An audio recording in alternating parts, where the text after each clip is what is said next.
Welcome to Diego C. Palace.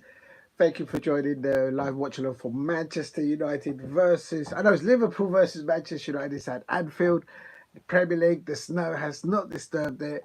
And just want to welcome everyone and thank everyone for the support thus far. The kickoff is in about 5 or 10 minutes, and hope you can all hear me and see me all okay. I'm just going to go and check to make sure everyone can hear me and see me all okay.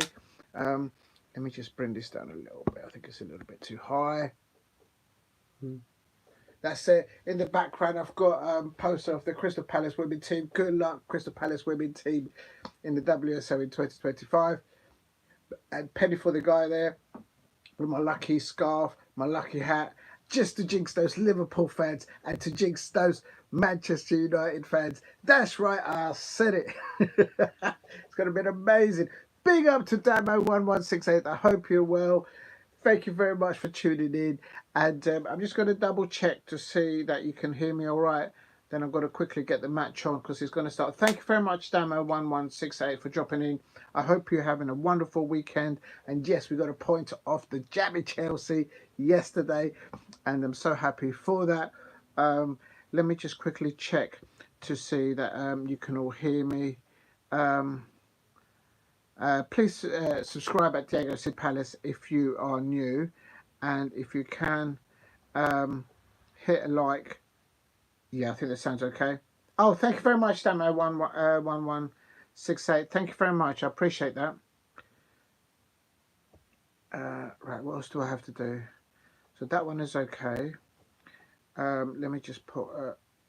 Let me just quickly. Yeah, go about 10 minutes to quickly. I'm just got about 10 minutes to quickly do the lineup and get the match on. A minute. Going live now. Cool. At 8 p.m. Right, that's it. Just setting something up there. Right, so I've done that. Now I'm going to try and get the lineups. I've got the lineups here. Please hit a like and subscribe at Diego C. Palace if you're new. This is a live watch along between Liverpool and Manchester United. I'm going to take this off because I am boiling a little bit. Let me just pop you over here. Can you see that? I don't know. I'll pop my hat over there. And, oh, 1 minute.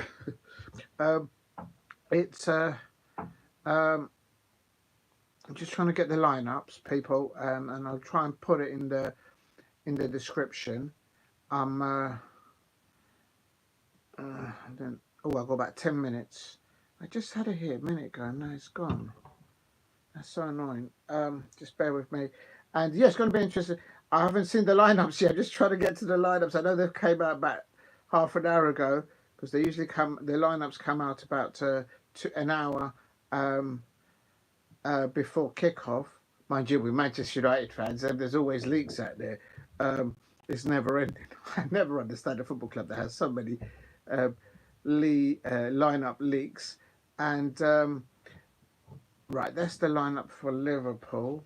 So then, how do I then? Let me just see if I can figure out to do this content.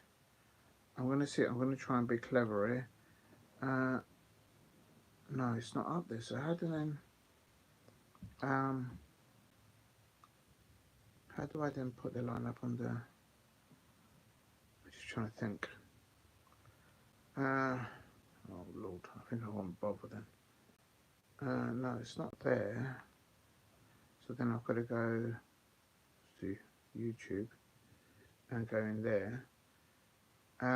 Oh, that's it. That. Sorry, I'll get there eventually. Oh, I'm just got a message.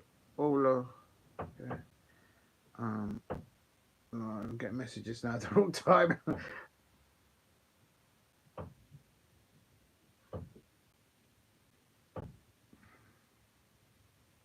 1 minute, just sending a message.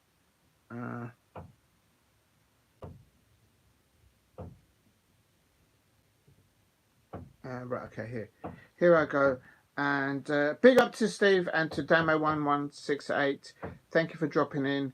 And I'm just putting in the lineups, paste in the chat, if I can get my phone to work. What are you doing that for?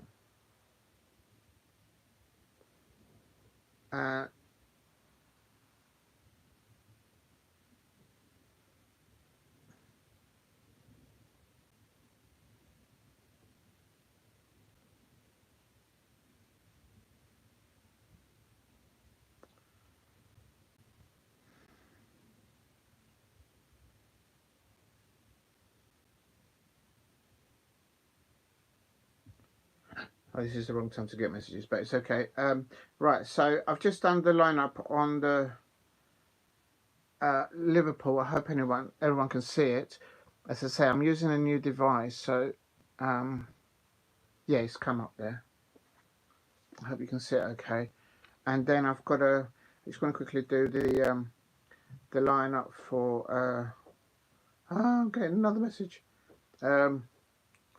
That was the Manchester, Liverpool lineup, and that is. I'm just going to put the Manchester United lineup. I think Manchester United need to be Manchester United, and then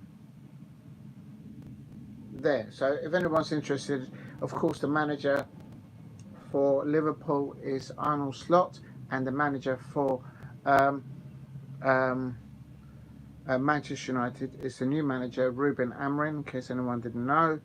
Um, um, so I've done the lineups.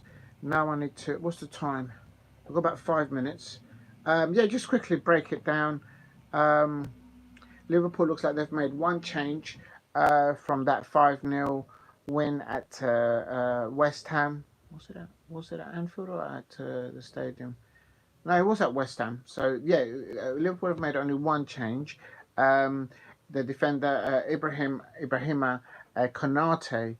Um, um, he's now, I believe, he's now in the yeah, he's in the lineup, and also Joe Gomez has got, I think, is injured as well for Liverpool. The lineup is Alisson with a back four of Trent Alexander-Arnold, Ibrahim Konate, Virgil van Dijk, Robertson, and in the midfield, Arnold Slot has gone with Gravenberch and McAllister. I predicted that. He's also going with Jones there as well in the three in the midfield. I thought Gravenberch might have. Gravenberch is not even on the bench. No, not Gravenberch. Schlobbershy. He's not even on the bench either. So he must be injured. And he's gone, of course, with the natural Liverpool attacking force of Mohamed Salah and Luis Diaz, a Colombiano, international Colombian, and Cody Gakpo. That's a very strong side, in my opinion. And Manchester United, the Manchester United manager, Ruben Amorim, has kind of, I think, strengthened his midfielders with three changes. Of course, their captain, the Manchester United captain, Bruno Fernandes, has returned from his suspension. It's important that he doesn't pick up any yellow cards, and he needs to be on the pitch for this match. He needs to lead by example because he's the captain and not get himself sent off. And he's gone with Ugarte and Kobe Mainoo, and also starting in the lineup is the experience. Yeah, so that's it. And the people on the bench are Zertsky, Ericsson, and Casemiro. So Manchester United have gone for the following lineup. It is in the chat, so if anyone wants to have a look, it's gone for Nana at the back with Mazraoui, Legic, and Maguire. And he's also gone for Martinez, Dalot, Mainoo, Ugarte, Fernandes, Ahmad, and up top Højlund. So I said in my sort of prediction for this match, the last watch along, was that my prediction was for quite clearly Manchester United cannot defend the way in the mannerism they did so against Newcastle in that first half. If they do, they're in for a lot of pain today. Real lot of pain because Liverpool are absolutely unstoppable, especially when they're attacking. And I said, um, I predicted the midfield correctly for Liverpool. Arnold Slott's gone for Gravenberch and McAllister, and it's gone for Jones as well there. So it's um, it's one of those that I think Manchester United need to contain that, unsettle that Liverpool midfield. If Manchester United are going to try and just stop their attacking players, um, Mo Salah, Luis Diaz, and Gakpo, um, um, at the end of like an attacking, if that's what their game plan is, they're going to fail, and they need to unsettle that midfield area of Liverpool.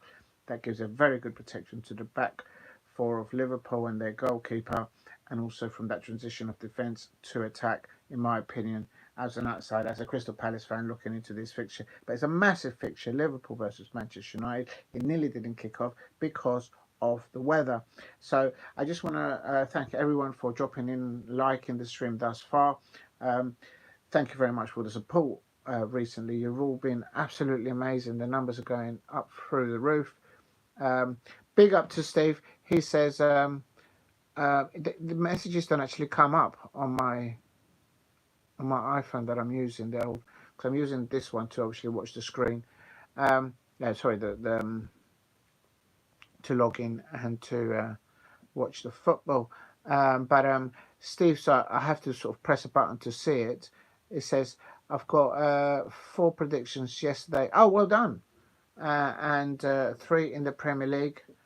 Um, I got Villa 2-1, Leicester, Bournemouth 1-0, Everton and Palace 1-1. Yes, you did indeed. I remember. Um, Thank you for that. Yeah, I'm so happy we got a point. We had opportunities, as they had a wonderful opportunity from a wonderful attacking play from Crystal Palace, also in the second half, other than the one that he assisted for, Jean-Philippe Mateta. But Eze's been absolutely brilliant. Unlike people out there saying that he's not had a good season, he's digging in and he's doing his thing there, and I'm so happy for him to help the team out what he did yesterday. We got a solid point at home, and very disappointing the way we conceded that goal against Chelsea. Um, we just need to concentrate a bit more in defending at Crystal Palace, at Selhurst Park in particular as well. But well done to the team for coming back. Back to the game at hand. The game is about to kick off. It is. Remember, you can eat. I've got some cheesy bit of crumpet, pardon the expression, and I've got some soft drinks. I've got a milkshake going there. I've got a bit of uh, water drink as well, and so make sure you can eat and sure you eat and drink while you watch. Oh, 1 minute. I'm just going to get the. Oh, I hope I don't disturb the camera. I'm just going to get this going. Where is the if I go there, oh, I better turn the volume down, I suppose. Oh, I'm late because they've probably started now. I better hurry up in case they score any goals. Okay, that's good. Let's leave that over there. Please subscribe at Diego C Palace if you are new. I'm trying to get to 2,000 subscribers. This is a watch along to um, Liverpool versus Manchester United, and it's kicked off already on the pitch, and I'm trying to oh,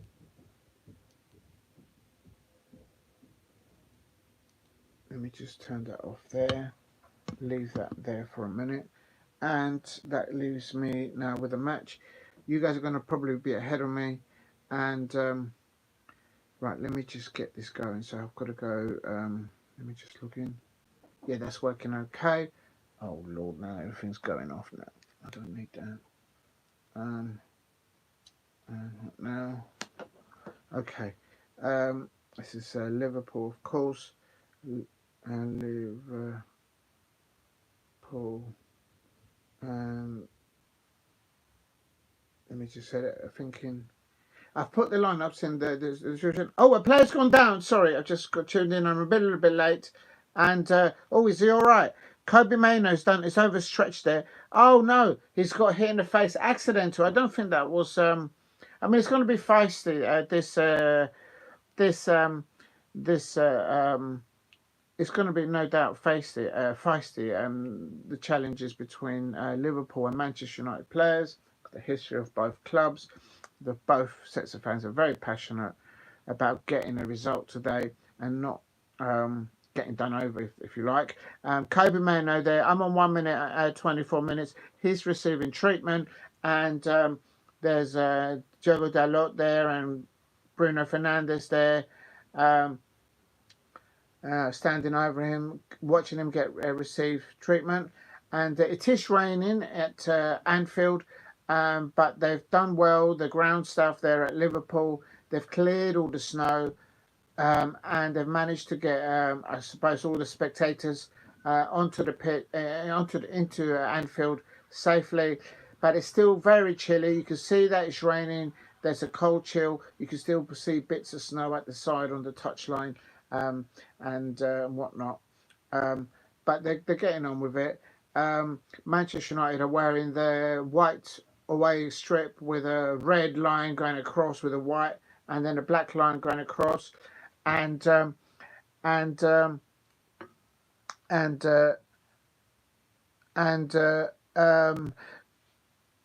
what is interesting about this fixture, as an outsider looking in, I'm finding, is that the Manchester United is the first team this season to go to Anfield and play a back three. So I'm intrigued to see how it features against the traditional lineup of Liverpool. Of course, my Crystal Palace play a three at the back, and see how that sort of shape features against the well established 4-3.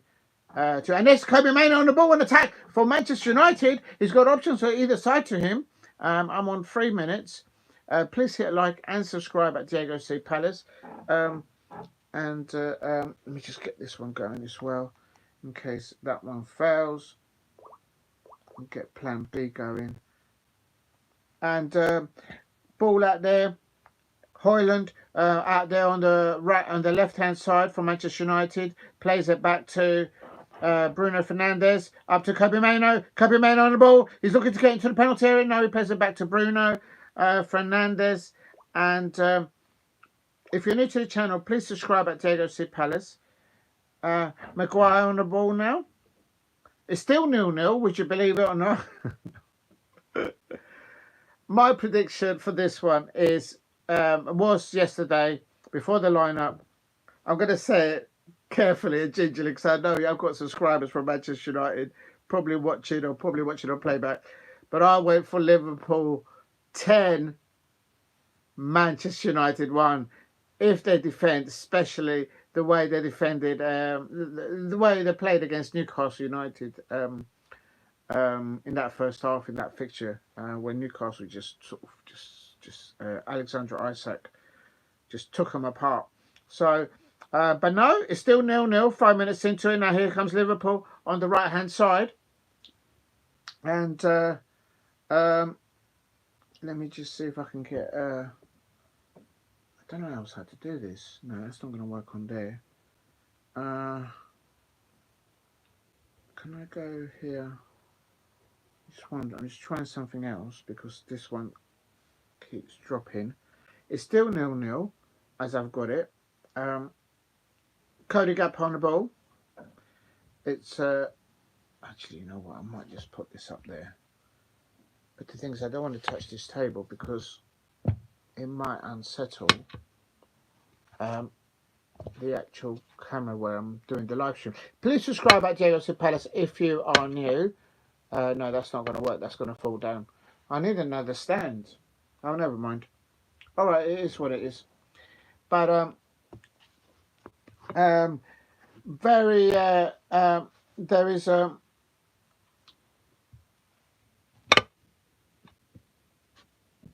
the fact of the matter is, whether you look at the current form at the moment for Liverpool and for Manchester United, the fact of the matter is Liverpool are aware, Liverpool fans are aware that in the Premier League, the team that they've lost the most against has been to Manchester United. That's a fact. Okay, it's not because I'm saying it, it's a fact. So Liverpool players will be wary of that, I expect, but they're also very confident in how they Bruno Fernandes winning the ball, they're getting a loose ball for, and there's Ahmad there.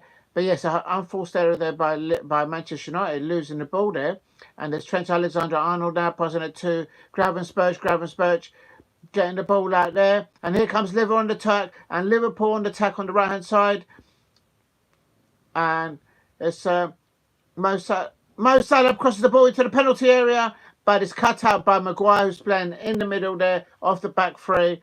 For us, of course, that will be Mark Gahey. And Mo Salah there in the corner. He wins himself. He wins his side, Liverpool, a corner at Liverpool. Please help me get to 5 likes if you can, and also subscribe if you're new at Diego C. Palace. If you are a Manchester United fan or a Liverpool fan, I have got on the playlistings at Diego C. Palace videos of your players arriving at Selhurst Park, not just this season, from before as well, and the ones before. Feel free to have a look at it, but don't tune out. Please stay on this live stream. I don't want to lose the viewers. And I can confirm that it's oh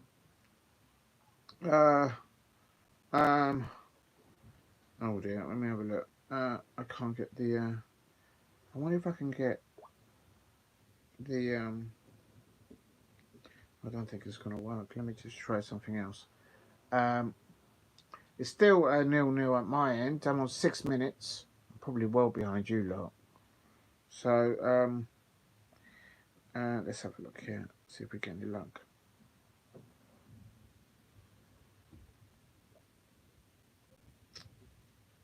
I can't get this one to work.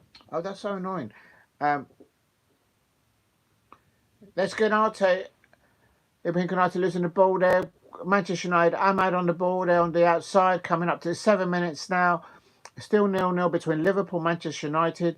The back three of Manchester United holding out thus far into this nearly into the 10-minute mark.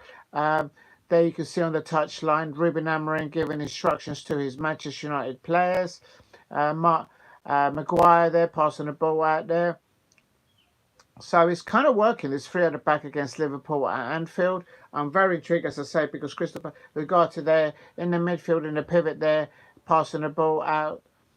He gets around to Zahawi. De Ligt now on the ball for Manchester United. If you're new to the channel, please subscribe at Diego C. Palace. Oh, actually, this is going to work. Let me see if this works. And I'm just going to try something new. See if this works. Yeah, I'm going to do this. It's a backup. Maguire to Zahawi. Left hand side.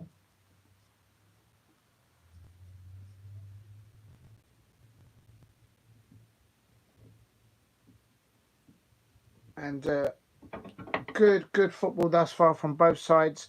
They're sort of seeing each other out, in my opinion.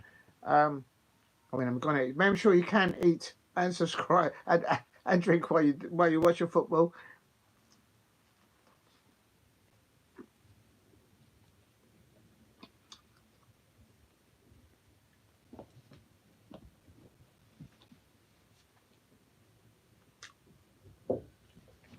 It's excuse me.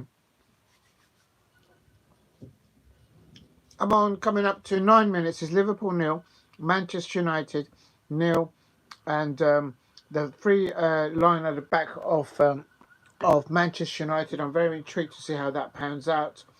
I expect Oliver Glasner, the Crystal Palace players, will be looking at this formation. As I say, this is the very first side this season to go to Anfield and play 3 at the back against this informed Liverpool side.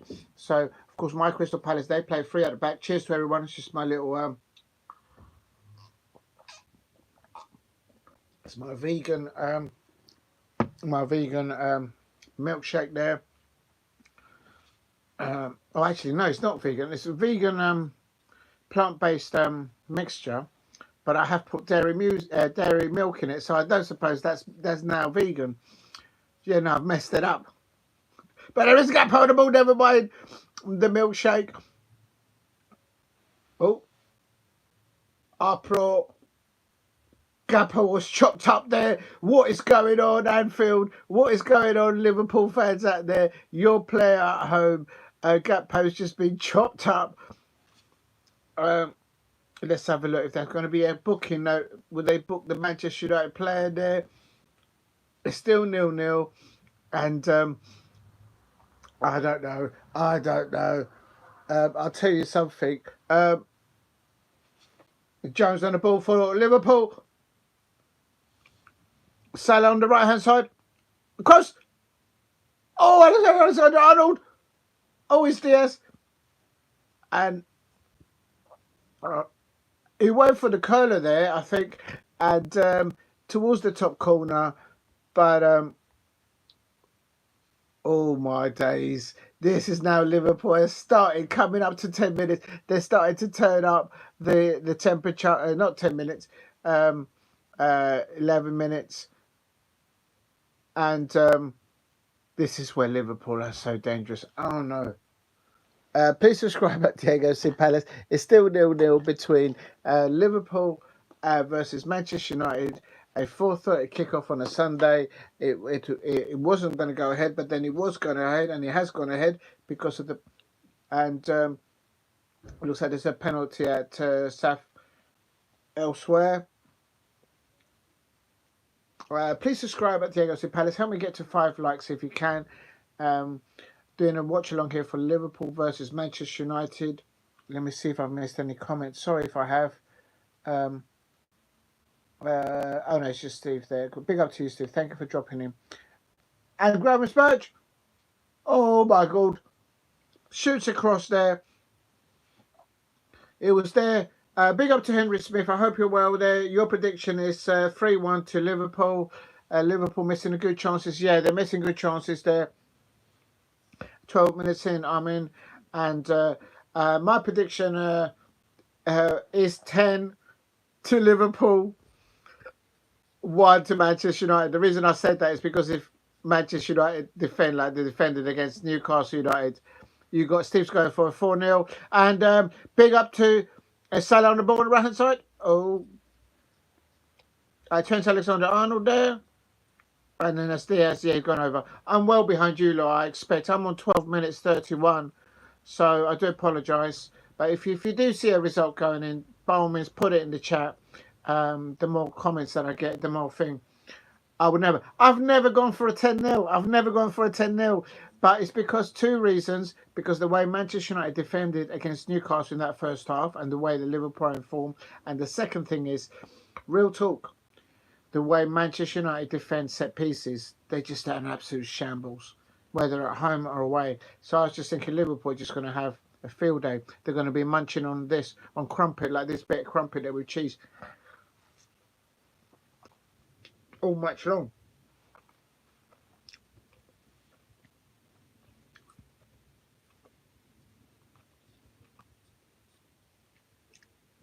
Robertson on the ball on the left-hand side. Oh, McAllister on the shot. Oh, my days.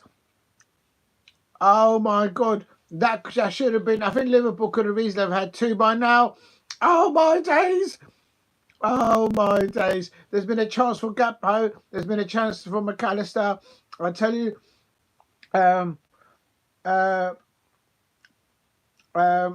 was this crumpets are always good. Big up to Henry Smith. That's right. That's right. Never say no to a bit of crumpet. I'll say no more. Let's keep it to football. I don't know where you're going with that, Henry Smith. But I'll tell you something. Liverpool are turning up the notch here. 15 minutes or whatever. And Cody Bakko could have scored. Luis Diaz could have scored. McAllister could have scored in the first 15 minutes. It's not a matter of if, it's a matter of when. And but it's still 0-0. So credit to Manchester United there. They're back free. are doing well. And as I said earlier on, Manchester United are the first team to go to Anfield and play three at the back. And that's interesting for me because my Crystal Palace, Oliver Glasner, he plays three at the back. I'm actually going to put some peanut butter um, on my crumpet as I watch the football. And do you know what I mean? You got to do what you got to do. Just a little bit of peanut butter. I can't eat too much peanut butter because it affects me. But I thought, well, whatever. It's the only thing that I had available there. So, big up to everyone out there.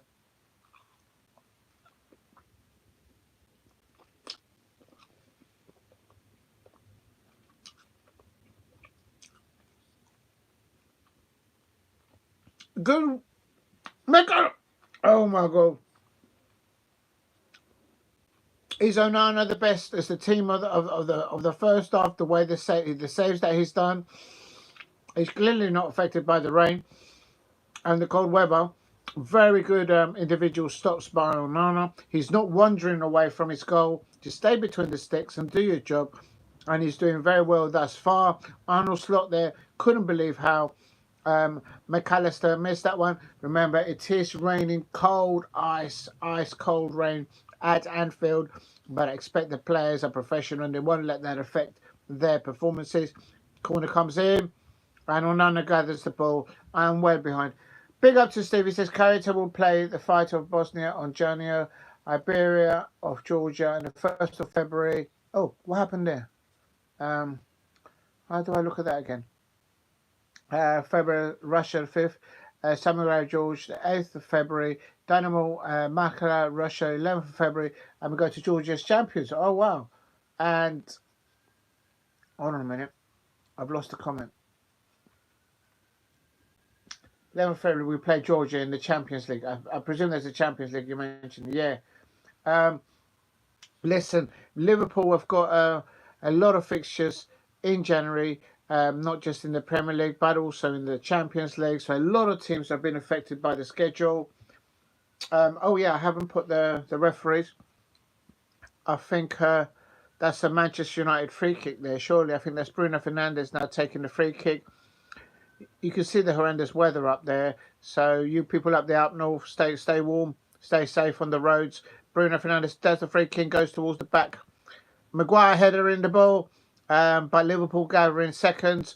And away comes Liverpool with a breakout play. And this is where they're so dangerous. And Salah, he loses the ball.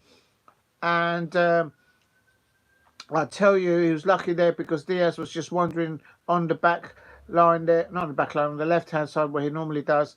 And so good defending of good defending by Manchester United on the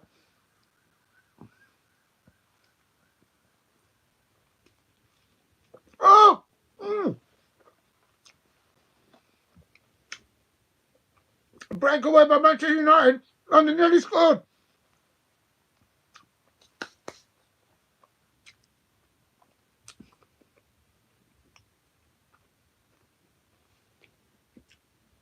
I tell you, that's something not to do.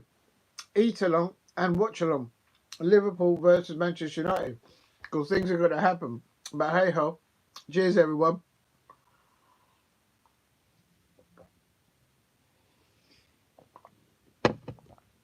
Please hit a like and subscribe at Diego C Palace if you are new. Trying to get to I'm trying to get to 2,000 subscribers. So if you're new, please subscribe at Diego C Palace. It's 0-0 here at Anfield. And man down for United. I haven't got to that yet. I'm just coming to it. Big up to you. Oh, they don't need injuries. They've got experienced players on the pit on the bench, I think, for Manchester United. But I thought Casemiro was going to start there in the pivot there alongside Kobe Mainoo, but he's gone with a different midfield setup there. Please subscribe at Diego C Palace if you are new. I'm going to turn that one off because I'm getting too it's a little bit too bright there. Let's have another look. Oh. Bruno Fernandes corner coming in now. Salah plays it back.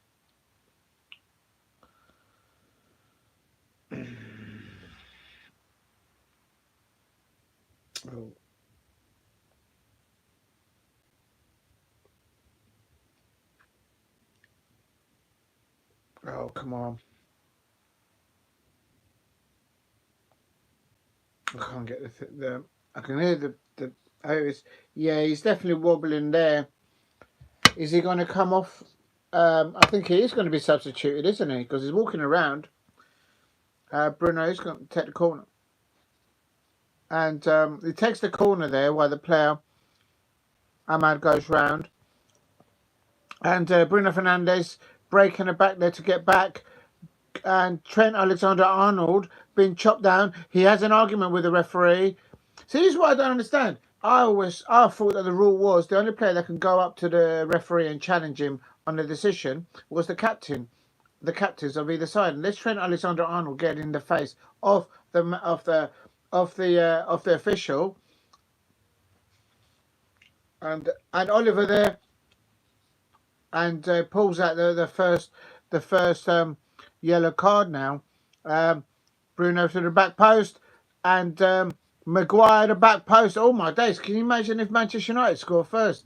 But as I said, they were offside anyway. But I have to say, in the history of the fixtures between Liverpool versus Manchester United, Manchester United is the team that has won the most times against Liverpool, and I'm sure that's in the mindset of Liverpool fans, I expect, and the Liverpool players. But of course, they're in very great form this year. And Mo Salah has been holding. That's a grappling. That was MMA settings there. Diogo Dalot using his grappling skills, MMA, UFC skills there. That's what you got to do. You got to take a yellow card for the team. And that's closed. And once Salah rolls the player, he just goes. But Diogo Dalot there picking up a yellow, but he had to do so, taking it for the team. And brilliant grappling skills there. I think Diogo Dalot will do well in UFC. Diogo Dalot against Paddy the Baddy. Anyway, imagine that in the cage in the UFC. And here comes Manchester United on the break here. Bruno Fernandes frees the ball. Oh, we make a Canate cuts the ball out, but Holland does eventually get the ball. He does a little turn that goes into the penalty area for Manchester United in the Liverpool penalty area. Very lively first half. And no one in the 6-yard box area to challenge that ball. And please subscribe at Diego C Palace. Help me get to 5 likes if you can. And a minute.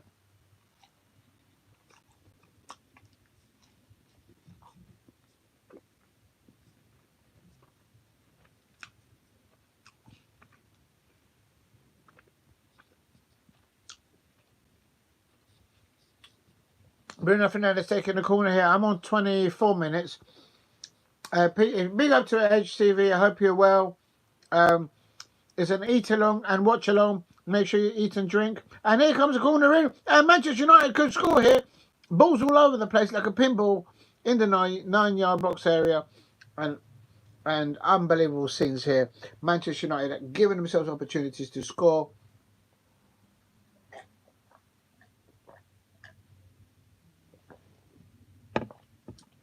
Please hit a like and subscribe at Diego C Palace. Help me get to 5 likes if you can. And for some reason I've lost the commentary. What's going on here? Oh, here we go. I'm back online. And it's still 0-0. I'm on coming up to 25 minutes. And now Liverpool attacking, passing the ball at the back, Gravenberch.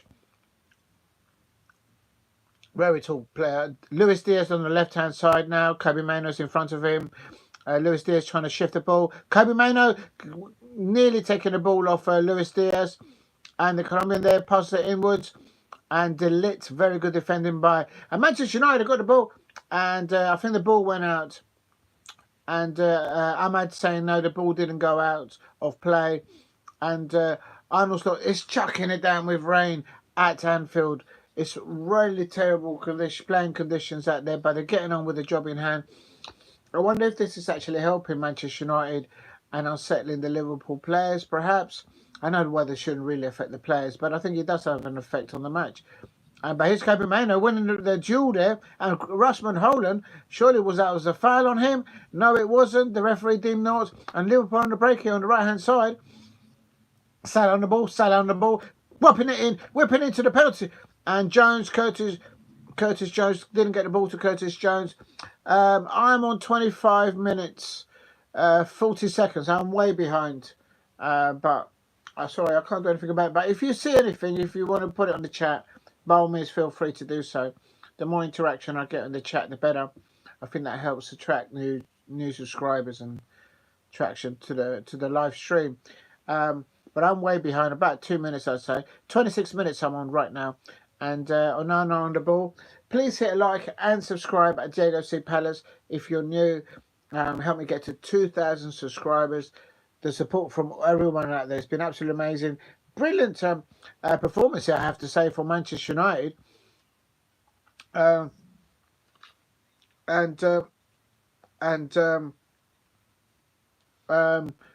course, Manchester United, as I mentioned earlier, that's possession is only 40-60 in the favour of Liverpool. But I have to say, the backline, the free backline of Manchester United, the work rate of Bruno Fernandes coming back into the side, it's making my prediction look absolutely terrible. I predicted it will be Liverpool 10, Manchester United 1, because of the way they defended against Newcastle and the way Manchester United are very bad at defending set pieces. But this is Liverpool versus Manchester United. Liverpool are very well aware that Manchester United is a team that has always beaten them the most in the history of the Premier League. That's a fact, not what I'm saying. And the ball played over there by Gravenberch. Please hit a like. Help me get to 5 likes if you can. And definitely subscribe at Diego C. Palace. You have to do something different in case the numbers follows. You may accept to a live program. Not at the moment. I'm not experienced enough for that. But thanks for the suggestions, HTV. I'm just... Oh! It's just gone wide. Thanks for that, HTV. No, I don't feel I'm ready for that. I'm just doing watch-alongs, learning how to do the setup. I still haven't done the thumbnail for this live thing, so I'm like well behind things. Perhaps in the future, but right now I'm only confident to do this at the moment. But thanks for the suggestions, HTV.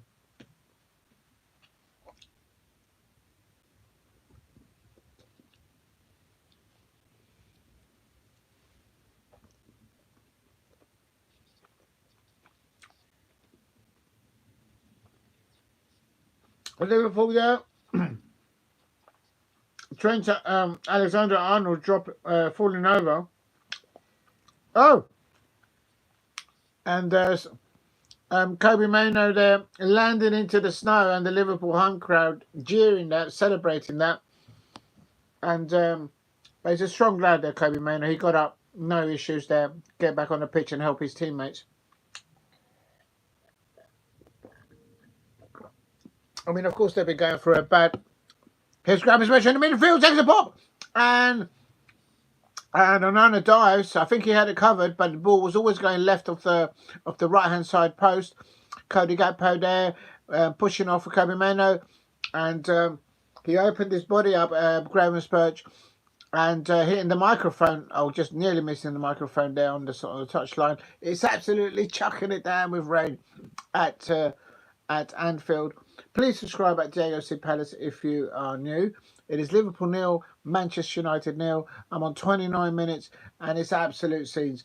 It's completely going against my prediction of an onslaught of goals from Liverpool at Anfield versus Manchester United, and the back three, the back three of Liverpool, for Manchester United, and Cody Gakpo winning out the duels there.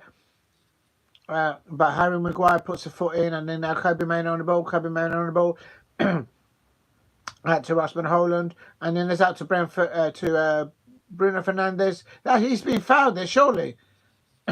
He's been fouled, but McAllister, there's a bit of kicking there going on. McAllister going in there a bit afters.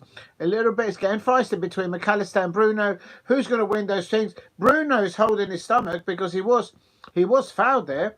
And while he was on the floor, McAllister gave him seconds while he was on the turf. And the rain is coming down. Ruben Amorim is not putting his hood on his jacket. He's just and here's Russman Holland on the left hand side. And Manchester United look off the ball, look very confident compared to.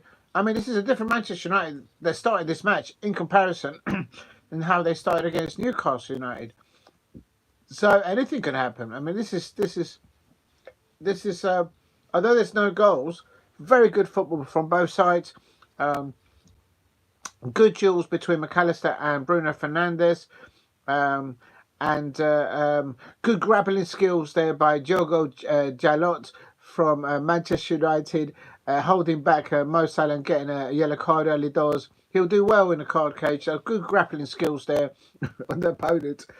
Help me get to 5 likes and subscribe at Diego C. Palace if you are new.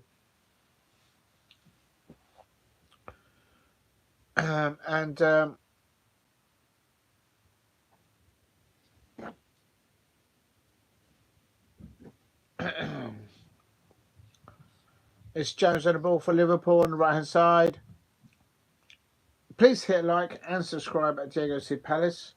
I'm going in for seconds. Actually, I fancy not the milkshake. I fancy a bit of a soft drink here. Cheers, everyone. It's Waldy here, my captain. My player at Crystal Palace last season. Yes, that's right. I said it. Joe Ward was my player of the season last year at Crystal Palace.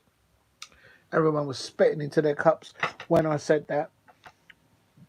But yes, Joe Waldy.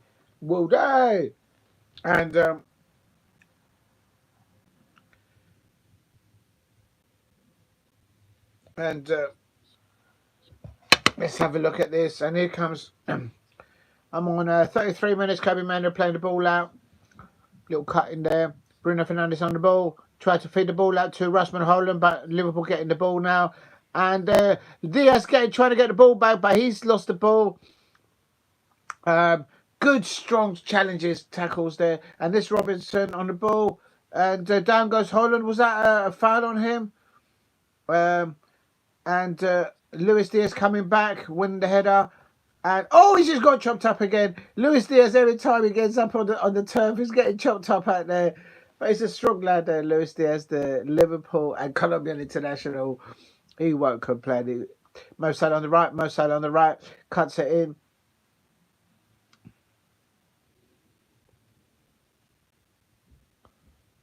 Fascinating football from both sides. Very much better performance from Manchester United. And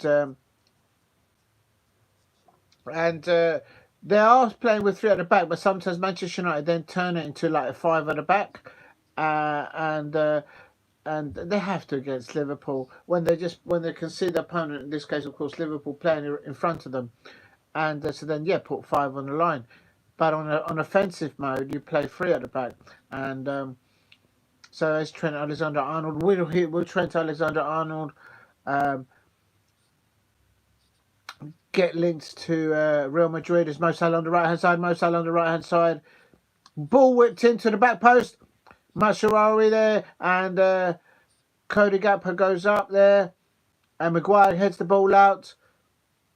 Bruno Fernandes clears the ball, but the ball goes back to Liverpool. Nice little turn there. 1-2. Gravenberch there, turning with the ball. Gakpo on the ball, cross it into the penalty area, but Maguire clears up. Maguire's had a very good game in this first half, in my opinion, for Manchester United. Please hit a like and subscribe at Diego C. Palace. It is Liverpool 0, Manchester United 0. I am on 35 minutes now. And let's make sure I haven't missed a chat. And how'd you cancel that?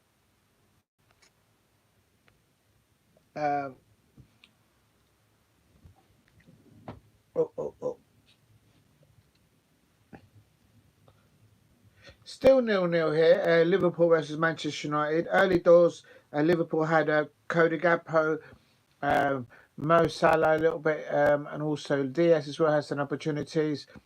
McAllister had a very good opportunity, but Manchester United playing very well defensively. In some cases, having to take yellow cards to just stop the offensive transition from defence to attack by the Liverpool players, but all within the game, all within the rules. And they're doing really well, Manchester United. Probably just jinxed it for the Manchester United fans out there. Probably going to concede now. And they've had their opportunities attacking as well. 35 minutes, 30 seconds. Here I am. And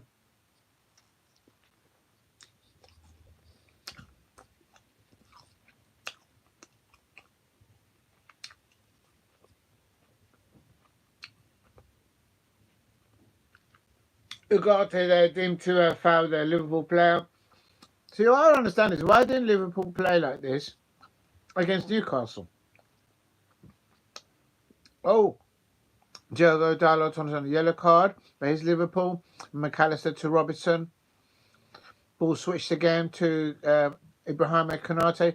And then now it's Trent Alexander-Arnold passing the ball into the penalty area. But loose ball. Salah into the penalty area. Luis Diaz. And I beg your pardon, that was McAllister trying to control the ball in the penalty just outside the 6-yard area. Attempts on goal is 5 for Liverpool, 2 for Manchester United. Shots on target, 1 for Liverpool, none for Manchester United. But in my opinion, 36 minutes going in, coming up to 37 minutes, that's a Manchester United. Bruno Fernandes fouled again. I think now Bruno Fernandes has been fouled 3 or 4 times and not a yellow card to a Liverpool player at Anfield. Just saying. I'm just saying. That's an outsider looking in at Anfield. Michael Oliver and all the other referees, they always seem to favour. But the rain is still chucking it down. You can see it's not just rain. It's cold ice rain coming down at Anfield. The players are getting on with it. Bruno takes a free kick, tries to get to the back post, but Van Dijk's headers the ball out, and I think somebody was offside. But it's like really chucking it down. It's horrendous conditions out there, but it doesn't affect the referee. The pitch conditions. These pitches are presumably designed to take in a high volume of water during a match, and also to disperse the water underneath the pitch. It's not like back in the day. This would have been a mud field now. And this Salah. Oh! And McAllister, they tried to guide the ball with the inside of his right foot and with like a back heel. But Onana had that covered. And that's an opportunity there. But resolute defending there for Manchester United. 40 minutes coming up towards 40 minutes, and I think they're doing really well defensive-wise against a very positive. I'm wondering if the weather has kind of taken off the steam and the speed of Liverpool a little bit. I know the weather shouldn't really have an effect, but it's really horrible, and it's one of those. I mean, it's raining so hard that when the camera zooms into the players, you can barely see them. You can see the players, but you can barely see. You can see more of the rain than the players. It's that chucking it down so much. Please remember, you can eat and Robertson there with the ball.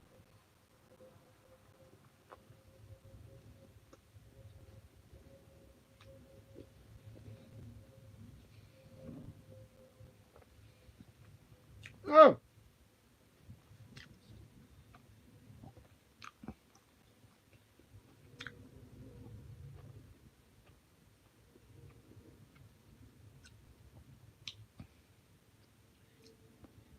It's a very interesting duel there. This is the ball went out. The ball went out of play. The ball went out of play. Why didn't the liner lift his flag? Is that man with the ball?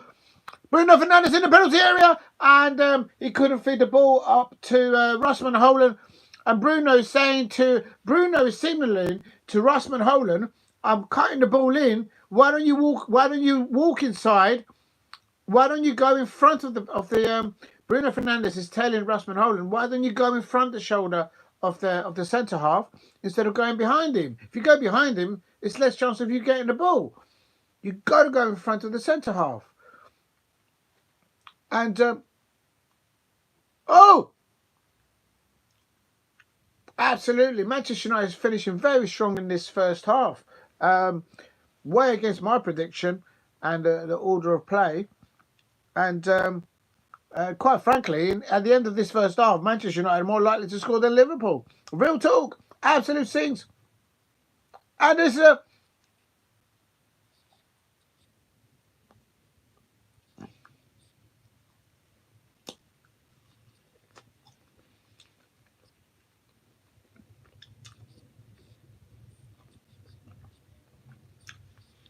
good possession of play there.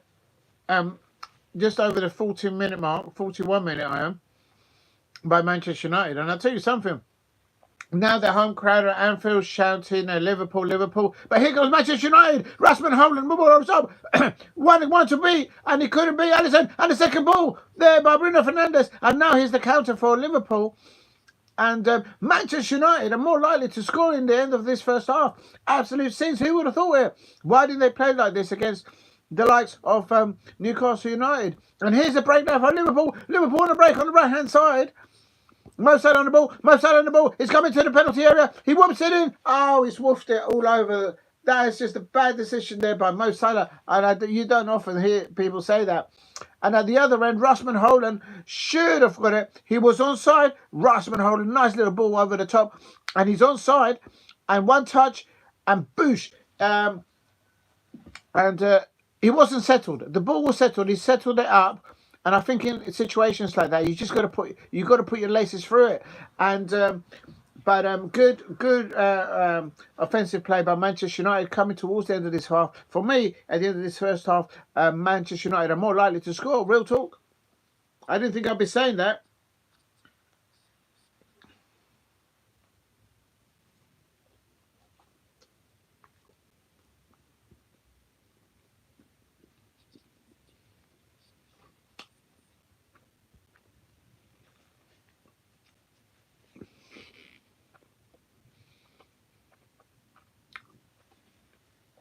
It's raining so hard at Anfield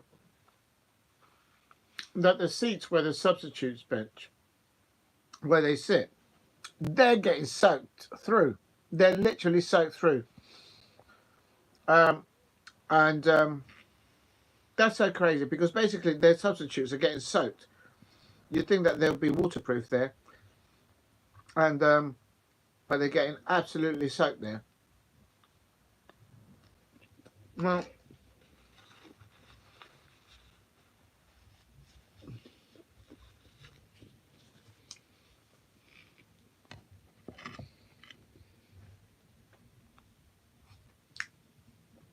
in the early half of this first half, Liverpool had the better chances. But coming towards the end of the first half, Manchester United, being the first team this season to go to Anfield and playing three at the back, they have, I'm hearing it's 2 minutes of added time. And, oh no, Luis Diaz! Graham's Birch.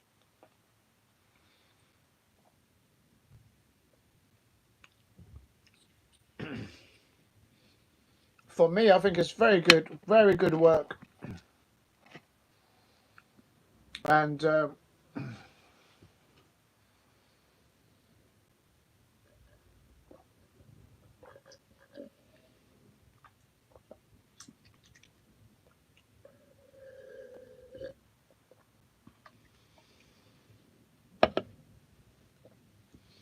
absolutely fascinating, this match, because I would never have expected Manchester United to do this kind of performance in the first half. I mean, this first half, in comparison to how they started and how they performed against Newcastle United, and they've got less attacking prowess than Liverpool. The table doesn't lie in the Champions League or in the Premier League. But I'll tell you something. The performance from the Manchester United back three, the midfield, the work rate of Bruno, Kobe Mainoo, just to name a few players, they've all put in a shift in there. Some of them taking yellow cards for the team, using their grappling skills. But that's what Liverpool players do. But they don't get yellow cards, you see. When Liverpool players hold on, like they held on, Virgil van Dijk held on to my Crystal Palace, Mark Gahey in our penalty area at Selhurst Park. We should have had a penalty. Of course, they don't even get yellow card. No one looks at it. Liverpool always get the VAR decisions going their way all the time. Real talk, always. That's right, I said it. Please subscribe at DLC Palace. Manchester United on the break. I'm out on the ball. I'm out on the ball. Passing the ball here back to Diogo Dalot. Yeah, definitely, Steve. Absolutely. I would never expect it. I'm not bantering. I just didn't expect it. I did my prediction about their previous performances. They've just been absolutely terrible on set pieces, Manchester United, on all different types of set pieces, not just any one particular. And so many unforced errors. And that's an unforced error there by Manchester United. And that is the half time. I've come to half time. It is Liverpool 0, Manchester United 0. What an upturn of performance from Manchester United, the first team in the Premier League in any competition to go to Anfield in 2024-25 season and play 3 at the back. Everybody has played 4 at the back in European football and Premier League and in Cup football at Old Trafford. At Anfield. And Liverpool there have had McAllister having a chance. McAllister should have buried that. Russman Holland onto 1-1 of Anana later on in the half. in the first half of the first half, in my opinion, if you want to say in those terms, Liverpool were more of the better in possession and of opportunities on goals. Not many shots on target, but definitely on opportunities made. And in the end of the first half, I'm not lying. I'm not trying to banter on the Liverpool fans out there. I'm being real about it. Manchester United look more likely to score. We're playing 3 at the back with Bruno there back in the lineup. Of course, he was suspended for the last match, and against Newcastle United, the way even when he was there, when he was on the pitch, they were just absolutely terrible against Newcastle in that first half.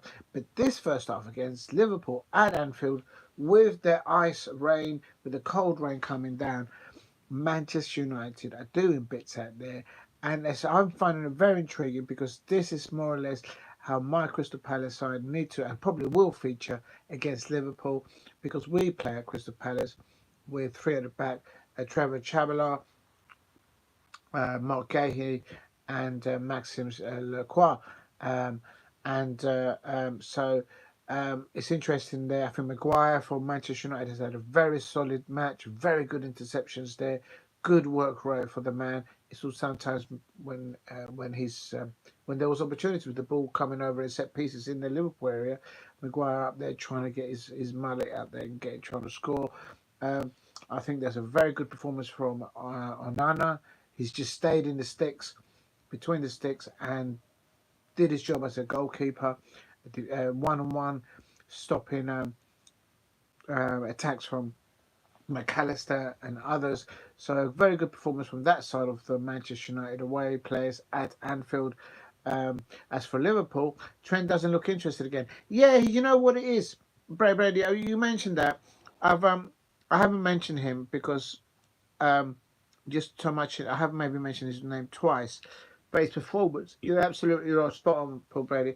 I think all this malarkey of Real Madrid things, I knew that would upset Liverpool fans. Not upset them, but bring sort of the realization that some of your players may look for other challenges in their careers. The thing is, for Trent Alexander to pick any other European top club or world club around the world to choose Real Madrid, he surely must understand how much he has been protected by Liverpool fans in and around Anfield, in Liverpool or around the UK. And a big up to SR7. So, but Paul Brady, I'm just saying, Trent Alexander, he's been isolated so much, Trent Alexander-Arnold, because of the work rate that Kobe Mainoo is doing in that midfield, and also the work rate from Bruno Fernandes has been attacking and defensive. Is they've this is what my prediction was. I said it before. I'm not trying to look at it saying it with hindsight. I said for Manchester United to get anything out of this match, they needed to get, in my opinion, Callister and Gravenberch neutralise their threat in that midfield of Liverpool. Don't just wait to try and not do that, and then neutralise Liverpool when they're attacking you on one side from Mo Salah or on the other side from Luis Diaz, or if the ball's been whipped in by Cody Gakpo in the centre, then it's too late. They've already got their tails up. So I think the work rate so Alex says R7, big up to you. I hope you're well. How do I go into the just using a device here? I'm going to go back into there it goes. Paul Brady saying Trent doesn't look interested. It's been made absolute, not absolute. He's been taken out of the game by the work rate of the opposition midfielders, in my opinion. Kobe Mainoo, and also the work rate of Bruno Fernandes. He's not been able to settle and do anything with the ball like he had it in the previous match. Big up to good afternoon. Is it good afternoon or good evening? I don't know what time it is.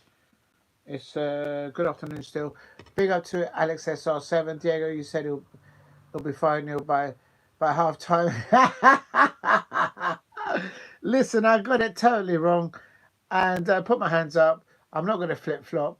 But my prediction was Manchester United 10, and I've never done that prediction. Liverpool 10, Manchester United 1.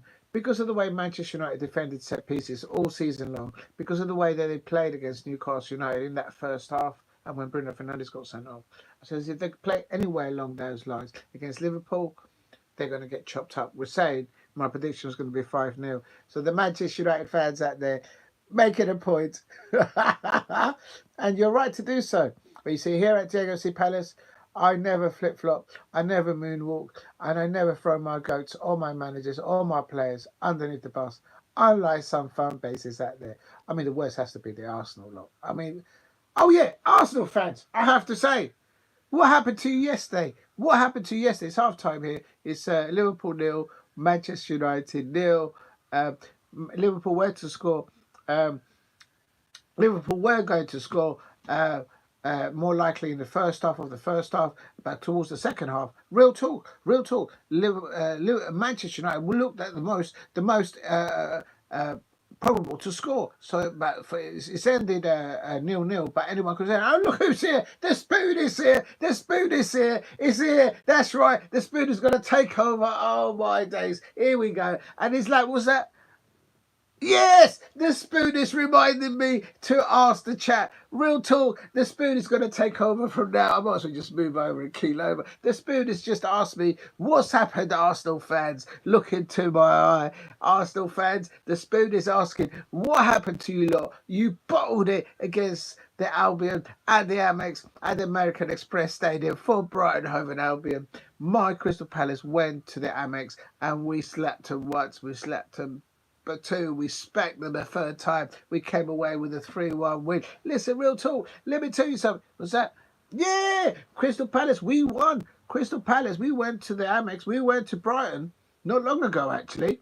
And we just walked 3 points. So Arsenal fans out there, the Arsenal fan base, the Arsenal content creators out there, that's right, I'm putting it on chest. Real talk. And the spoon put me up to there. The spoon is asking the Arsenal fans, the good, the bad, and the ugly of the Arsenal fans out there, why did you bottle it yesterday? I've never asked anything of an Arsenal fan ever before in my life. Yeah, you see, they've been disagreeing with me there, real talk. And I'm saying to you all, I've never asked the Arsenal fans for any favours, nothing. But all like with pretty please, with sugar on top and cream on top, I asked the Arsenal fans for once, just go to the Amex and get the 3 points. Make sure you don't bottle it there. Absolute scenes there. Absolute disappointment, the Arsenal fans. That's right, I'll sell it. Absolutely. Spoon, just chill out, mate. I tell you something, that's what it is. That's what happened there. Real talk. I'm just absolutely fuming with that because I need Brighton to drop points so my Crystal Palace can finish above them. Going back into the chat now, and um, Alex SR7 is saying, "You said it will be 5-0 by now." Yeah, I got that wrong. I got it wrong. I put my hands up. Real talk. Also, Steve says Hibs Rangers 3-3 Celtic. Yes, Celtic came back from behind, I believe. Um, Tension was to do a watch along for those matches earlier on, but I just got too much on. And then uh, and then Alex SR7 says we are holding it down. GGMU heart. And the Manchester United, listen, respect to the Manchester United fans out there, in the sense of real talk. You have to give it to them because um, I was just expecting shenanigans out there from Manchester United, unforced errors, bad defending in set pieces, in all types of set pieces against Liverpool, Anfield, and third of all, I was expecting um, another repeat. Maybe not as bad as what they did in that first half against Newcastle United, but not far from it. And they've completely turned it around. That's a different Manchester United. And as I said earlier on, Ruben Amorim has taken his back line of three. He's the first manager. He's the first team this season to go to Anfield and play three at the back. Not because I say so. That is a fact, and I'm intrigued with that because as a Crystal Palace fan. Um, um, Oliver Glasner, we play our best back three, um, in my opinion, and that's what he plays as well. Is Deloney from Chelsea, Trevor Chavela on with Mark Gahey and Maxims Lacroix um, in the back three. So and Slobosha is ill today. Yeah, I thought he was. I think had he not been ill, I think he would have started ahead of Jones. Um, but as I say, I think the work rate of Bruno Fernandes off the ball, um, the duels that he's had um, um, in that area has neutralised, in my opinion, definitely also attacking flanks. Any attacking player getting the ball, and for Liverpool, I think Kobe Maino's had a very good first half. I think Ugarte as well there. But I think Kobe Maino, even though when Kobe Maino got pushed onto the snow, he just got up, dusted himself down. I'll never understand, well, I'll never really understand Manchester United fans out there. But in some content creators out there and some Manchester United fans there on YouTube already, because of the bad performances that they've had this season, they're already saying sell Kobe Mano and throw him underneath the bus. And I'm going, you need to go and watch a player play live, even when he plays bad, because I tell you, you've got a player there, and he's proved that today. Onana hasn't gone AWOL from his goal. He stayed between the sticks at the back, and he's done some crucial saves when he's had to, keeping McAllister in particular one-on-one there. So, and from a distance, there have been other opportunities for Liverpool as well. If you're new to the channel, please help me get to 5 likes. Please help me get to 2,000 subscribers. The support from all of you out there is absolute scenes. So thank you very much for doing that. Let me just finish off this. Remember, you can eat and drink. Just having a little... well, it was to start a vegan milkshake because it was a vegan protein powder. But then I added semi-skim dairy milk, so I suppose there's no longer a vegan milkshake. I'm just saying, just keeping it real. But it's very tasty, very nice. Make sure you can drink and you can eat. It's an eat along and a watch along while it is still at half time. Liverpool 0, Manchester United 0. I mean, and likely in the second half, towards the end of the first half, I should say, Manchester United look more likely to score. I mean, I know it's raining out there, but it surely looks like this at the end of that first half, it was only affected the Liverpool players. And as Paul Bradley said in the comments, Trent Alexander-Arnold has not been able to unleash his potential as much as probably as he wanted to, and I will say that's because of the work rate of Bruno Fernandes returning to the Manchester United lineup following his suspension, and also Kobe Mainoo in the pivot there with Ugarte from Manchester United. They've been very good in there. The rain is completely chucking it down. And you know what? The Liverpool fans always joke about the Manchester United fans because it's always a leaking roof and all that. But where the substitutes sit at the Kop, they are getting soaked through the skin in the thing. And the problem with that is if some of these players come on as substitutes, I'm sure those seats are heated and whatever and whatnot, and they're well insulated, no doubt. But this rain is not normal rain. This is ice cold rain coming down, and there is no dry place there around the substitutes benches or the home bench. Everyone's getting soaked. If it's going to be weather, they just put a little canopy over it.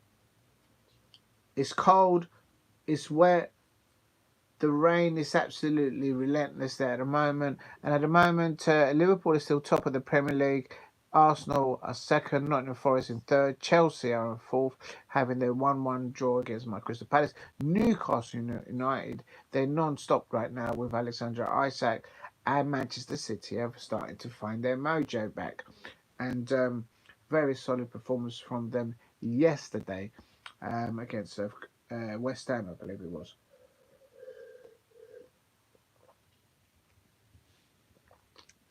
So I don't think the Liverpool fans would be happy and would be happy to say publicly that it's because of the bad weather. It's why they're not at least 2 or 3-0 up against Manchester United at Anfield. But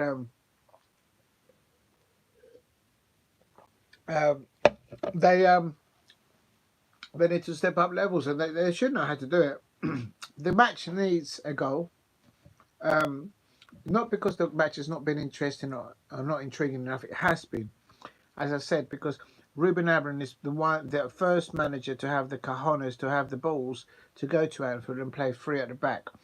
At times when they are in the defensive mode, if you do look along the line of the defensive line of Manchester United, it converts back to a 5, and then it quickly translates into a 3. So that's all got to be done. That's all been done in tactical play, expecting training by the coaches and manager of Ruben Amorim at Manchester United. Please help me get to 5 likes if you can, and help me get to 2,000 subscribers. At the moment, it is here it goes. The second half is on its way. I am. Oh, don't drop the phone, please. Please hit a like and subscribe at Diego C Palace if you are new. The second half is on the way, and Liverpool versus Manchester United is still 0-0. And here is Liverpool now playing. Liverpool, of course, now are playing traditionally now up towards the Kop end, the famous stand at Anfield, and but a very good performance there from most of from Manchester United in that first half. Salah on the ball on the right hand side, and yeah, if you look at it, when they are defending when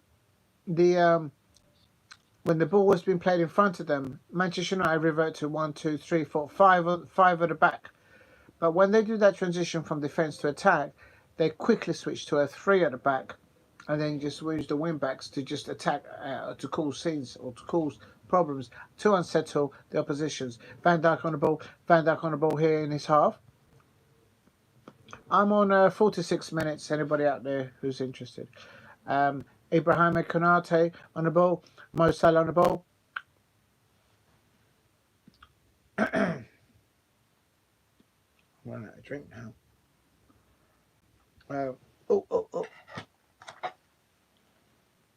Big up today behind me. I've got a penny for the guy there with the lucky scarf and the Crystal Palace hat there, and I've got the duck there. If you can see the duck, where's the duck gone? There you go. Let's put the duck up there. The official Crystal Palace duck from the bath is out there keeping eyes on things. Thank you for watching, everyone, thus far.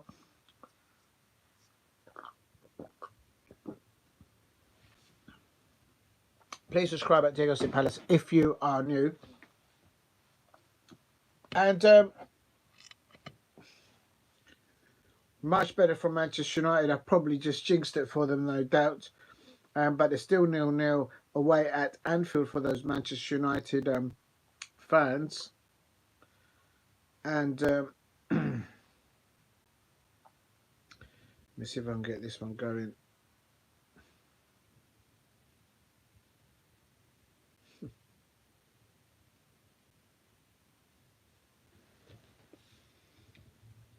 Oh, Manchester United there on defending problems there.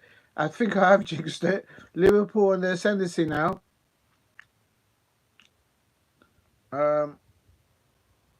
Please subscribe at Diego St. Palace. It's Manchester United away at Anfield. It's Liverpool 0, Manchester United 0. I think everybody was expecting like an onslaught of goals from Liverpool. But a very solid performance from Manchester United. It's a complete different side, in my opinion, as to how they were playing against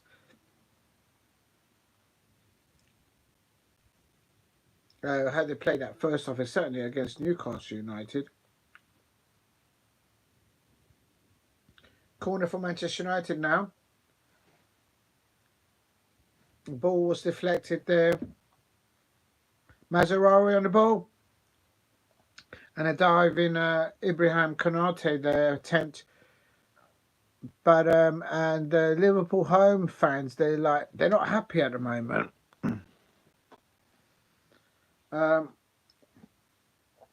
Kobe Manu on the ball. Kobe Manu on the ball now.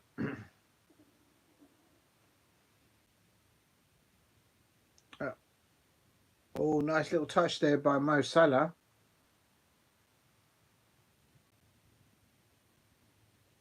Please hit a like and subscribe at Diego St. Palace. It is still 0-0 at Anfield. Oh no, I just lost this. I just had it and I lost it. Oh, damn it. That's so annoying. Let's see who's that one.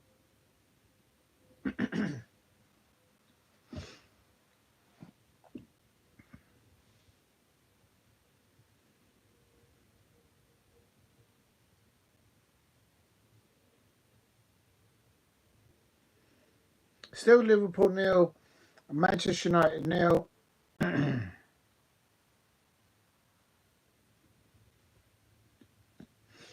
Very horrible playing conditions, I expect, for both sides. And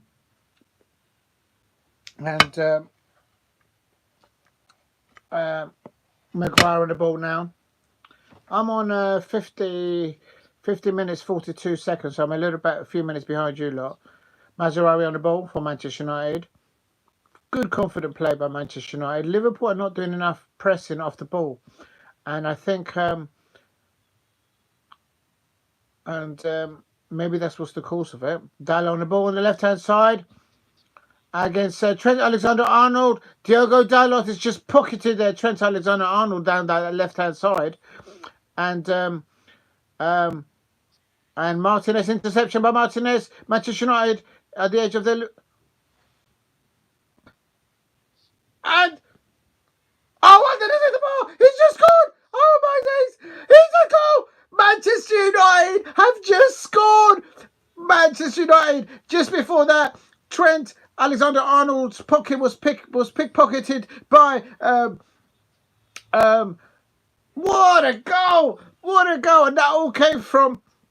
Trent Alexander-Arnold's pocket being picked there by Diogo Dalot on the left-hand side, and then the ball bouncing back out, and then the ball coming back in, and Manchester United are scoring 1-0. Unbelievable scenes. Arnold slot has no more coins for the slot.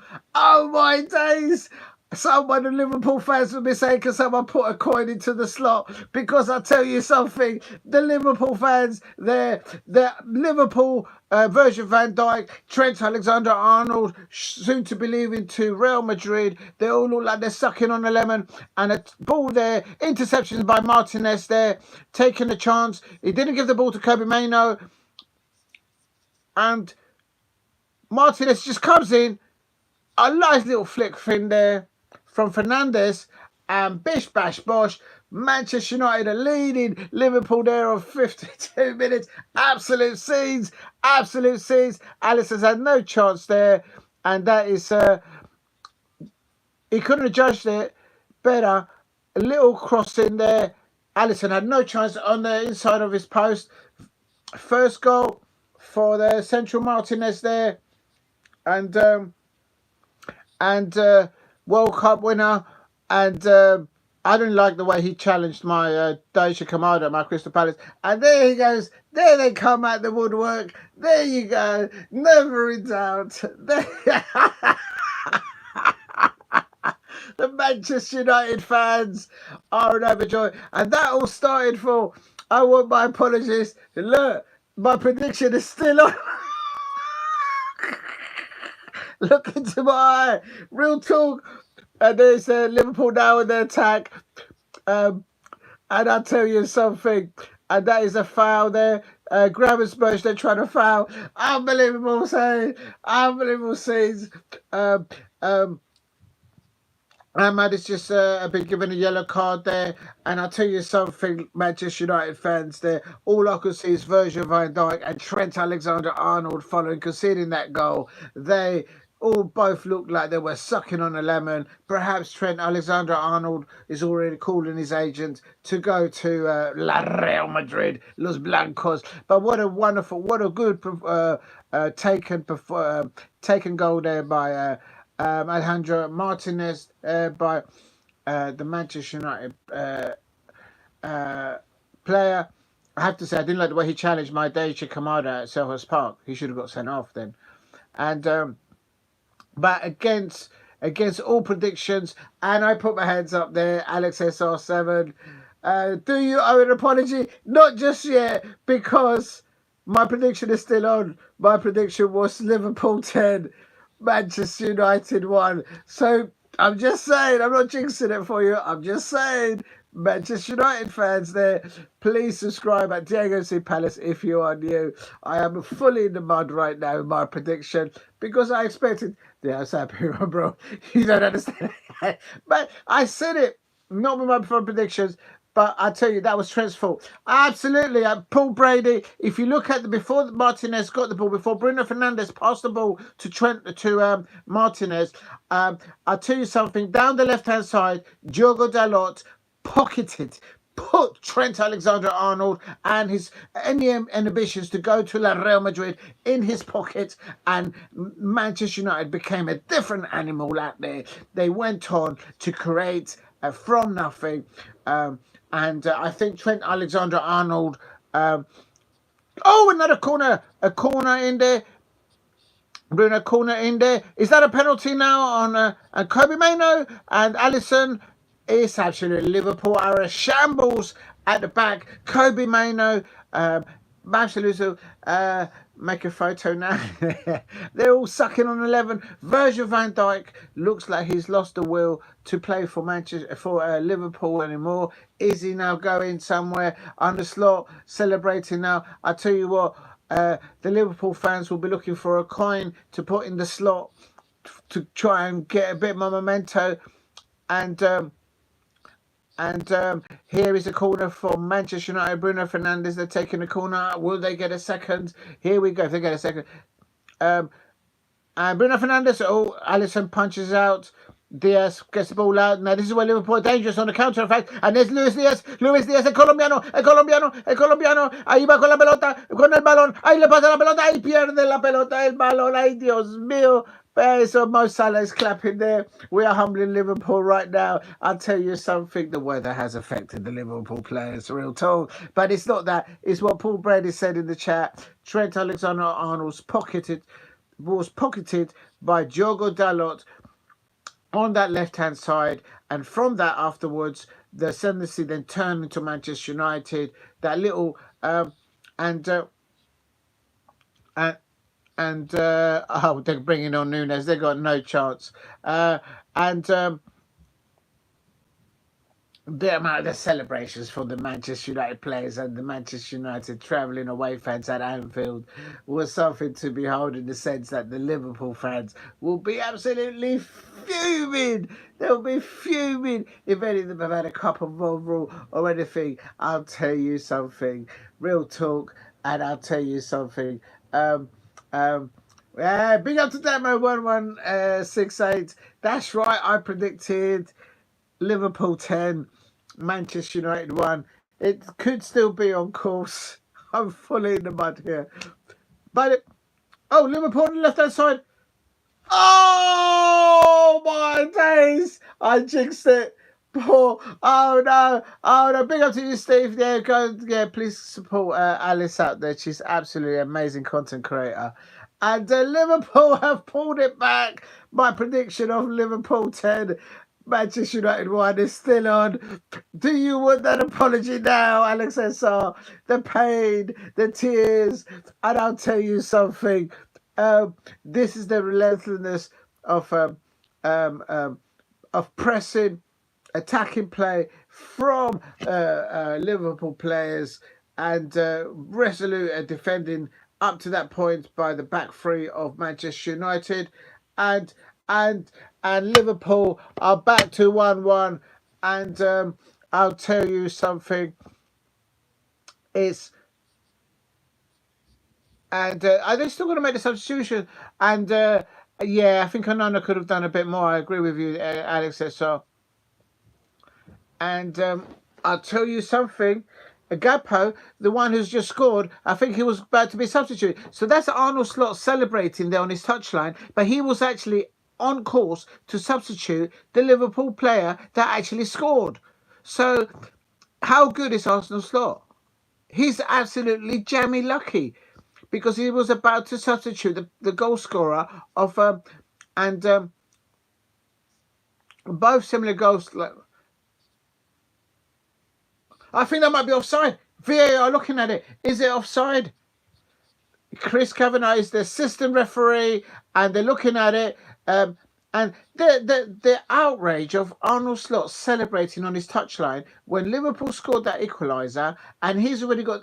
He's trying to take the player that's actually scoring, as he's scoring for his Liverpool side. He's trying to take him off the pitch, and he's celebrating there like, oh, I know best. What an absolute shambles from Liverpool there. And is it going to be is it going to be VAR looking at it? Is it been taken off? And Liverpool always get VAR decisions go their way at Anfield. Absolutely. I'm going on to the mulk now, because my prediction, I don't know if this is actually settled there. I'm on to the David Beckham, you know what. And they're always Liverpool fans always get the VAR decisions go their way. If that had been Crystal Palace scoring a goal like that at Anfield, real talk, that goal for Crystal Palace would have been chalked off. Real talk. And this is what it is with Liverpool when it comes to VAR decisions. I'm not just saying that for having a bit of a pop. I'm saying that because it's real. If my Crystal Palace would have scored a goal like that at Anfield, it would have been chalked off. Offside. Cheers to everyone out there. Hope you're having a great Happy New Year. I suppose the Manchester United fans will be a little bit in that first half and the beginning of the second half, no doubt.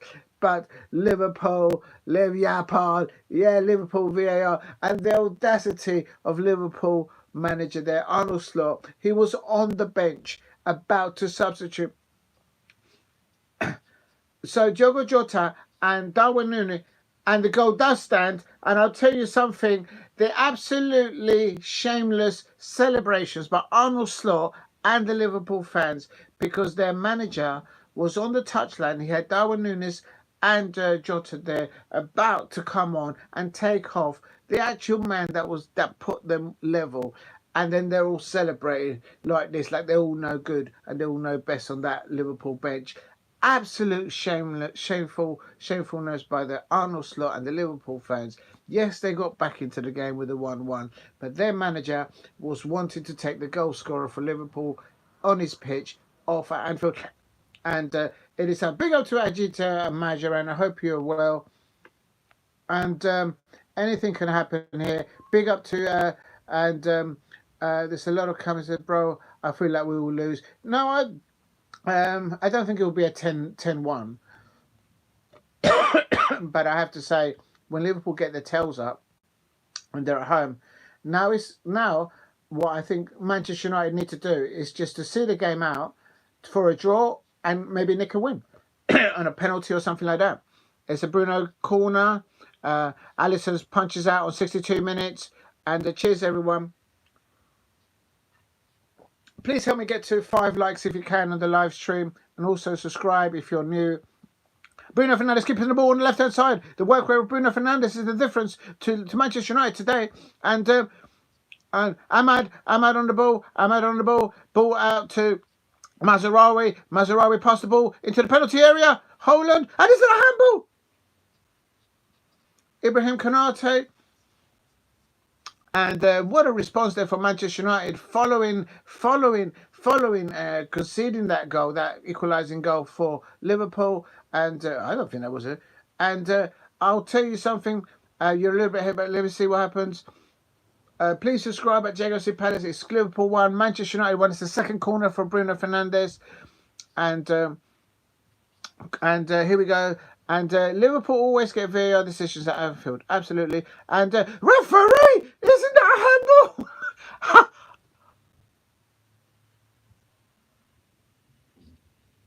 I think that was a handball. And this is Darwin Núñez. And now what happens? Liverpool get a free kick. And a yellow card goes to the Manchester United player. Let me have a look from one corner to the other. Darwin Núñez leaping into the air. And yeah, he had to take a yellow card there, Delic, for the team, Darwin Núñez. But quite frankly, even if Darwin Núñez on 1-on-1 with Onana, Darwin Núñez will never have scored. Not in these type of matches. I'll tell you something, Manchester United fans. There, I'm not jinxing it for you, but I could just see Liverpool winning this on another VAR decision going their way. Quite frankly, there's another goal. There's more goals in this. And my prediction was Liverpool 10. Manchester United 1. So I'm well on course to get there. But for some reason, I don't think it is. This is a corner for Manchester United. For Liverpool. Robertson. Yeah, me too. Anfield, Liverpool, basically. Yeah, there's something going on in there. And let's have a look and see how they behave now, the referees. But here's the ball now in the penalty area of Manchester United. Robertson throws the ball back in there. Diego Dalot there. And but credit to Manchester United, the way after conceding that goal, they went on the attack against Liverpool, and they nearly came up with a 2-1 lead, following 2 corners there against Liverpool at Anfield. But Liverpool now in the ascendancy, playing towards their cop end, and the home crowd are shouting their friends. Please subscribe at Diego. Oh, thank you for getting me to 5 likes. You're all absolutely amazing. Cheers to everyone out there.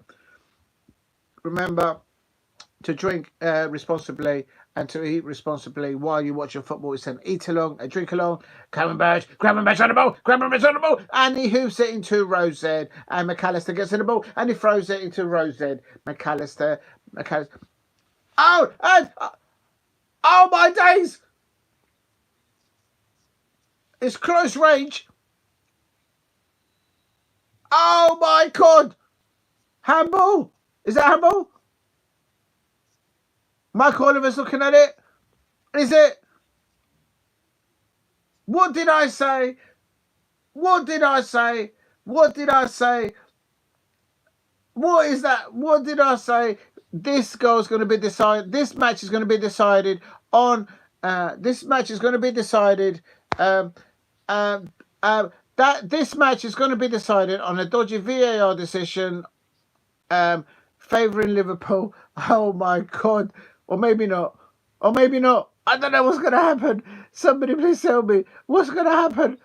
Trent Alexander-Arnold and oh, what's going to happen? What's going to happen? What's going to happen? Oh my days! What's going to happen?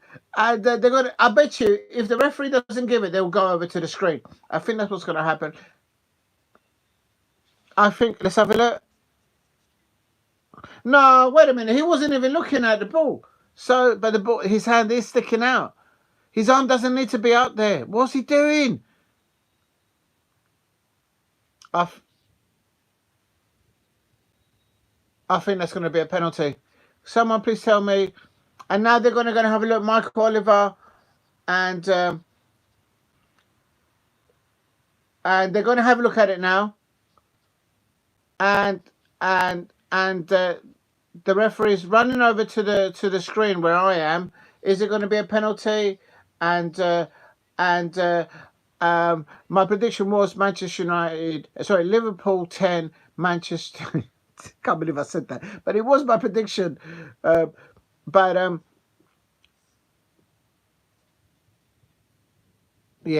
that's got to be given. But what's the lit doing with waving his hand like an eagle out there? What's he doing? Keep your hands in with it. That has to be a penalty. You can't blame the referee. I mean, look, I'm always having a go in it at VAR decisions, but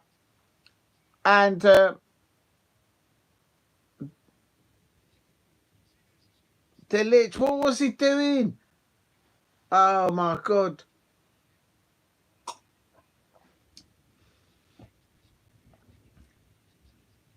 I bet you Arsenal fans, Liverpool fans and City fans will be all rooting for Manchester United in a way, I suppose. And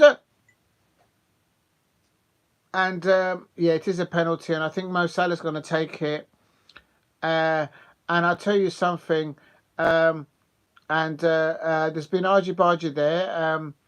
The Liverpool player,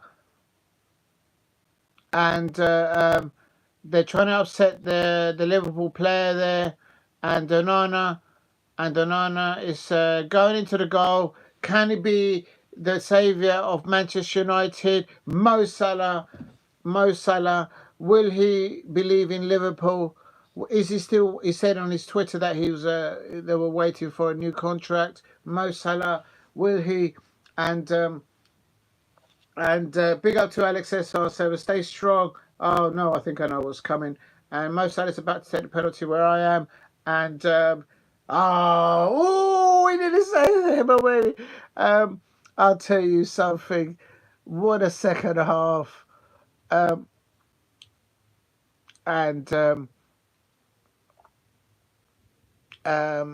think the only way for Manchester United now to respond, having gone behind now, just attack them. Now you've got nothing to lose. Just attack them like you were attacking them at the end of the first half. And you might get something out of this. But the thing is with Liverpool, once they go ahead, they go for another goal and another goal and another goal. They're absolutely relentless. Cheers to everyone. Thank you for getting me to 6 likes. Please help me get to 10 likes. It is Liverpool 2, Manchester United 1. Mo Salah's just scored a penalty in torrential rain. Please help me get to 10 likes if you can. And I'll tell you something. I'll tell you again. The problem is Mo Salah there with his celebrations after that penalty? Is he saying goodbye to Liverpool? What is going on? Yeah,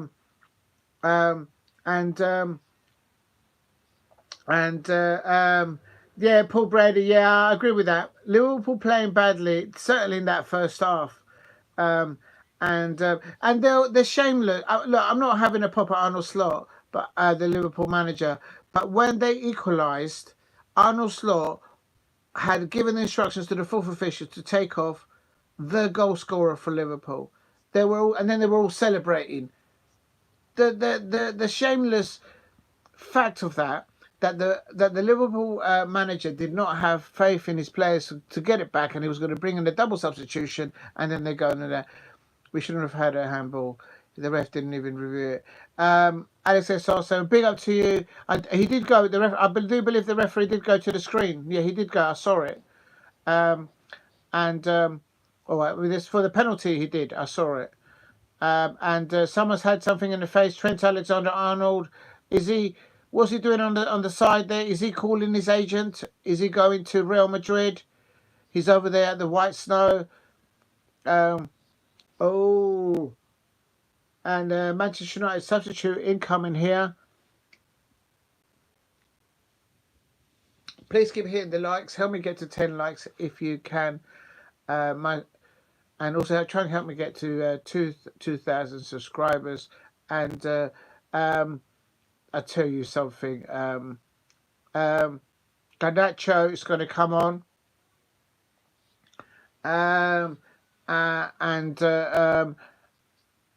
It's Liverpool versus Manchester United at Anfield. It's Liverpool 2. Oh, referee. Oh, the Manchester United fans are going to be unhappy with that free kick now for Liverpool. Big up to everyone in the chat.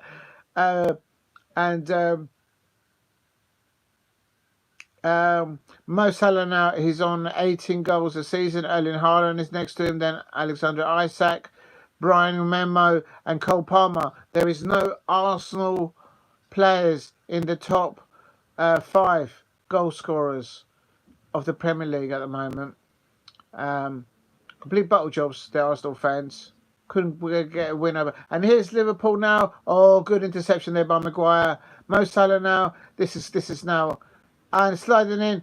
And now he won the ball. He won the ball, ref. Maguire's telling the referee. Oh, no. I can see why the Manchester United fans are fuming. Maguire just won the football. And it's all kicking off. Diogo and Bruno Fernandes is having a word with the referee and he's saying Maguire caught the ball. Am I watching a different match? This referee, Maguire won the ball.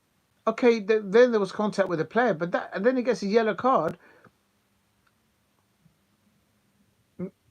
Oh, Salah, that's I can see the Manchester United away travelling fans will be fuming with Michael Oliver. I'm sorry, but I don't think that was a foul. I think he won the ball there. And there wasn't a dangerous foul as well, a dangerous challenge on the play. So why are you giving a yellow card to the player that won the ball?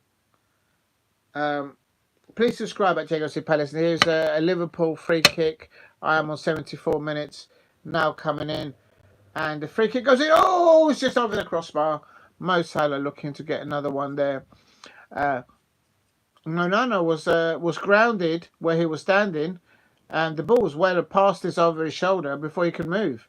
So had Mo Salah got that on target, that would have been 3-1. But it's Liverpool 2, Manchester United 1 on 70. It's coming up to 75 minutes, and now Liverpool are just turning up another gear, as they do when they lead a match. As Paul Brady said on the match on the comments, Liverpool winning still when playing badly, and this is the marks of I suppose Premier League champions in waiting. That matches that they should lose maybe last season, and they would have lost last season. This season they're getting it over the line, but it's only one goal in there. It's Liverpool 2, Manchester United 1, and oh no, but they've just given the ball away, Liverpool. And this referee keeps giving decisions to Liverpool players. Kobe Gakpo and Escapo diving there on the pitch, trying to con the referee. See, why didn't the referee book the Liverpool player there? Because he was diving there.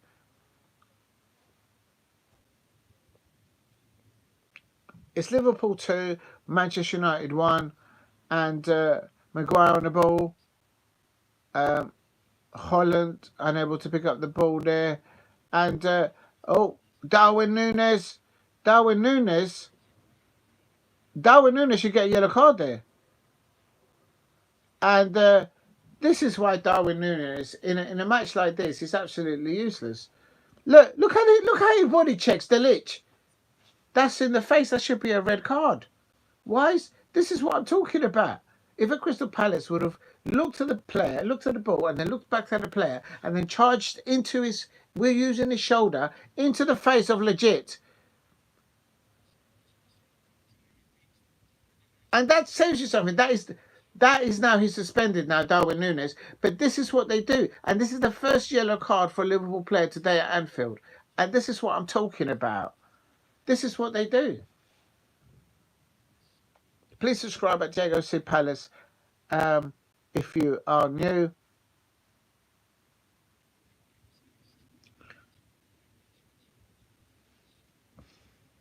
Nottingham Forest next up for Liverpool.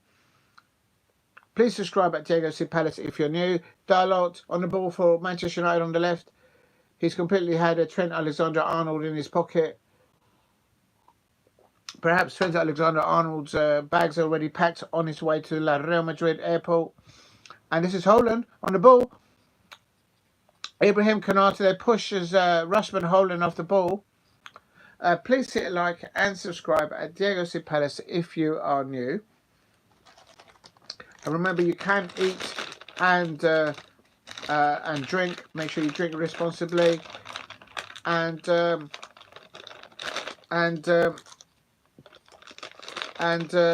course, Ruben Amorim left Sporting, where there was sun, famous custard tarts, the sun, the wine, the food, and here he is at Anfield in the icy rain, and his side are losing 1-2 to Liverpool.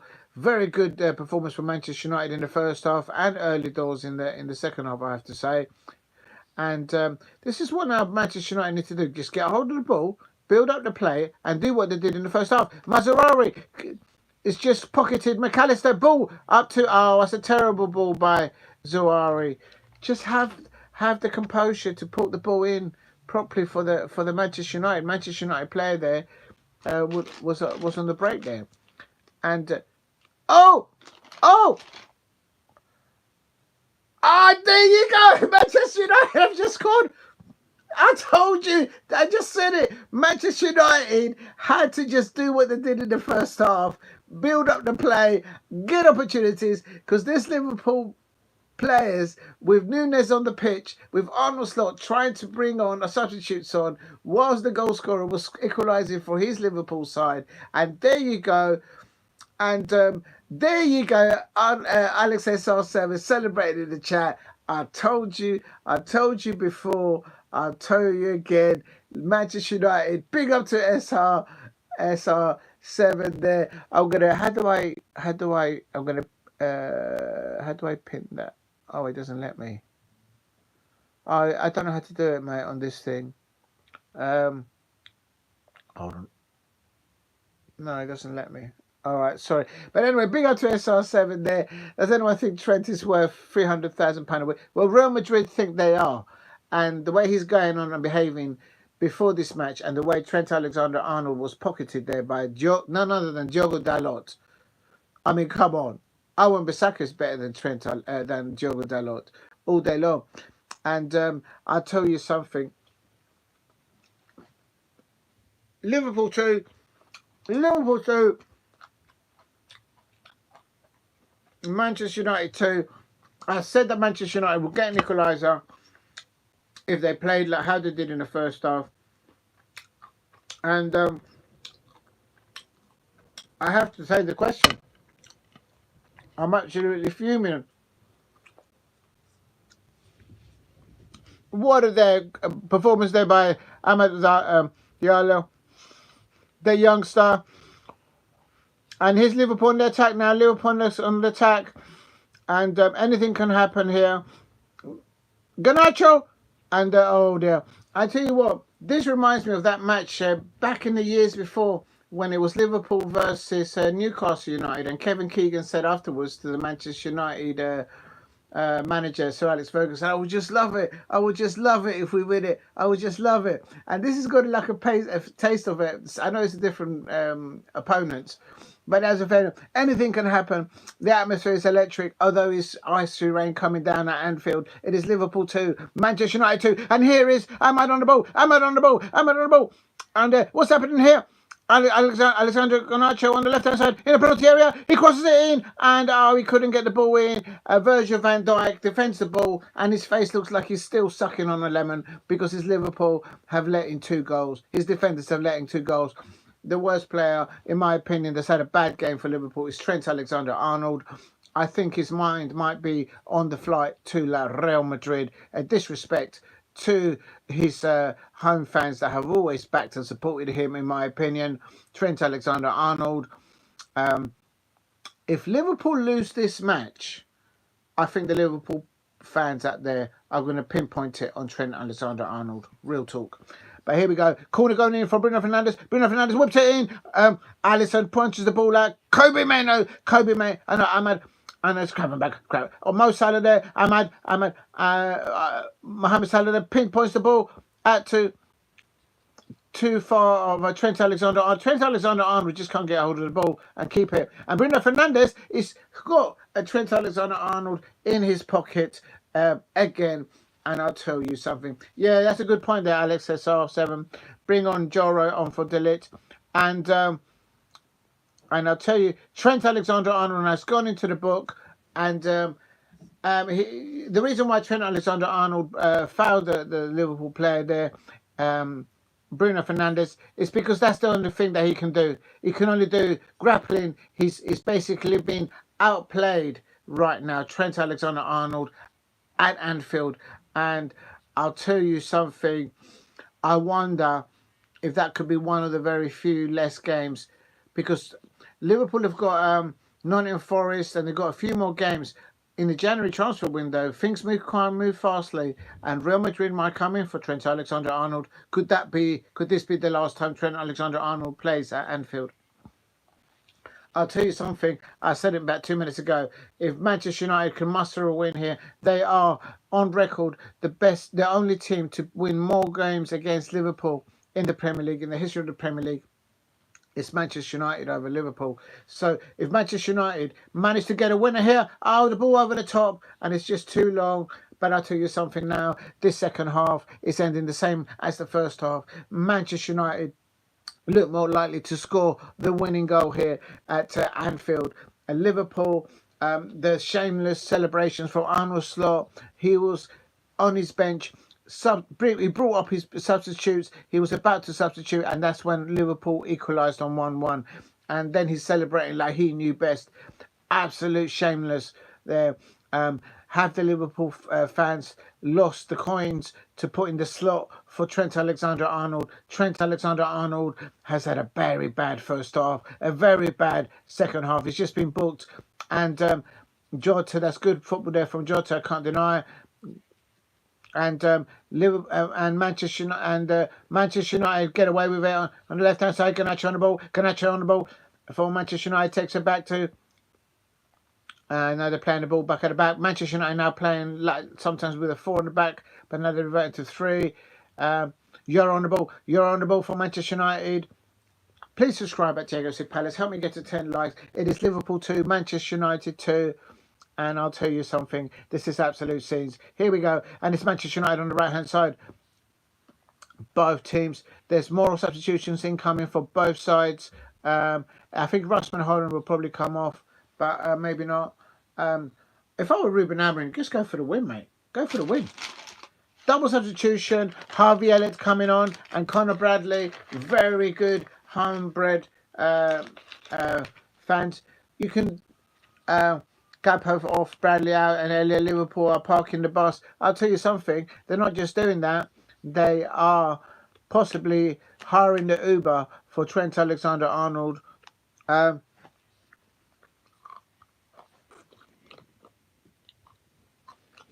Now they take Cody Gakpo off, but they were about to substitute him when he scored the first goal for Liverpool. The shameless celebrations by Slot. And now, Manchester United fans, Liverpool fans, Arsenal fans, Manchester City fans, Chelsea fans that are here, have Arnold Slot now been found out. Because we all saw how Manchester United played against Newcastle United. We all know what kind of seasons they've had. Okay? And and with Ugarte and Kobe Mainoo in that pivot of Manchester United, with the returning from a suspension of Bruno Fernandes, Manchester United here are looking more likely to score the winning goal in the last 5 minutes of normal time. Has Arnold Slot been found out here?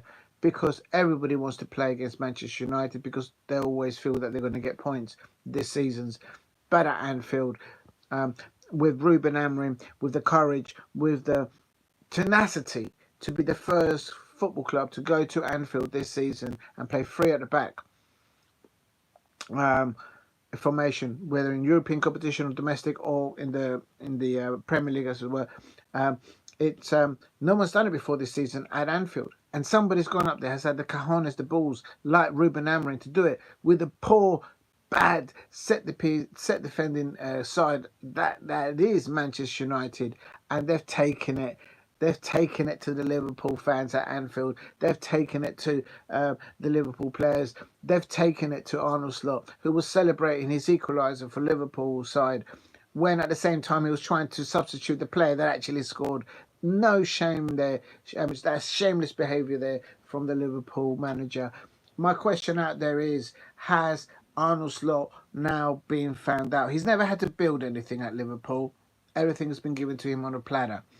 Now, it's all, and so my question is, has Arnold Slot now lost this pivot? Now, could the fallout from this match, should it be end 2-2, or should it be a Manchester United win? Could the fallout from this match be now that Trent Alexander will definitely tell his agent, look, I'm already on my way to Real Madrid, just get me the Uber. I'll go tomorrow morning. Real talk. And can United win here from a set piece in the dying minutes of the second half? Big up to SI7. And can they win it? Can they nick it? But they have to be careful with the counter from Liverpool. And it's Liverpool.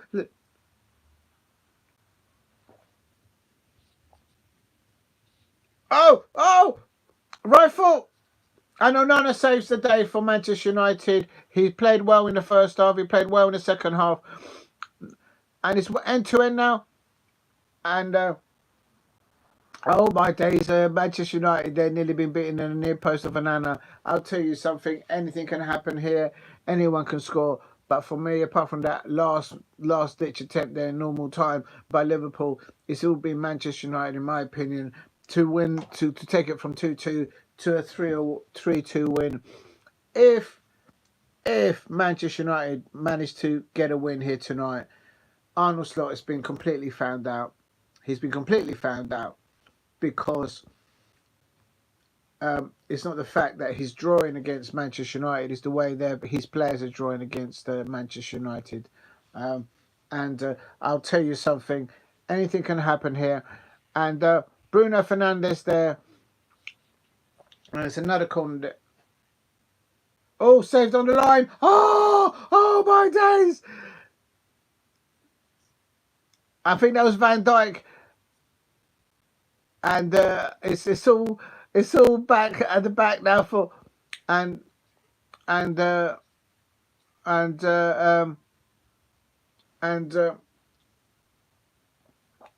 7 minutes about anything can happen. Oh my days, Onana saving the bacon for the Manchester United travelling away fans.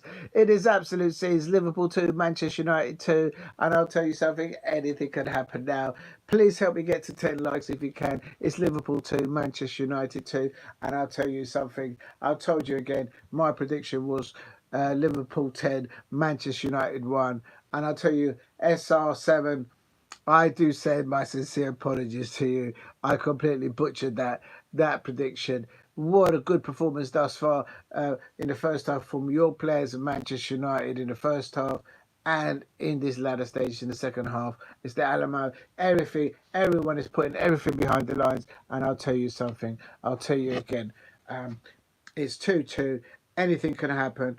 And I'll tell you, if Manchester United nick the win here, away at yes, I can confirm it's definitely been 7 minutes of additional extra time.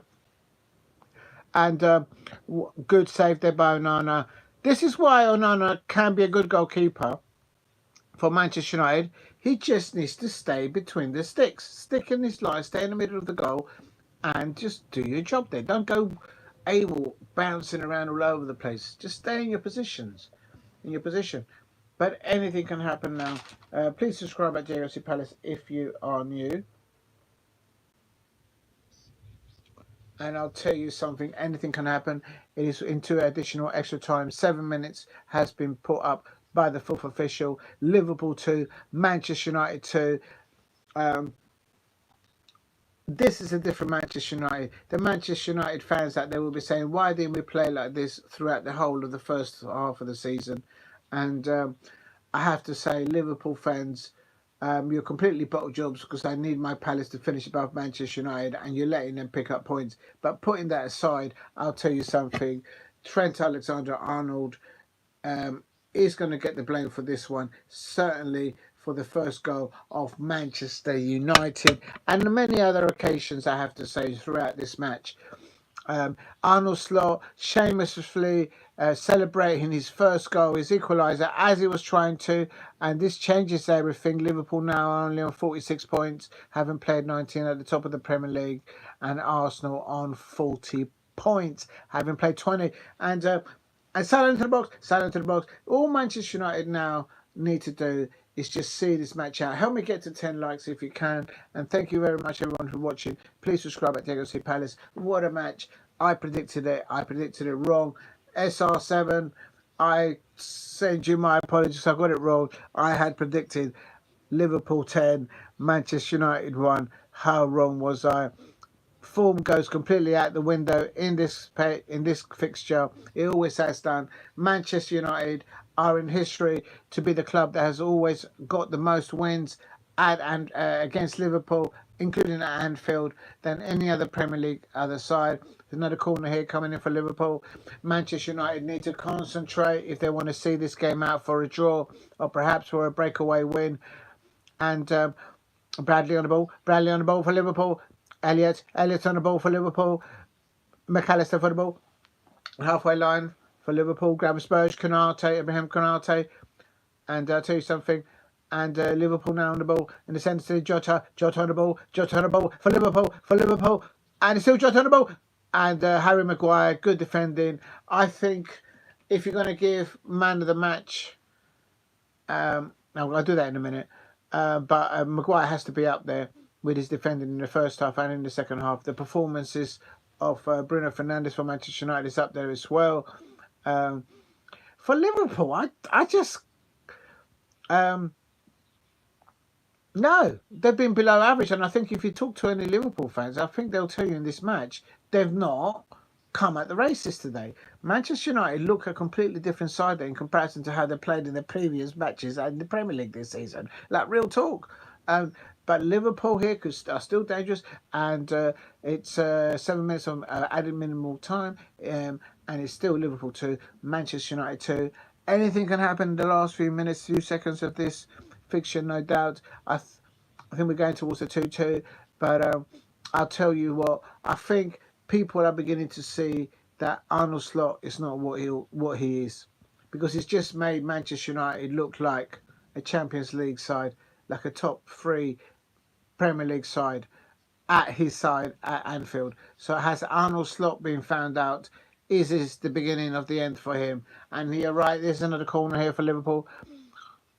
Please hit a like and subscribe at Diego C. Palace. Help me get to 10 likes if you can.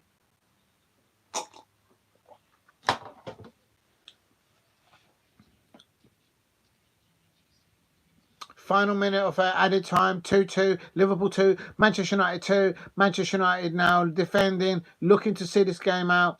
And, Van Dijk clears the ball there. Manchester United there looking to get a last-minute ditch winner. If Manchester United win this in the last minute. And McAllister on the ball. Right-hand side. Where's it? Oh! Oh, my days! Oh my days! And it's just lifted over the top. Oh, what incredible ending to this match. I'll tell you, anything could happen. Anything could have happened. Liverpool had chances to win at the end. Manchester United also defended really well, but they're also looking to get a winner at the end. Anything could happen. Oh my days! These two teams should play more often against each other, regardless of the weather. The weather doesn't matter. Robinson there, and I'll tell you something. I'll tell you something. Arnold Slot has been found out. I think, as an outsider looking in, and I was hinting it earlier on, about 5 or 6, 7 minutes ago, Alex SR7 and any Manchester United fans out there, I know your side has scored 2 goals, and I know this player hasn't scored any of the goals, but I'm telling you, you're the man of the match of this fixture between Liverpool versus Manchester United at Anfield. Has to be your Maguire. Had it not been for him there, I tell you, Amad Diallo, there, a very good performance from him. Very good performance from Bruno Fernandes and Robinson there. Robinson is not happy there. Please keep hitting the likes and subscribe at Diego C. Palace. What an unbelievable match. Liverpool 2, Manchester United 2. Who would have thought it? After all the performances of Manchester United, not being able to defend set pieces, with all the Manchester United fans, all the Manchester United, not all, but the majority, some of them already content creators out there, chucking Ruben Amorim and Kobe Mainoo and Russman Holland and all the Manchester, their players underneath the bus. Who would have thought that they would go to Anfield today and get a 2-2 away draw? And I'll tell you something. I'll tell you something here. Manchester United well for their draw there, and Maguire. Maguire could have been a legend there. Maguire could have been a legend there. And I'll tell you something. How did he not score in the last few minutes of that? I have to say, Manchester United fans, should your Harry Maguire get the man of the match because of his defensive things. But Ugarte passed there, passing the ball at the end to Maguire. Oh my days. Just keep it down. Just hit the target.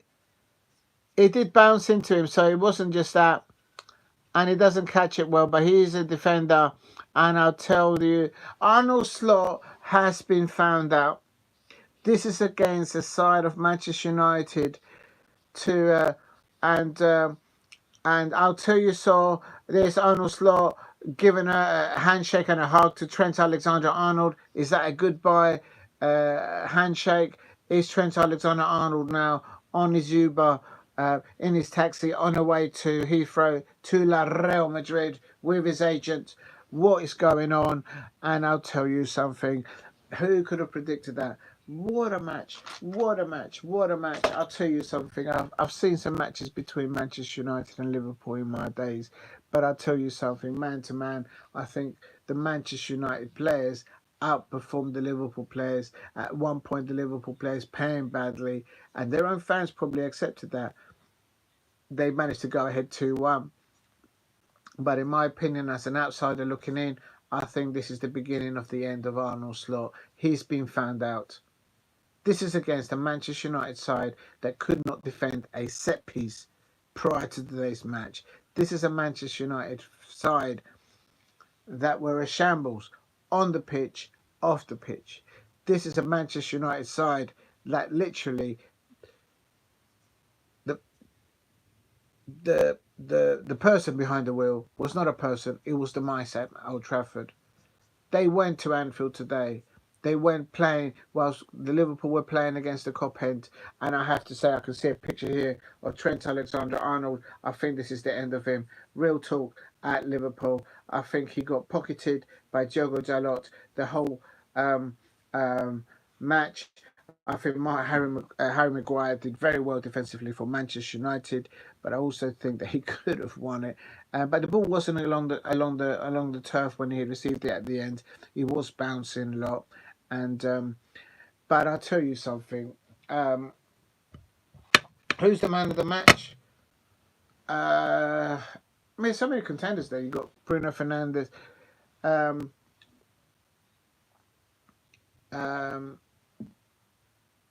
It's not a Liverpool player. I think that none of them can hold their head.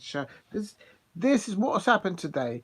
It's just demonstrated that Arnold Slot has been found out, because this is a Manchester United side that is not performing well, and it was himself, Arnold Slot, in the pre-match conference. He said that Manchester United are a good side regardless of what they think. He's just basically jinxed it for his own players. Maybe he's trying to get rid of the players that want to leave, like Trent Alexander-Arnold. I don't know. But I'll tell you something. At the end of this match, Trent Alexander-Arnold, he put on the coat, and I'll tell you something. Could this be the last time that Trent Alexander-Arnold plays for Liverpool at Anfield? Because I'll tell you something. This is a completely, not a bottle job by Liverpool standards, by Liverpool players. The ball, Alex SR7. I looked at that replay. I hear what you're saying because he missed it, but I looked at it and the ball was not level. It was bouncing along, and remember he's a defender, and I thought that was in. All you had to do is just place it towards the target, and it would just, probability logic dictates that it probably would have gone in because of the pace of the ball that was coming to him. But the ball was bouncing like a ping pong ball, and when he hit it, he couldn't get a clean strike because he had to adjust the inner side of his right foot. So if the ball had been passed to him along the floor, or maybe at high vote, but even I can.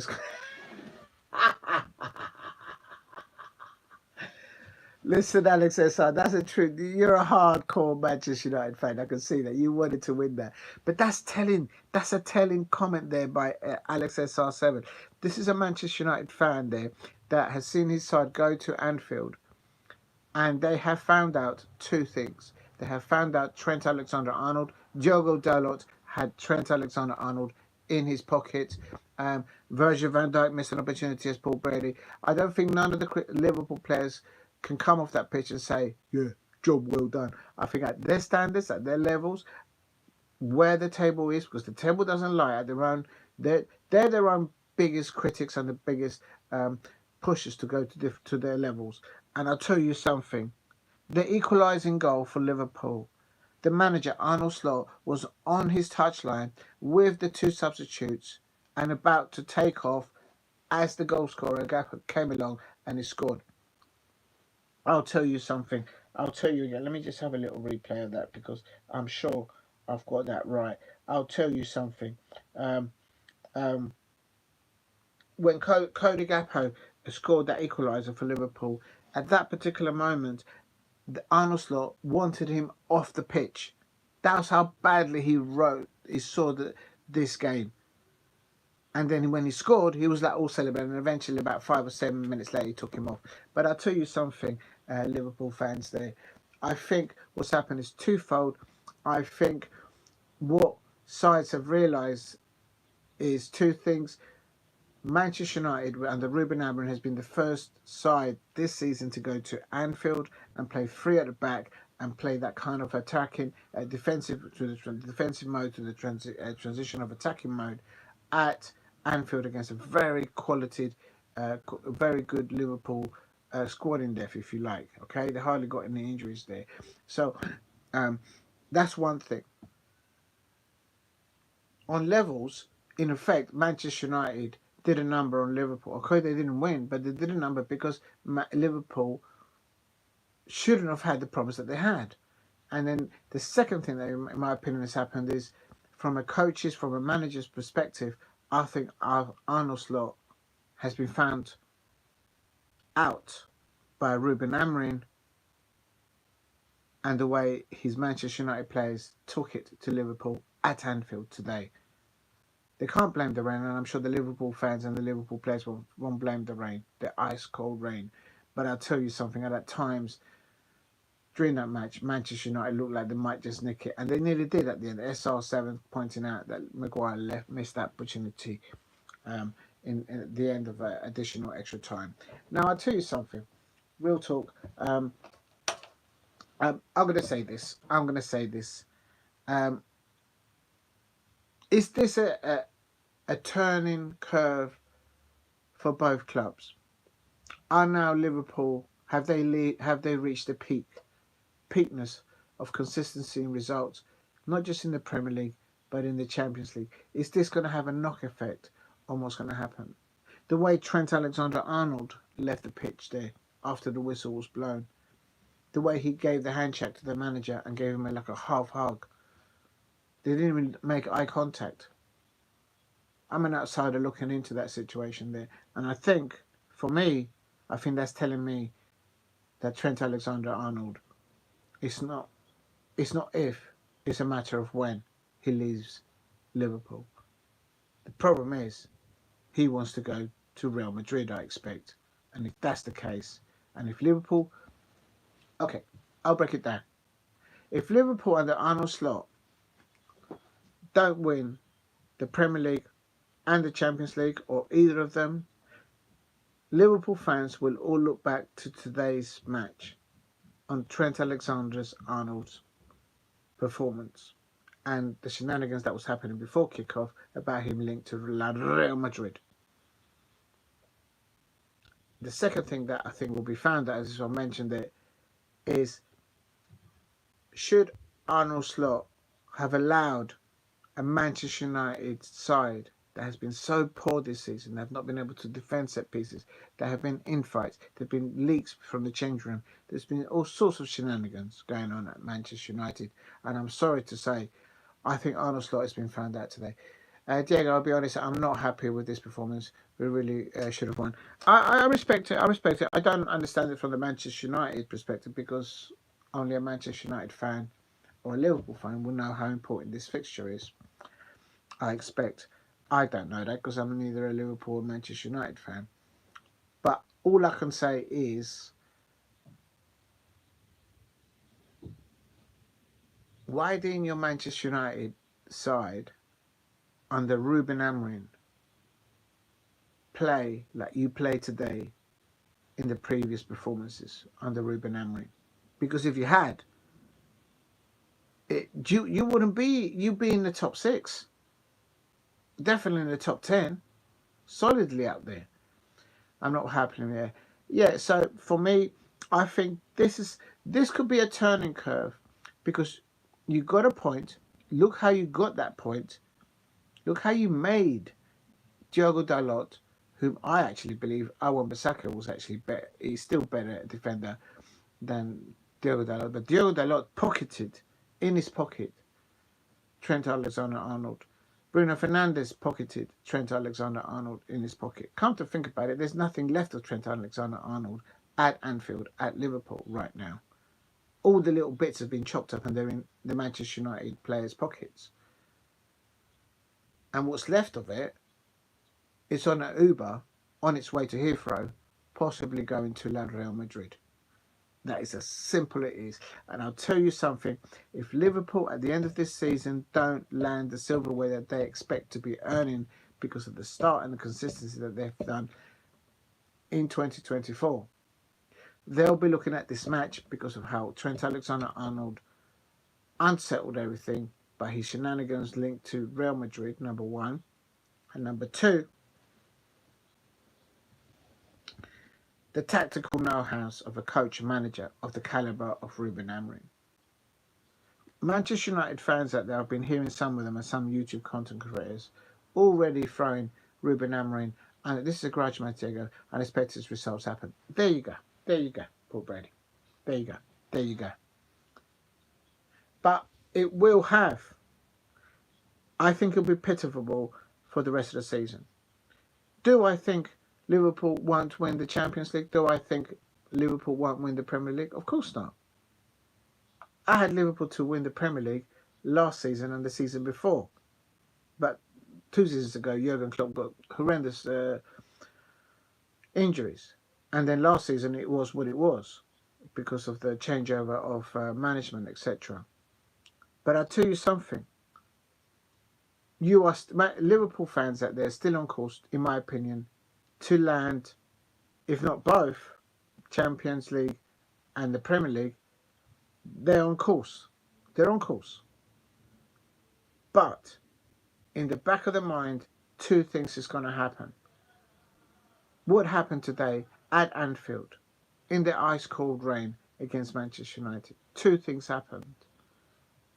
The tactical, the tactical knowledge of Arnold Slot, in my opinion, as an outsider looking in, has just been found out because of the shameless way that he celebrated his equaliser of his players at the moment when he was trying to get off the pitch, the actual goal scorer, Cody Gakpo. Read the game. If you got a player back to score or going to score, I know you can't see hindsight, you've got to read it. And he was reading it wrong. He got it wrong today. And who did he get it wrong? This brings me on to the second point. It was against Manchester United.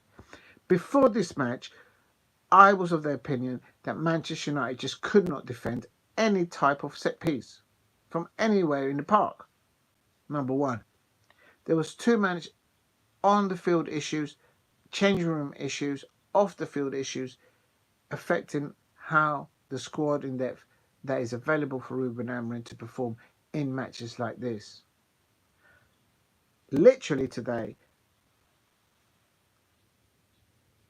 Virgil van Dijk, I think, had an off day. I think definitely Trent Alexander had an off day today.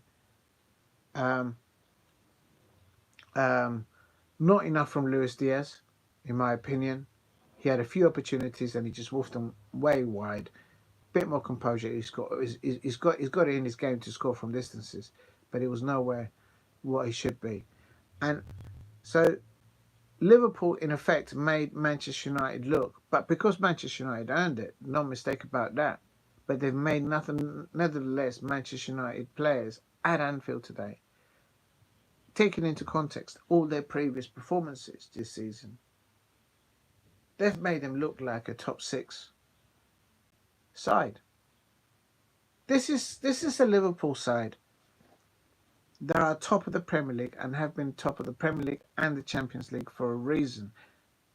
The amount of games and the way they've won those matches in the Champions League and in the Premier League. I'm not even to mention the cup competitions yet, the other one, domestic cup competitions. This is a very good Liverpool side, and today, man of the match could have been the defensive play by Bruno Fernandes. Ahmad could have got man of the match. Onana could have got a man of the match with his point saves, not going AWOL outside his goal. Kobe Mainoo had a very solid first and second half, in my opinion. Harry Maguire playing in the middle there. Basically, I would say man to man, all, if not most of the Manchester United players that they were playing for a purpose, for a real purpose. As Paul Brady said just a second ago, I'm going to quote this is a grudge mark, Diego, and unexpected results happen. Absolutely, absolutely. I think I'm going to give man of the match, and I've never done this before, but I'm going to give it to someone who wasn't even on the bench or actually played on the pitch. The man of the match of this fixture today was Ruben Amorim, the first manager to have the guts, to have the cojones to go to Anfield this season in European or domestic competition at Anfield this season and play with a back three. With the performances that he's had to endure recently, just putting it mildly, as the manager of Manchester United.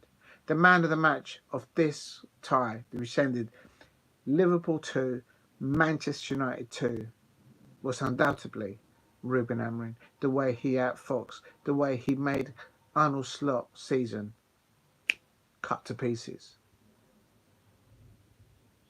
That's not a coincidence.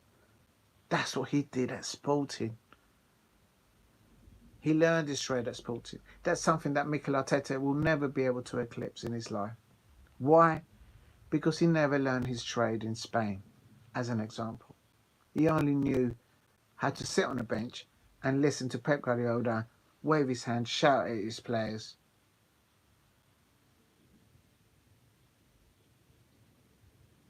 But Ruben Amorim learn his trade in his own backyard.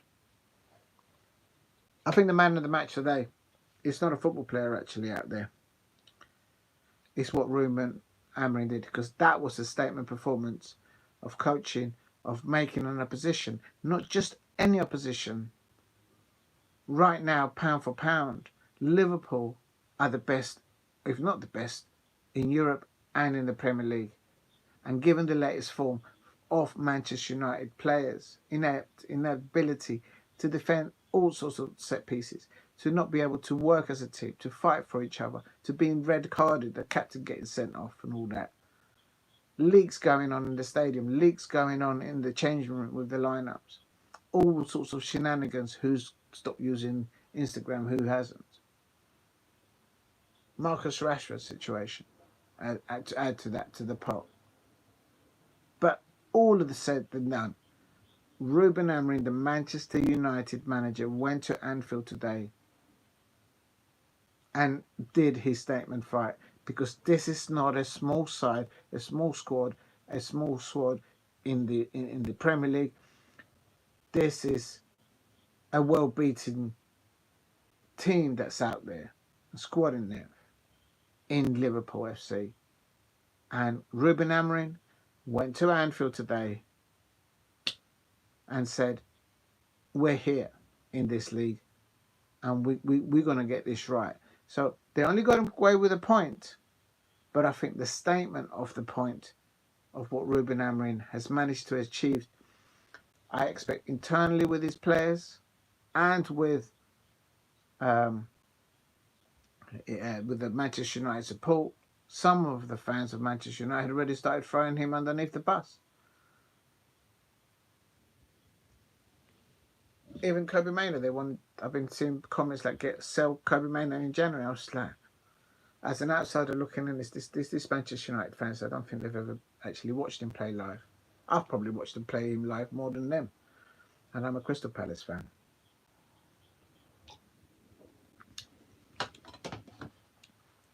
Today will be pitiful. Please help me get to 10 likes if you can out there, and also help me get to 2,000 subscribers if you can. 2-2. I didn't predict that because of the form, whatever. And Paul Grady there has just reminded me and everyone out there that it was a grudge match, and the only thing that I can say in my favour is that I did say that in the history of the Premier League, or since the existence of the Premier League, the only club that has been more successful against Liverpool FC at Anfield or away against Liverpool as a football club has been Manchester United. So it had a bit of that essence in that. The form just goes out the wild. And as an outsider looking in, I'm seeing the Manchester United fans disappointed because they could have nicked this. They could have won. They should have won this. And on the Liverpool side, their fans are saying, how can we let these Manchester United away fans and these Manchester United players come at Anfield and perform the way they performed like that in difficult playing conditions, I may add. They made us look like we're all sucking lemons.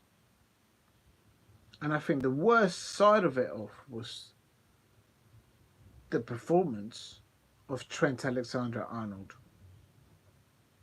And I saw it right at the end there, when Trent Alexander-Arnold, when the match had finished and they're all shaking each other and all that, the camera zoomed into Arnold Slot and Trent Alexander-Arnold, and they both shook hands, and they were like a little bit of a half hug, but there was no eye contact. It was they already said their goodbyes internally, and I repeat, if Liverpool don't come away with the honours of a Champions League win or the Premier League or both, people will be looking back, especially the Liverpool fans will be looking back at Trent Alexander-Arnold and how things have been allowed to evolve on this potential move to Real Madrid. before the kickoff of today's match, and because of his performance, substandard by a mile today by Trent Alexander-Arnold for Liverpool today at his Anfield.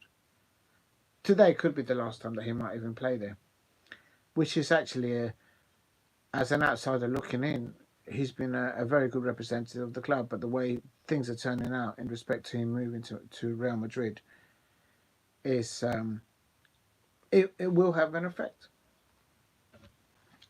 Now, just going to quickly go back.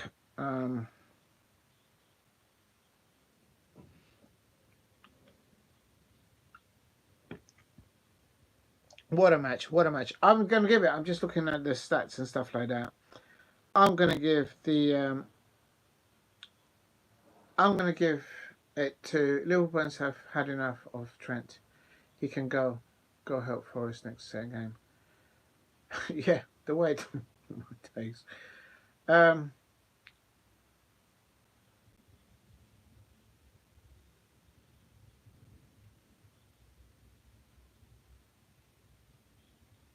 Yeah, he was off it. He was off it today. It wasn't the fact that it's not the fact that Liverpool drew against Manchester United. It's like they managed to just grab a goal. I mean, they had chances to win it. Make no mistakes about it. That's Liverpool. But it was the way they allowed Manchester United to sort of renovate to. That's the other thing I haven't mentioned. Should from now, so that's one side. I've mentioned the Liverpool side. If they don't land trophies, Liverpool fans will be looking back to what happened today. But the other side is that Liverpool fans will be looking at what, not openly, obviously, but they'll be cautiously looking at to see how Ruben Amorim now turns or doesn't turn the remainder of the fixtures in January, as an example, or the rest of the season.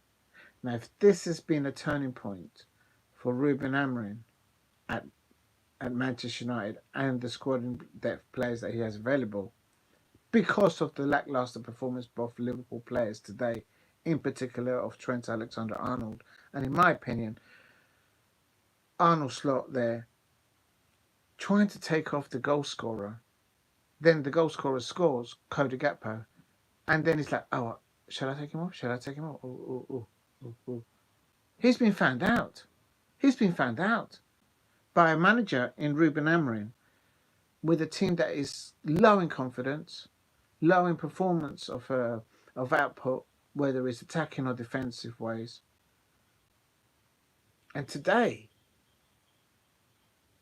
Liverpool made Manchester United players look like they're in the top 4, top 3 fight of a Premier League title contention. This will infuriate the Liverpool fans, and Liverpool fans are rightly right, will be saying, where did the problem originate and where did it come from? And I tell you something, as an outsider looking in, I think a lot of this is going to land on the plate of Trent Alexander-Arnold. I don't know if his agent is a family member or not, but whoever it is, they need to get into a meeting like tonight, emergency meeting, because, as I've said, I've grown up and I've worked with Liverpool fans all my life here in South London, or in London as well. And they've always been very protective of Trent Alexander-Arnold. But with the shenanigans that's going off the field right now, and what Michael Owen said, if Real Madrid have come in, there'll be no doubt that there will be secret communications in the background for them to make that inquiry in the first place. So something's up, something's on. And as I say, at the end of this match, if there's any Liverpool fans out there, look when Trent Alexander-Arnold acknowledges Arnold Slot after the match had finished, and the way they shook hands, they kind of like gave each other like a little half hug, but there was zero eye contact, no eye contact man to man. It's not a matter of when, it's not a matter of if, it's a matter of when, in my opinion, that Trent Alexander-Arnold moves on to a new challenge. But to go to Real Madrid, don't go there. Go to Barcelona, go to Atletico Madrid, but don't go to Real Madrid. I'm not certain how he's playing his cards right now. It wouldn't surprise me if the Liverpool fans have had enough of him. Please help me get to 10 likes. I'm just quickly having a look at the um,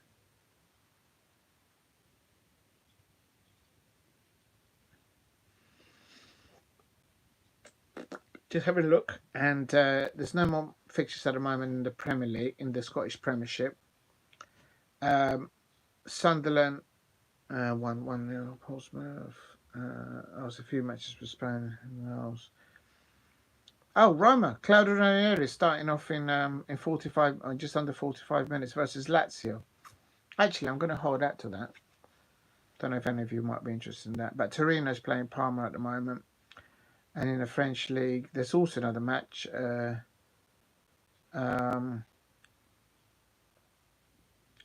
Marseille versus Le Havre, but that one doesn't really. There's a Portuguese side. There's no one that I know there. Yeah, I'm going to hold on. I'm going to hold on to Claudio Ranieri's Roma versus Lazio, of course. Oh, the team's already out. He's gone with Dybala there and Pellegrini up top with the Jobbik up top, and Paredes and Conke there in the pivot there with Saelemaekers and Angelino as wing backs. And he's got options on the bench there as well. So good luck to Claudio Ranieri. And Lazio, of course, got Marco Baroni. He's gone for Guendouzi, I believe, from ex-Arsenal, and Rovella in the pivot there with Castaños up top and Kanzagi there on the left winger there. So that's going to be quite tasty there. Lazio versus Roma. Oh, I've just missed a comment. 1 minute. Let me. How do we do this? Could you? Yeah, happy birthday to the son of Edge TV. Oh, 1 minute, I've lost the comments. Let's see. Live chat. Yeah, but happy birthday to Edge TV's son.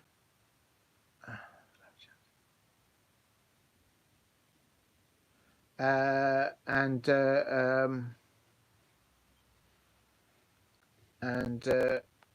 yep, happy birthday to him, and I hope you all are well. Right. What I was going to say is, yeah, there's another fixture there. Hope you. Let's see if I missed another one. Paul Brady says Liverpool fans have had enough of Trent. You can go. God help Forest game. Yeah, that's going to be. I cannot do the watch along for that one. I don't know what's going on. I don't know if that clashes with my Palace games. And he said Paul Brady there saying that this is a grudge, mate. Diego. Unexpected results happen. But there you go. From this match onwards, it's Manchester United now going to turn the screw within themselves and says, look, we don't like each other. We have issues internally, but let's just get the job done. Let's get the best job that we can while we're here. What's left of us? Will they now start to turn their season around? There could be optimism of that. And if it does happen for the Manchester United fans and Manchester United, Ruben Amorim and his players, they're going to be looking at this match today, and the Liverpool fans and the Liverpool players and Arnold Slot getting found out.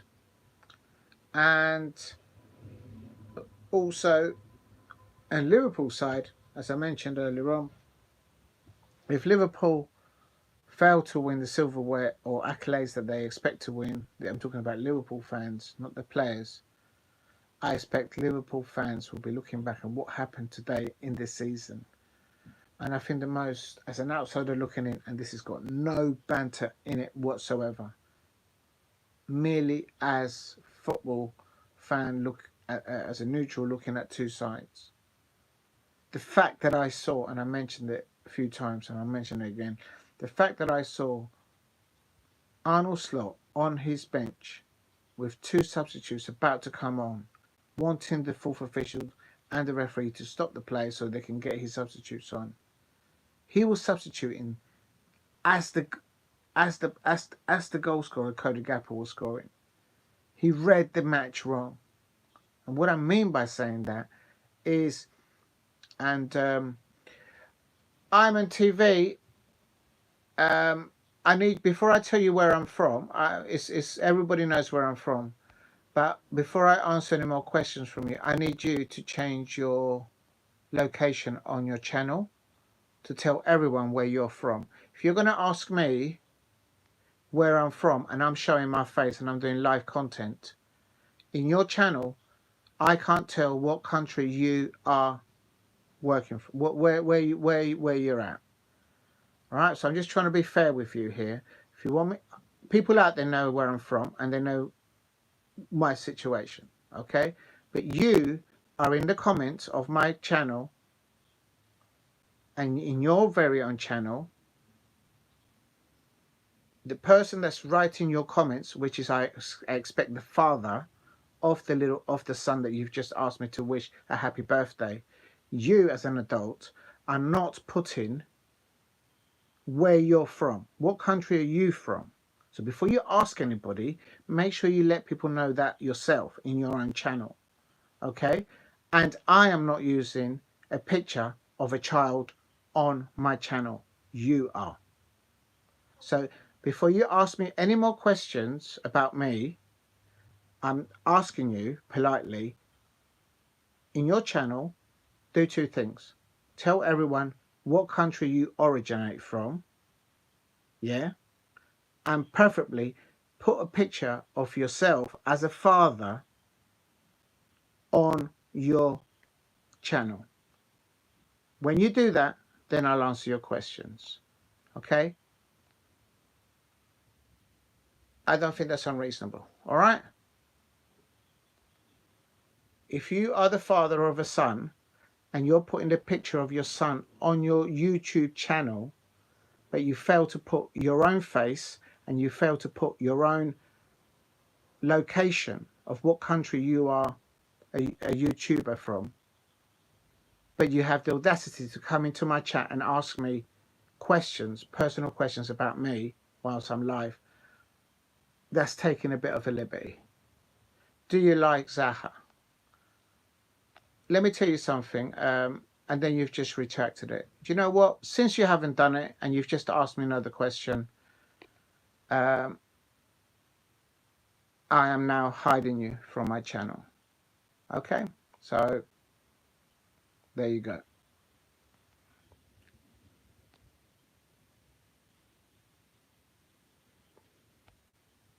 What a complete twat. If you're going to put a picture of your son on YouTube, show a picture of yourself as a man, as the father. What a complete twat. And then he goes around, or if it is a he, if ever there was a troll, I think that was one. Right, there we go. Let's go back to the live chat. There you go. Big up to Paul Brady there. Now, he is a real one. He's clearly a Liverpool fan there. He hasn't got a picture of anyone else, and he's put his full name there. And I'll tell you this much. It's important that the actions of both Liverpool fans and Manchester United fans in how they see their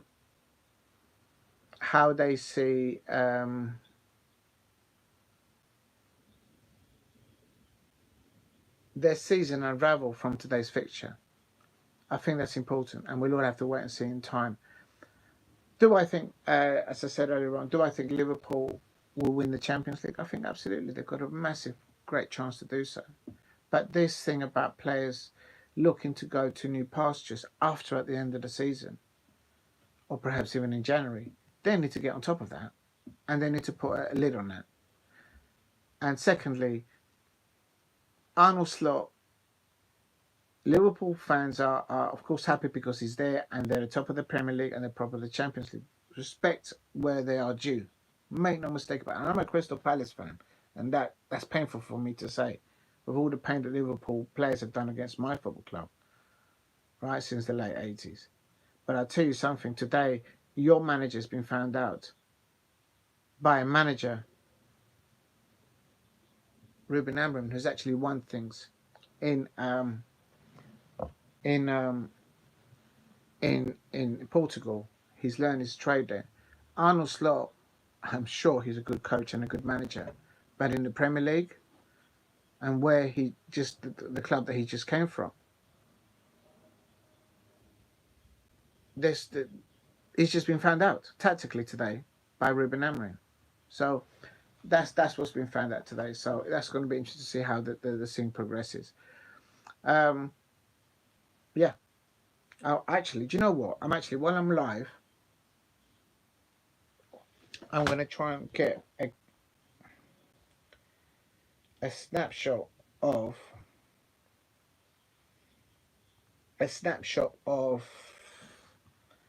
the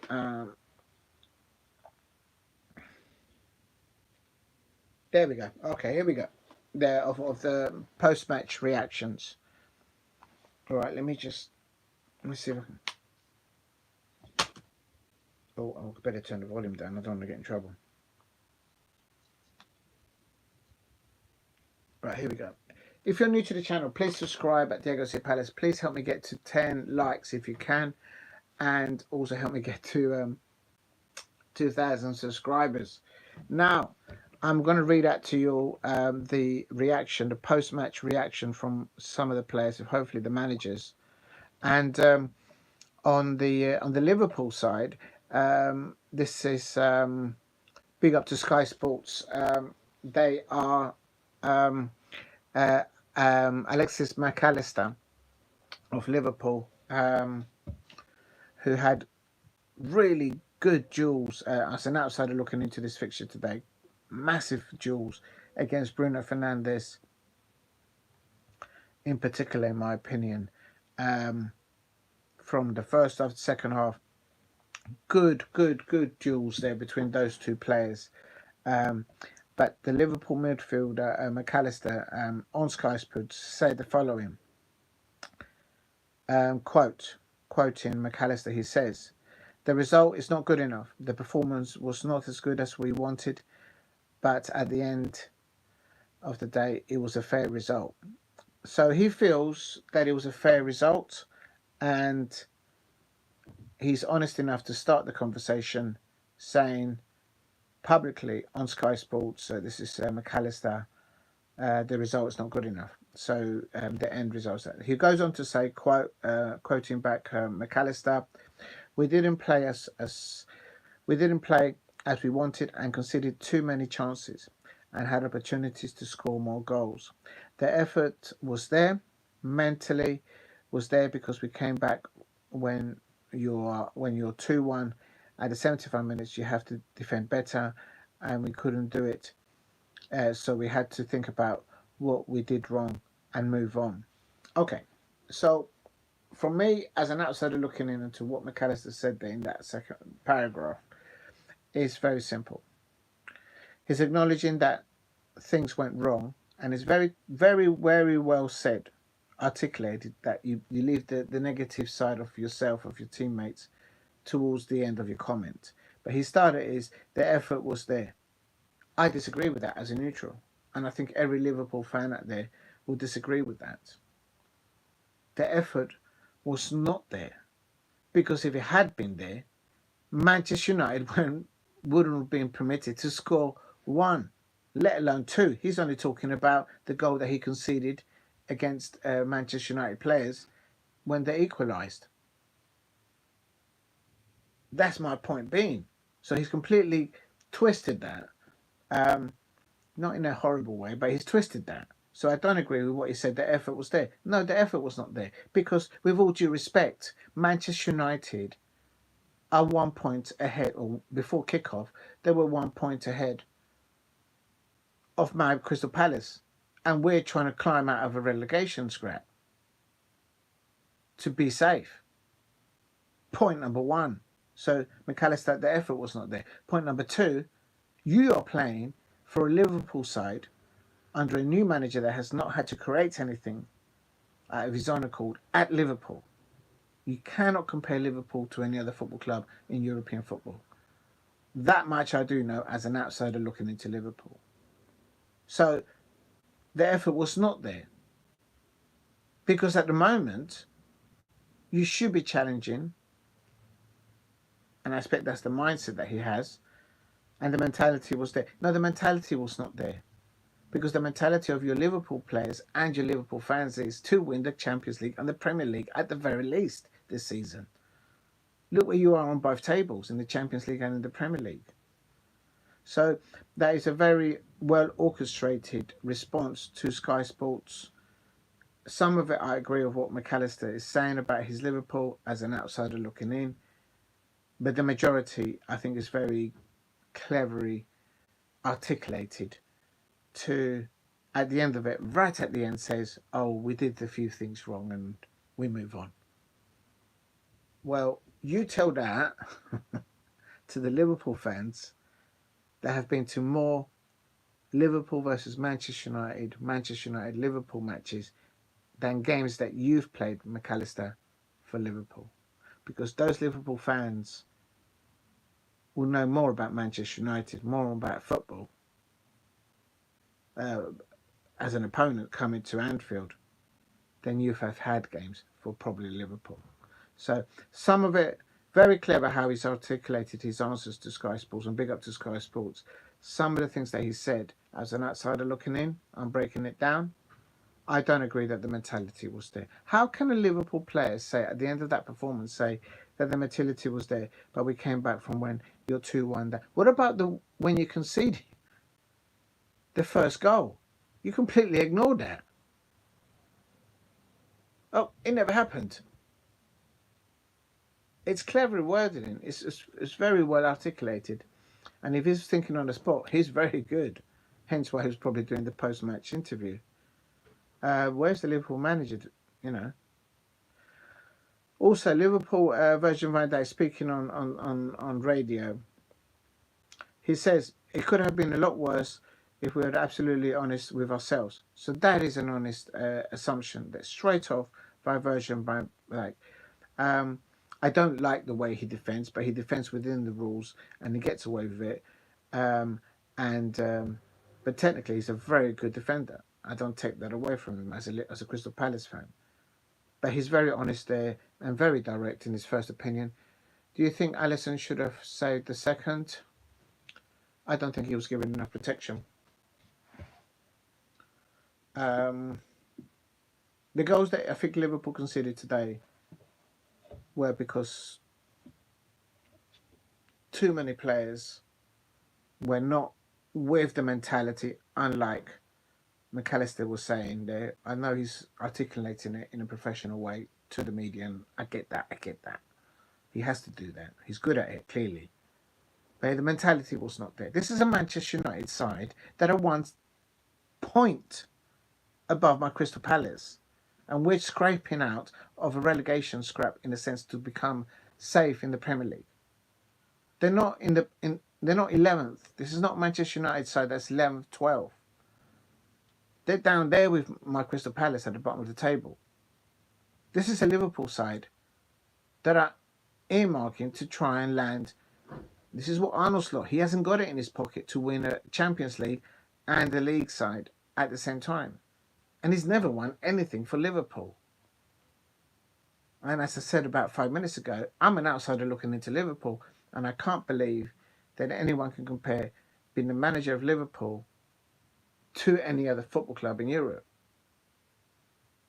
because of what they've achieved in trophies in Europe. Okay? I'm an outsider looking in, and hello, it's obvious. So the mentality was not there. Virgil van Dijk said, I'll quote again, he says, it could have been a lot worse if we were absolutely honest with ourselves.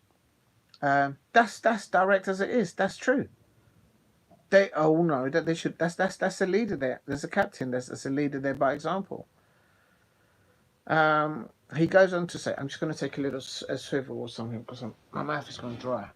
If there's anybody out there, please help me get to 10 likes. The reason why I'm breaking down the reactions of Liverpool players especially, it's because my Crystal Palace play in the same formation that Manchester United does, like Ruben Amorim, with three at the back with the wing backs, with the two in the pivot, with the number eight in the pivot in the midfield, and we're going to be having to play in that formation. We don't know to play at the moment under Oliver Glasner in the four at the back. He's not going to change it before. He's not going to change it now. And when we go to Liverpool, we're not going to change that.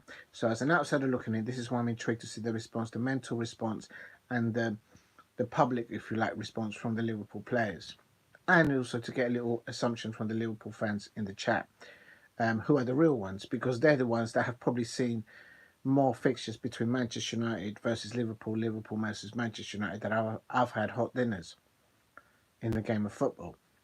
But that's where you pick up things as an outsider looking into Liverpool. Now, I've lost Virgil van Dijk's thing. I'll go on to Bruno in a minute. Where is he? Oh, here he goes. So quickly, I'll say again. He said, oh, he keeps moving. So annoying. Right. It has been a lot worse, and I have to be honest ourselves. Okay. Virgil van Dijk's quote goes on to say, they had a big chance in the end, and that could have been a lot worse than where we are now. Again, another solid point by Virgil van Dijk. Experienced veteran, Netherlands international football player, and the captain. I think Virgil van Dijk is the first Liverpool captain from the Netherlands to have actually won a Premier League at Liverpool in the history of Liverpool. I could be wrong in saying that, but he's speaking with experience of having done things at Liverpool that no other Netherlands player has ever done at Liverpool. So that's a very solid response there by Virgil van Dijk. The second point, he says, they had a big chance at the end, and that could have been a lot worse than where we are now. Full stop. Listen, had Manchester United won that match, and as Paul Brady said in the chat, yes, is this a grab match? I wouldn't be surprised if Liverpool fans would have just switched it off and just like, do you know what? I need to go for a walk, or I need to go to the pub or something. I need to go and do something to just clear my head because of what I've just witnessed.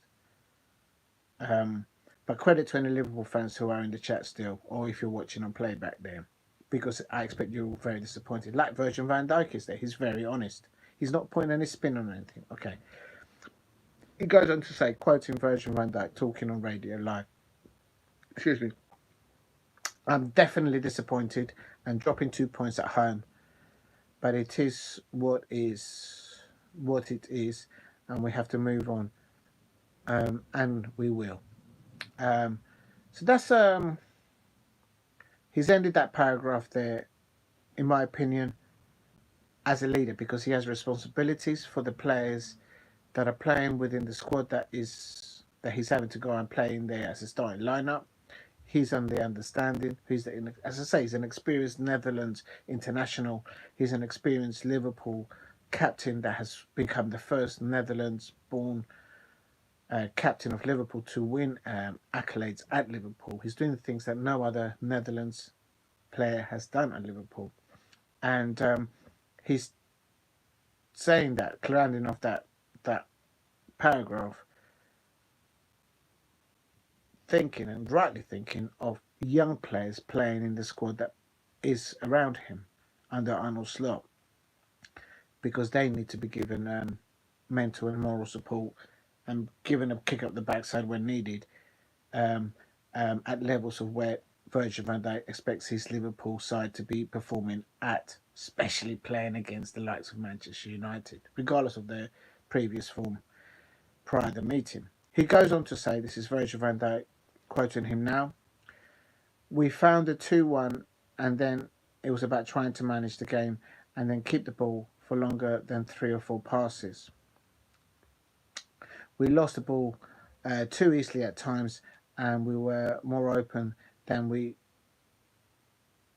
Sorry, just scrolled there, guys, so I've lost the whole sentence. Okay, I'll start again. I hope it doesn't scroll. It says, we found the 2-1, and then It was about trying to manage the game and keep the ball for longer than 3 and 4 passes. We lost the ball too easily at times, and then we were more open. Oh, he's done it again. More open, and we should have been. We're not perfect. We're still learning, and we have to learn from this as well. Now, this is crucial. As a Crystal Palace fan, listen to Virgil van Dijk answering there. Again, it's clever how they're not mentioning how they went 1 goal down in the first place against Manchester United with their recent form. They're 1 point ahead of my Crystal Palace at the bottom of the table. Okay, bottom end of the table. But he's clearly saying this paragraph there is not for me. It's not for Liverpool fans, with all due respect. It's not for Manchester United fans. He's thinking of the young players that are playing in training with him and on the next match day against, I expect, he's already thinking as a professional Liverpool captain. The referee's blown the whistle. I'm now thinking of the young players that I'm going to have to rely on to work with as the Liverpool captain for the next fixture. And as Paul Brady said in the match, I think they've got Nottingham Forest, who are absolutely flying at the moment, especially when it comes to scoring goals in the Premier League. So they're not shy of that. So very good response there from Virgil van Dijk. But the thing that I give him downs on as an outsider looking in, he's completely forgotten about the how they started the game. They started the game well for Liverpool, in my opinion. But in the end of the first half, Manchester United could have easily gone in 2-0 down, 2-0 up. Not anyway. So and then he goes on to say, when they came into the game, understanding Manchester United, that's all the media talk. It's nothing about to do with us. We prepare. Oh right. So Virgil van Dijk goes on to say that that's all media. So basically, the question is on whether they came into the game underestimating Manchester United. And so basically, the person asking the questions to Virgil van Dijk was asking him, did you and your players underestimate Manchester United coming into the game? And Virgil van Dijk has responded, quoting him now, that's all media talk. It's nothing to do with us. We prepare for a very tough game, and we have seen today we didn't think of any of that. So that's a professional response there, and that's how it should be. If players start responding to Instagram and media extracts before a match as crucial as a fixture as Liverpool versus Manchester United, or the other way around, and they happen to be Liverpool players, then they'll get cut to pieces. So they need to just focus on what they do in training, and where they are at a level. They're the top of the Premier League and they're top of the Champions League. So they need to either consistently keep that going or go downhill from now on. And the question of the live radio goes on to ask Virgil van Dijk on being a strong position when you look at the legal table. What a waste of a question. What a waste of a question. But the question was asked anyway. Says we have look at the next game and we don't look at the league table. What a waste of a question. Why ask a professional footballer about tables? Because you know the answer to your question. You just wasted a perfectly opportunity to ask Virgil van Dijk a direct question to Trent Alexander-Arnold, to Virgil van Dijk. If I'd been the reporter there, but maybe I didn't want to lose my job. But the question should have been, at the end of the match, the reporter asking Virgil van Dijk should have said to him, at the end of the match, you may not have seen this, but I saw Ruben Amorim giving the handshake to Trent Alexander-Arnold. There was a half hug, but there was zero eye contact between both of the men. Do you think Trent Alexander-Arnold is on his way to Real Madrid during January? That would have been the question to ask him, because of what happened today. Not because I'm a Crystal Palace fan. Liverpool fans know their players inside out, and they know when their players are having a day off, when they're not consistently having days off, and when they've got a veteran player in the like of Trent Alexander-Arnold being linked to none other than Real Madrid. And as Michael Owen said, if Real Madrid have made an inquiry of Trent Alexander-Arnold, make no mistake about it, there will be something behind the scenes hidden, already in discussion, on rolling right now. That's how the game works. The game is the game. That is the question that the questioner should have asked Virgil van Dijk right at the end, because Virgil van Dijk by then already said all his good points, very honest points, very good answers there from Virgil van Dijk and from McAllister, although that was more of an orchestrated one. Please help me get to 10 likes. But for me, as an outsider looking in, I see that opportunity there. Maybe because obviously people in the media that have direct access to ask players in those situations. Maybe I wouldn't have rephrased it like that. I would have said, you may not want to answer this, and if you don't, I respect it. But at the end of the match, I noticed something as a reporter. I noticed that you're Trent Alexander-Arnold. He went over, he shook the hand of Arnold Slot. They kind of gave each other like a little, not even a half hug, but there was zero eye contact between both men. Men, not manager versus player, but both men. It was like, yeah, okay, let's just do it for the camera. So the question that the person on the radio should have said, firstly, if you don't want to answer it, it's okay, fully respect about, and says, that's what I noticed. Do you have a view on it? And Virgil van Dijk, I would expect that he would have said, you need to ask that question to both of those two. But probably something like that, because he's such a very professional. As I say, Virgil van Dijk is an astounding professional from the Netherlands, and for being the first Netherlands-born player to become the Liverpool captain and deliver honours at Liverpool. If I'm wrong about them, there has been another Netherlands-born player at Liverpool that has been the captain of Liverpool. I can't think of one. Then yeah. So that's quite interesting. The answer there from Virgil van Dijk. And as I say, the reason why I'm breaking this down as a Crystal Palace fan, it's not because I'm a Voyager.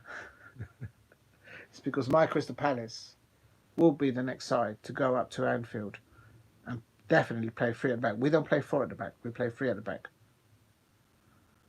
The same way that Ruben Amorim is trying to install a form of play at his Manchester United squad in depth. Oliver Glasner has been doing that since he came in at the end of last season at my Crystal Palace, with the exiting of Michael Olise and Joachim Andersen, just to name a few. So he's doing bits there. And we got a point of Jamie Chelsea yesterday, and a good one at that. Right. Also, I'm going to quickly mention here, please help me get to 10 likes. If you're new to the channel, please help me also get to 2,000 subscribers. And for those of you who are still in the chat, you're absolute, with a capital L, legends for being there and hearing me out. Because I'm learning how to respond to post-match here. It's kind of the second time I've done it only on live. And so this is a new kind of skill that I'm trying to learn to articulate to respond to football matches. It's easier said than done when you're in the comfort of your own space, but when you're doing it live, that's a complete kettlefish, believe me. It takes it. I'm after a blue pit badge. I already got one, literally, from BD Baxter. But real talk, when you're speaking live and you're responding live to people, it's not. You have to work at it. This is only the second time that I've done it, I have to say. Right, Manchester United, Bruno Fernandes. Big up to the Sky Sports presenters out there. I'm just going to open this. I'm too blooming hot. I should take off my jumper, but I don't want to start stripping off here. I might get clipped. Been told to watch out, don't get clipped. You're doing all right, mate.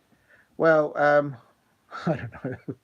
I don't know if anybody out there does this, but look, I'm intrigued about this because, as I say, the way Ruben Amorim is setting up his team against a formidable statement performance of Liverpool at the beginning of this season,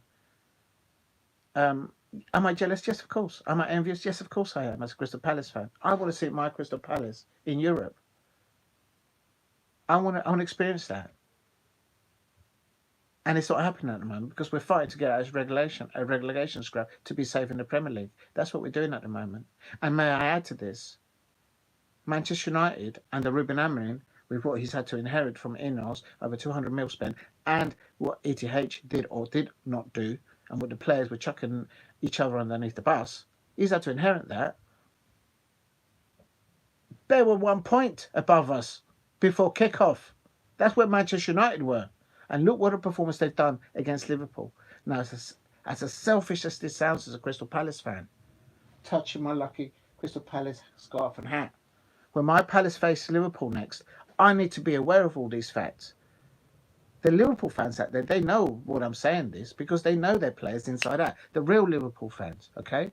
Not the ones that don't understand the context of the origins of Liverpool, of the city, of the football club, and of the Liverpool fan base. They're the real Liverpool fans. There's other Liverpool fans out there that give it all the talk, but they don't actually understand where their players come through the ranks and which ones should make it and which ones shouldn't make it, and the ones that are cutting a corner to get to the top at their Liverpool. They're the real ones that know what's when someone's taking a bubble and when someone isn't. If you know, you know. So, but I need to know if you like, the pulse of. No, you were presenting your. Oh, thanks, thanks. Cheers, buddy. Um, um, um, Sky Sports, Bruno Fernandes. Right, okay, now let's look at the other side of it. Bruno Fernandes is coming into this interview. This is with Sky Sports. They don't put the person that's interviewed for Sky Sports. They should always do that in a professional capacity, I would have thought. The reason why I can't say it is because it's not on here. It just says it anyway. But I need a drink. Pardon. Now, Bruno Fernandes is coming back from being suspended as the Manchester United captain. That woeful performance against Newcastle United. Mad. That's why I believe that Eddie Howe should be the England manager, not Tuchel. I'll move that aside because I'll get taken off the side. Manchester United midfielder Bruno Fernandes talking to Sky Sports. But as I say, there's no name of the reporter of Sky Sports, so I don't know who's asking the questions. But Bruno Fernandes' quote says the following: "We have been criticised unfairly.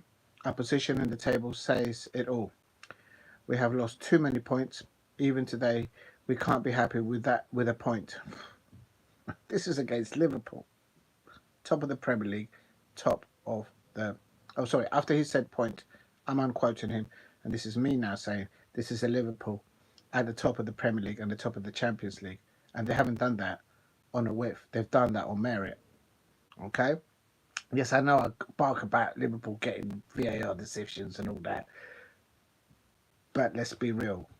They've earned their positions in the tables thus far this season in the Champions League and the Premier League. Bruno Fernandes goes on to say, quoting him, he says, "We need the points, and we could have won the game at the end, but it's a fair result. Both teams played good football." Quickly breaking down that bit at the beginning, where he says, we've been criticised unfairly. I would say I would agree with that. The criticism that I hear of some Manchester United fans out there, because I'm talking about in the context of Manchester United as a Crystal Palace fan, some of the criticism that I hear of Manchester United fans and the comments of Manchester United fans tells me two things: that they've never been to a football match, two, they've never seen these players in their careers as they progress. A lot of the Liverpool fans do watch the youngsters go through the unders and get in and break into the top senior side.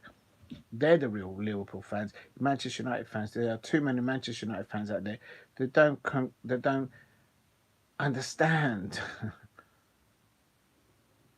the abilities and the potential, the prospects in the likes, in my opinion, of Kobe Mainoo and Rasmus Holland. If I'm, as a subscriber, looking at a content creator of YouTube and they're chucking Kobe Mainoo and Russman Holding underneath the bus. I'm saying to myself, as an outsider looking in, just go and watch them play football live. Anyway, that's my point on that one. So, so fairly, yes, but to a certain point. I mean, there's some Manchester United fans out there. They're already chucking Ruben Amorim underneath the bus. It's like, has it made any difference? There's even some media outlets that are saying, has Manchester United improved under Ruben Amorim? They're just on the bandwagon of however the wind is blowing. Anyway, he goes on to say, I am pretty upset if we show this level at Liverpool, first in the league, why we can't do this elsewhere. It frustrates me. I'm going to unquote him now. Don't get sent off, Bruno Fernandes. Hello, you're the captain. I'm leaving it there. Also find it proper performers. We said we need much more of ourselves to get more from this season. He goes on to say, being 2-1 down, another one that goes straight to the 2-1 down. Talk about the first goal that you scored in during the match. Being 2-1 down, then scoring is good to get a point, but we need more. Now we have an FA Cup at Arsenal. Oh, I see they've got Arsenal next. Whoa. Do you know what? If that same lineup starts against Arsenal, the same Arsenal that couldn't pick up 3 points away at Brighton, my Palace picked up 3 points at Brighton. I fancy Manchester United now, quite frankly, in the sense of them getting a result over the Arsenal fans. My Crystal Palace got a result over Brighton. It was a walk in the park for us.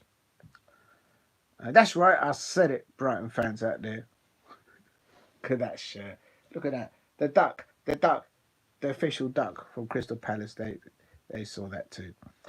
And then he goes on to say, we know how tough it is to play against Liverpool. Today we pushed a real effort to the game, playing with some passion, heart is what is going to give you something from the game. You have to put in the effort, and that's why we took something from today. Can't argue with that. You had to had that, otherwise you would have got a point. Quite frankly, I agree with what you said at the beginning as well, Bruno Fernandes. You could have won it.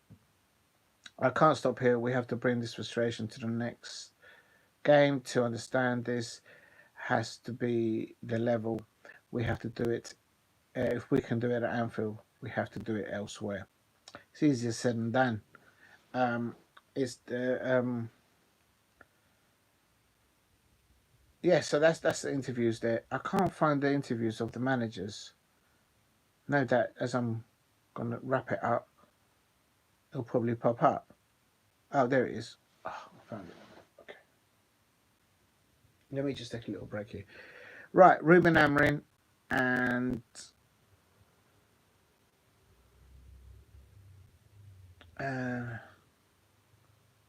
this is Slot.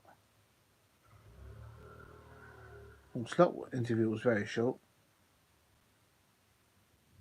Okay. The breaking news: the Liverpool manager's just thrown Alexander Arnold Slot.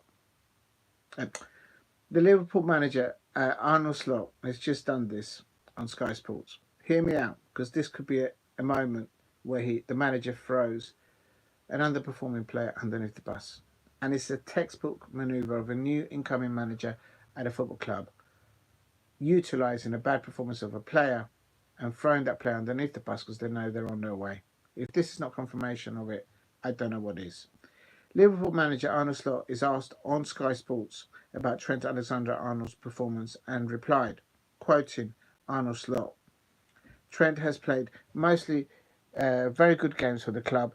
Today was not his best game, but that had to do with them as well. I expect it means oh, right. Then he goes on to say, sometimes Gravensburch was not close enough to him. So it was 2-on-1 situation. I would put it more on the quality of Diogo Dalot and Bruno Fernandes. That's exactly what I said. That is exactly what I said in the in my speech before I even read that. Um, well, not exactly, but yeah, no. Diogo Dalot had Trent Alexander, and Bruno Fernandes had Trent Alexander in their pocket, and Arnold Slot, by acknowledging that publicly, um, um, um, that that that tells me um, that I was spot on. So Arnold Slot agreeing with what I said earlier on. What I don't agree with what Arnold Slot has just done with Trent Alexander Arnold is very well me as a Crystal Palace fan is very well an Liverpool fan been factual and pointful in their assumption about Trent Alexander Arnold, but um, it's uh, um, it's another thing coming from the manager of Liverpool, and it's as close as you're going to get of a Liverpool manager throwing um, the player underneath the bus. Oh, I just missed your comment, Paul Brady. Sorry about that. Um, and oh, sorry, I missed it. Oh, you retracted it. It's okay. Anyway, so yeah, so he's kind of pointing at that Gravenberch was too far away from Trent Alexander-Arnold, which meant that Trent Alexander-Arnold was then isolated too much on his own. He's got eyes; he can still pick a pass. Um, no, I don't buy that. I don't buy that at all. I mean, that's like that. Also throwing Gravenberch underneath the underneath the pitch. So he's not only thrown one player underneath the bus, one of his players underneath the bus, that's also throwing Gravenberch. He needs to protect his players. That's the role of the manager publicly, talking to the media. He should have said, look, I'm not going to talk about an individual performance because pound for pound, all of us, including us on the bench, he should say as the Liverpool manager, we were not at the levels where we have been against Manchester United. That would have been the appropriate response from a Liverpool manager. But because he's a new incoming manager, because he didn't bring in Trent Alexander-Arnold through the academy, through the unders, through into the first team at Liverpool, he doesn't understand what Trent Alexander-Arnold has had to live through becoming a youngster at Liverpool all the way to the top at Liverpool. And when Trent Alexander-Arnold looks at that reply, he's going to say to his agent, get me the F-U-C-K out of here now. Believe me. When you've got a club like Real Madrid knocking on wood and wanting to talk to your agent, and your own manager at Liverpool is just throwing you underneath the bus together with Gravenberch, that's not creating something. That's dismantling what Jurgen Klopp created at Liverpool. I'm an outsider looking into Liverpool. That's a textbook maneuver there from a manager that's gone into a successful club and not had to build anything. That is how you dismantle morale. That's a terrible answer from a Liverpool manager. Terrible. At times like this, that's where Trent Alexander-Arnold needs to be shielded, needs to be protected by the manager of the club. In this instance, is Arnold Slot. So Alex Ferguson will never have done that to one of his players. He just wouldn't have gone out actually to be interviewed and got a fine probably. Right, quickly on Ruben Amorim. I'm going to end on this, and then I'm going to take like a toilet break. Oh my days! The other match is going to start in a minute. I think they started already. The Inter Milan, the Roma versus Lazio. Claudio Ranieri, Tinkerbell. Right, quickly, I'm going to end it on this one. Manchester United manager Ruben Amorim speaking on Match of the Day, which is obviously what they're going to broadcast later on. He says, quote, can I actually say it? Well, I must be able to because they've actually printed it and this is an official webpage. So if they publicly, yeah, I must be able to say it. Anyway, yeah, I should be all right. I don't think I can get in trouble. I mean, I don't know. No, I'm not showing the actual video of it. I'm just reading out. But anyway, because this is what Ruben Amorim says. That should be a big issue. So Manchester United, Ruben Amorim says, that should be a big issue for our players that even one person thinks you have the ability but not the character. We have to fight that and change that. I think it is really clear I'll start that again, take my teeth out of my mouth. I think it is really clear when we are focused, when we fight for every ball, when we suffer and when we are tired, when the game is finished, we are good team. He goes on to say, oh, I've just lost a page. He goes on to say, oh, I've lost it.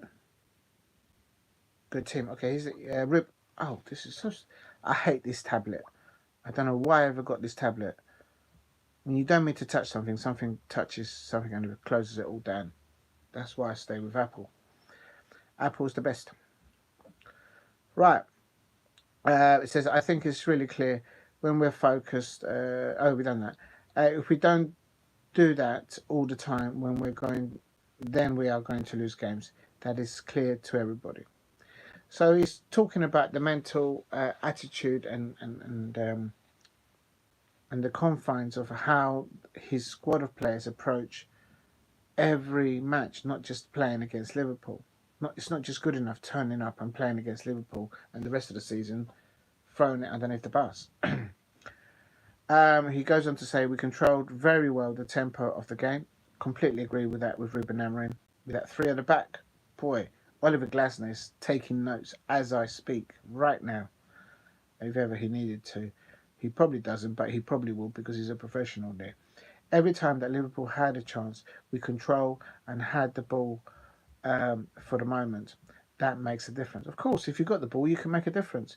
If you're always off the ball, if you can't have the intelligence to press or to get the ball off them, because they're not going to give the ball. Liverpool won't give the ball back to you.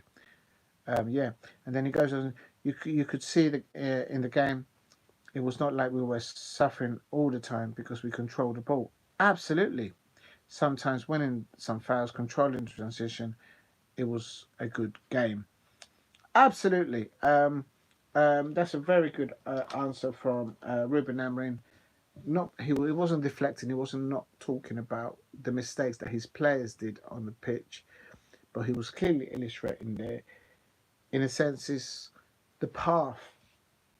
He's not talking about the destiny. A lot of people always think, let's get to the final, let's win the trophy and all that. But what Ruben Amorim is trying to instill in his players, and it's the same as what Oliver Glasner is trying to instill in the squad in there for Crystal Palace, is the journeys, the steps that they're taking together in training to develop that team attitude, to regardless of who the opponent is and how they objectively go for the win against, regardless of the opponent. And it's that's a very good interview there. Response there by Ruben Amorim to the media. Right, let me just quickly look at the live chat. And big up to Paul Brady. He says it's a grudge match. Yeah, big up to you, buddy. Am I still live? I think I am. If you're new to the channel, please subscribe at Diego C. Palace. It is where's the phone? Here we go. It's 19:45. It's already kicked off. Oh man, I thought it was an 8 p.m. kickoff. It's 5 minutes into the match between Roma and Lazio, and uh, and it's already kicked off. Um, before I do go to a toilet break, I'm just going to try and see. How do I do this? Okay.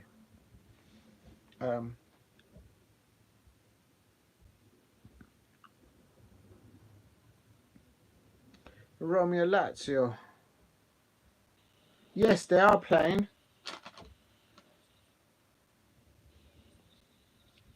That's Romeo and Lazio. Just logging into my login user ID, and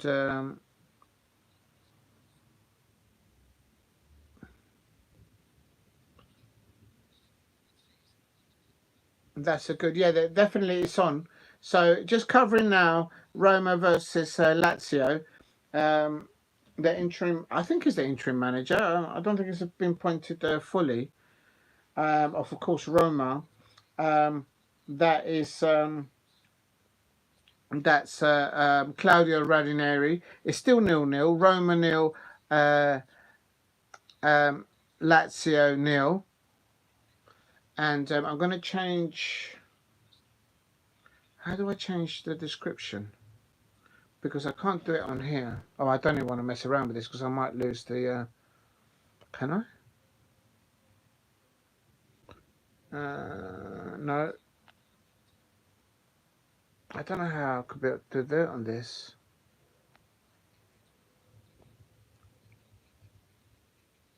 No, it's not that. No, I'm going to leave it alone because I might mess up something.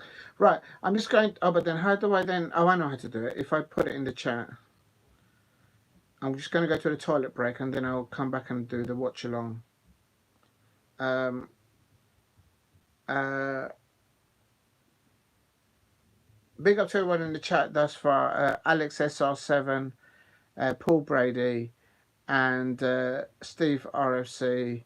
Who else was there? Hamo116. Oh, he doesn't go back anymore, but Hamo. Big up to Hamo. And I have removed that person, HTV, before because he was asking me to send messages to his son and he wouldn't even put a picture of himself as a father. And also, he wouldn't put on his channel what country he would originate his comments from. So for me, that's clearly a troll, and I've got rid of that individual from the chat. I do need the algorithms, but I don't need to be. I just don't need a headache, quite frankly. I'm quite happy with the football. Right. Oh, I'm on 8 likes. Thank you very much thus far. Please, if you can help me get to 10 likes, it'll be wonderful. I'm just going to put in the chat now. A full-time result was, of course, Liverpool to Manchester United, and I'm also going to put in the chat just going. Oh, I should put now doing live watch along Lazio versus Lazio versus oh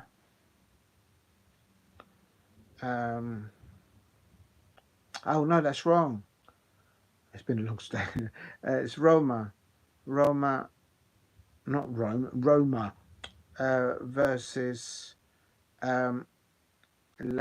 Lazio, and then I'm going to put that in there, and then but just going to a toilet break. I'm going to pee myself while I'm doing this, actually. Toilet break and nibble food. drink 5-minute break. Right, I need to go to the toilet. Big up 21 in the chat. I hope you're still there. That was what a match there. Watch along between ended Liverpool 2, Manchester United 2. The man of the match was actually not a player on the pitch. It was the tactics of Ruben Amorim over Arnold Slot, who's not built anything at Liverpool thus far. He's had everything landed on the plate for him, I think. And it's right, there you go. I'm just going to quickly that's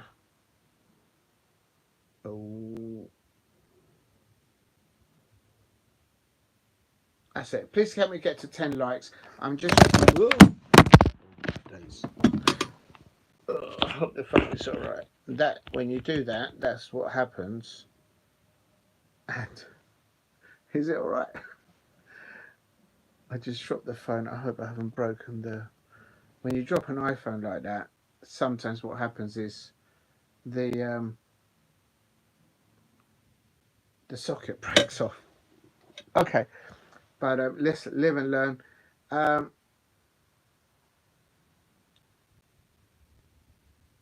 Let me just quickly check.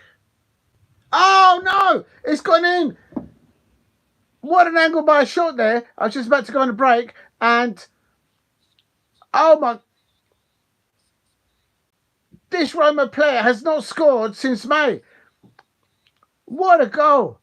And the ball gets put in the bag and Roma lead 1-0 over Lazio in the derby. Massive. This is, I suppose, equivalent to Liverpool, if you like, against Manchester United, I suppose. But Roma take the lead. And now the game is opened up now. Lazio will have to come out. And Jacan is on his way, therefore, and cuts the ball back. But Roma clear. Pellegrini. Oh, what a goal there by Pellegrini. Oh, but there is a Roma player down injured there. Oh, was he hit on the back there by Totti there, hitting the back of Madueke. But I don't think it's that bad. Let me have a look at this goal again. Ball cut in there. Ah, what a shift to the right there. Ah, what a shift by Pellegrini. What a goal there by the Lazio. And there you go. It is Roma 1, Lazio 0.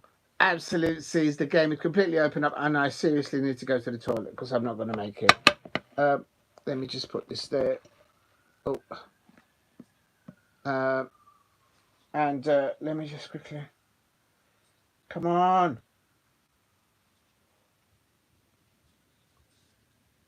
Let me just put this on hold.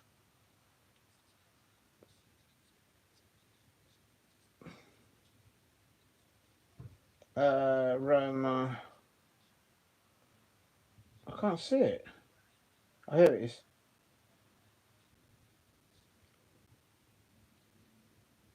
Oh, I hate this tablet. I really hate this tablet. I'm not using an Apple tablet. I'm using a tablet from another man. Oh, and this is big up to Lewis Gaming Channel. I hope you're well. I'm doing now the watch along for Roma versus Lazio. It is Roma 1, and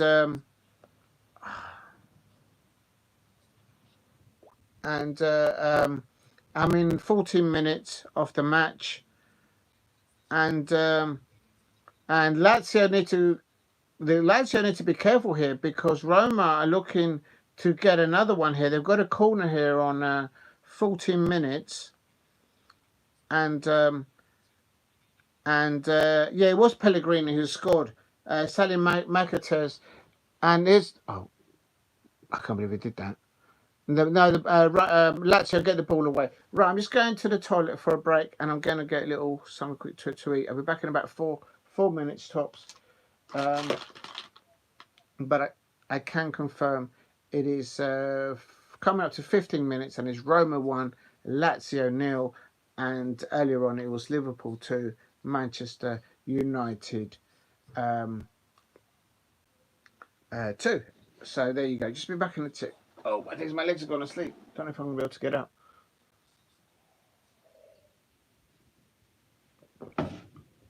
Right, be back in the tick. This moment. Oh, I'm gonna. Oh, my days. Oh. Let's go.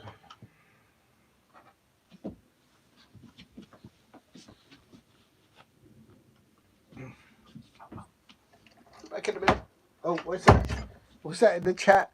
No charge for big up to Kamaloka. I'll be back in a minute. Just going to the toilet. Be back in the tick. Be back in a minute.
Right, big up to people there. Just coming.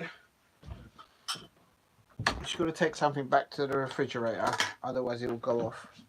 Just be a second, I'm coming.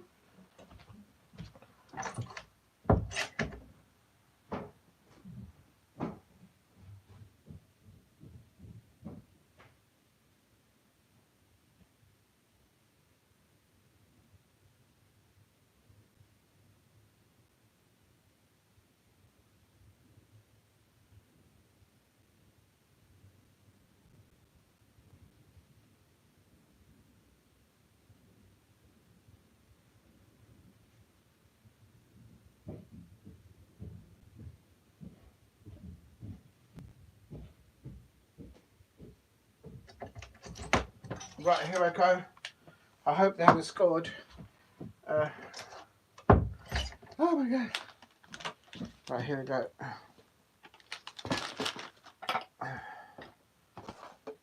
Oh. Let's not drop this. Ooh.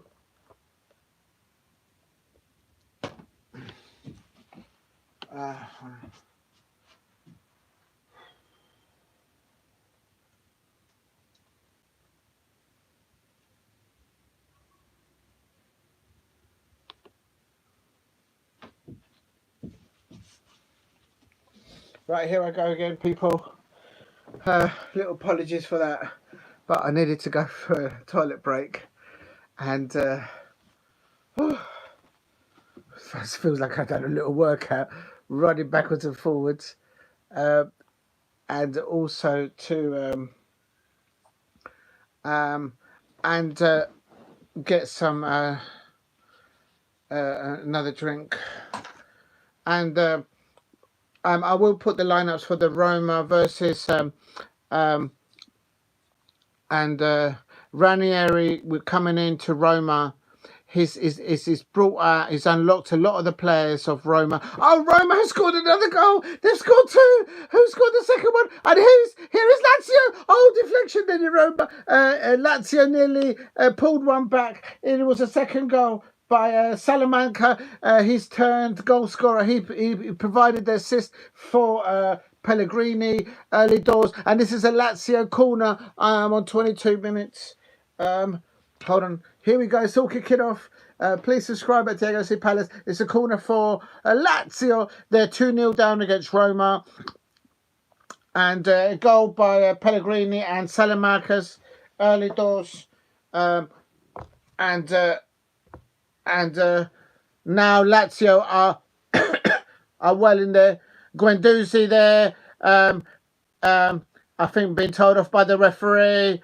Of course, playing for Lazio. And can Lazio score from a corner here?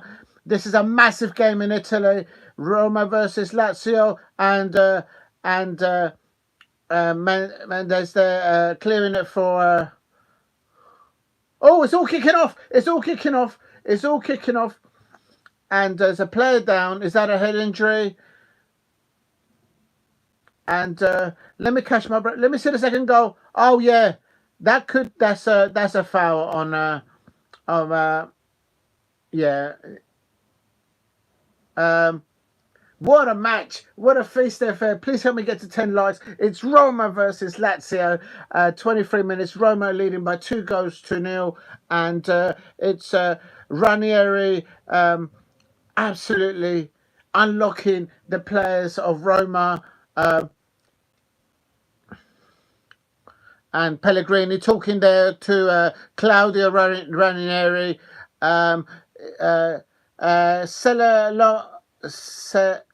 Semaloco, we transferred Dybala to Galatasaray.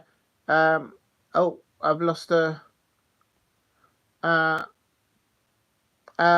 oh, big up to you. Good afternoon. Paul Brady says Roma 1-0. Hello to Lewis Gaming Channel. Hope you're well, Lewis Gaming Channel. Semo Loco.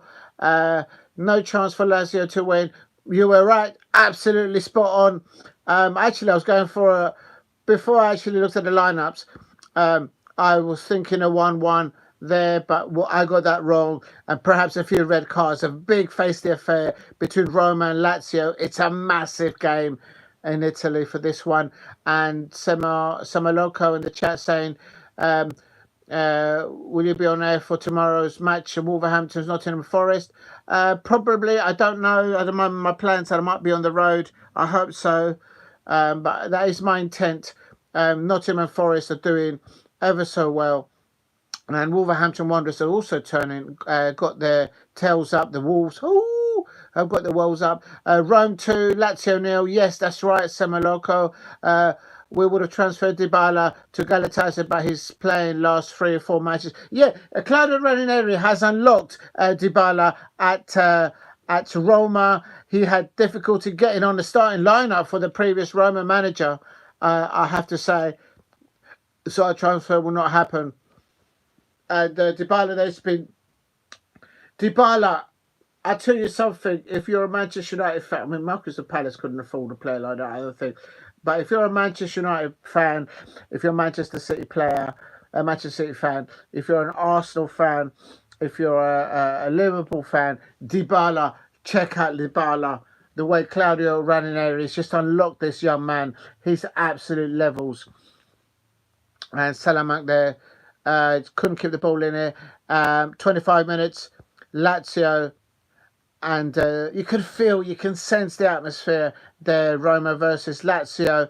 Claudio Ranieri has turned their season around, unlocking players that couldn't get into the first tournament, and it's absolute scenes there. And here's Marucci there on the right hand side. Guendouzi, Isaacs. Guendouzi, and Roma are content with letting Lazio play the ball in front of them, and only using up energy when it's Zaccagni on the left-hand side. Zaccagni on the left-hand side, passing it on to Tavares of Lazio, and that's a foul, surely. Oh, the referee didn't give it. Oh, he did give it. Why did it take so long? That is a foul for the Lazio. And the home crowd of Roma not happy there with that foul awarded to Lazio. Absolute scenes. Please help me get to 10 likes. This is now the watch along between Roma and Lazio. I don't know how to change the description on this new Apple phone that it's a very old Apple phone. So I just don't want to touch anything because 1, I don't know what I'm doing, and 2, but this is following the watch along for where it ended. Liverpool 2,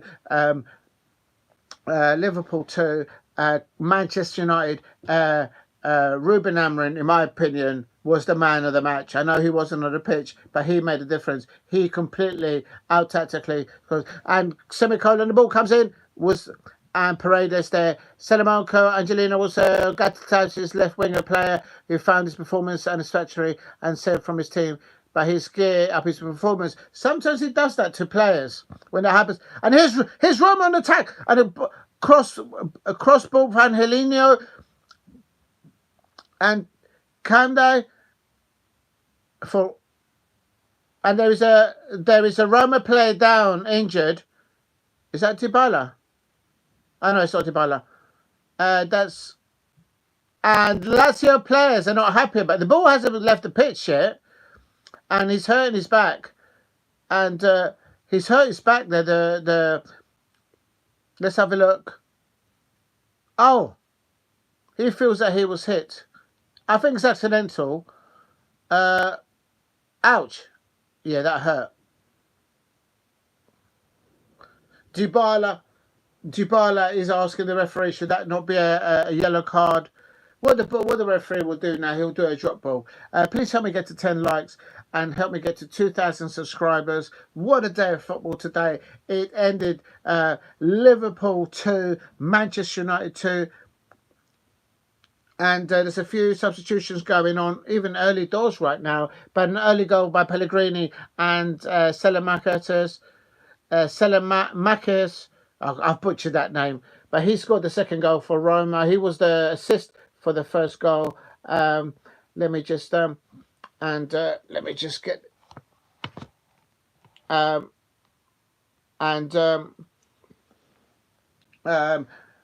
At the moment, Guendouzi and Ravella in the pivots in the midfield for Lazio, coming at second best, and that tells the score. Sometimes players can show 180-degree transformations and stun us. Absolutely, absolutely. And it's yeah, the Lazio midfielders, so the pivot of Guendouzi and Ravella, they are too deep, in my opinion. Playing against up this Roma side. Kone there is very much involved in everything in the midfield for Roma, and as always, Dybala and Pellegrini absolutely causing scenes there. Inter did beat Lazio 6-0, so so it's Guendouzi on the ball. Guendouzi on the ball. Boom, cut out there. Guendouzi giving away the ball away. Now here, Dybala. And what attacking football by Roma. What lovely football being orchestrated by Claudio Ranieri on his touchline there for Roma. And they're a complete transformation side there. And that's a foul there by the Lazio player. And please get a like and subscribe at Diego C. Palace. Help me get to 10 likes if you can. And right, I'm gonna serve my my dessert without making a mess. This is doing something. Angelino Pellegrini is been pushed out to touch, and here comes Roma with the attack. Oh, he's lost the ball. Oh, that's going to be a yellow card. That is a yellow card for the Lazio. Bit rash there, overstretched there by the Spanish defender Gila. Ouch! And ouch! And Dybala then caught lately there, and that is a yellow card. Very, very challenges going on, not just between the home crowd and the away crowd.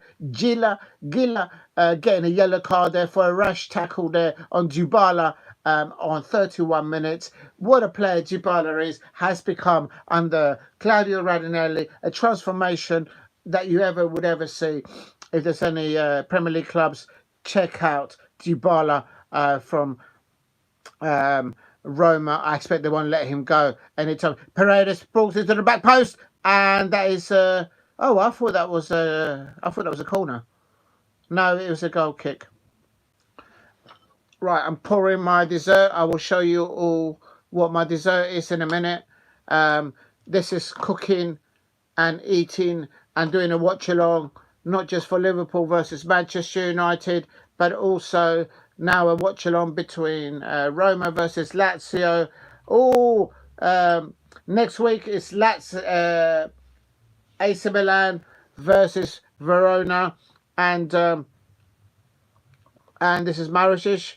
Castellanos, E6. Oh, he's lost the ball. The ball's got underneath him, and Roma, very good defending from Roma, I can't deny. And stayed on his feet there, the Roma defender. And here comes Lazio now on the ball here on the left-hand side. If you're new to the channel, please subscribe at Diego C. Palace. And please help me get to...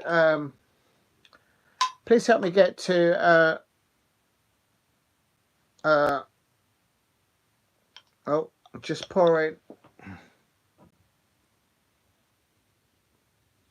1 minute.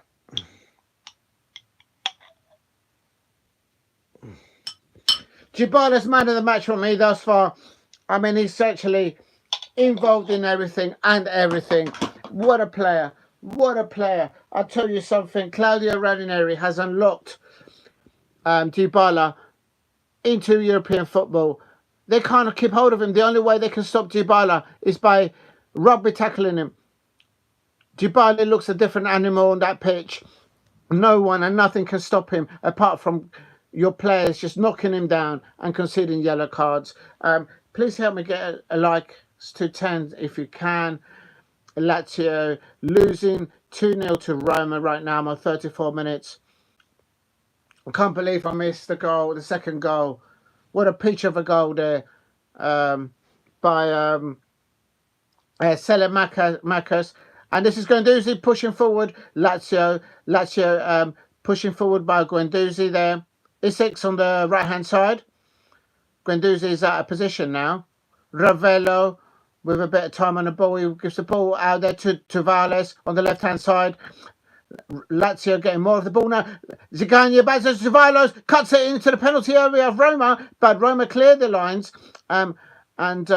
Good defensive line. Kone for Roma. Kone gets chopped up again. Kone has seen more of the turf than he's seen of the ball. He's just been chopped up. Kone and the Lazio fans are going absolutely direst. They will direst. Kone there has been chopped up again. He ends up flat face onto the pitch, and good performance by Kone there, the midfielder for Claudio Ranieri's Roma. What a transformation of Claudio Ranieri has. A big up to Semeloco, who's going question mark. Well, it was off. The tackle kind of happened outside the pitch, but the man was eating grass. Cola was eating grass. Oh, what a pass! Tackles are hard. There's such an intensity, high tackles going in. Can they keep up this tempo? This kind of Roma are winning the midfield battles. The passing was more crisp, more confidence of Roma players under Claudio Ranieri. Lazio are happy to switch the ball there. Matic, Guendouzi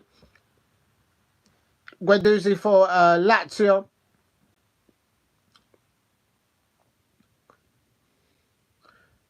Nino Tavares on the left-hand side. Oh, he's just flipped. And that's a foul there. And a yellow card there for Salamanca, who's the goal scorer and provider for the first goal for Roma. Salamanca had his pocket picked there. Very unusual. But, yeah. Nuno Tavares there. But he had to take a yellow for the team there. But it's quite early doors. 33 minutes. And please hit a like and subscribe at Diego Palace. This is Roma 2, Lazio 0. Claudio Ranieri has unlocked Dybala. He has unlocked Pellegrini. He has unlocked Salamanca's. Maybe Angelino as well. But here they're doing defending. And here's Lazio with a free kick on 37 minutes. Ball goes in. First in. Oh, he got across the ball. And the ball crosses the front of the goal. But no one there. No one on the far post there, and the manager for Lazio, Baroni, walks away in disgust. And that could have been that could have been a Pellegrini was pulled there. That's a foul on Pellegrini all day long. That's a foul. That's exactly what Virgil van Dijk did to Mark Gahey at Selhurst Park. And Guendouzi's chopped up. A manager plays on. Isaacs on the ball, crosses the ball into penalty area. No one there. And the Roma and the Lazio fans are not happy there. Guendouzi should have been given a free kick there, but the referee played it on. And now Roma get the ball, but they've lost the ball. Remember, you can eat and drink responsibly. This is my dessert. It's ambrosia. Rice pudding with Scottish cherry or raspberry. I don't know which one it is. Strawberry. Scottish strawberry preserve. Amazing food from Scotland. And I'm eating it with my rice pudding. But I don't even have time to eat my rice pudding. Make sure you can eat and watch your football at the same time. Actually, I'm going to have a little nibble. I didn't dare because there might be a goal.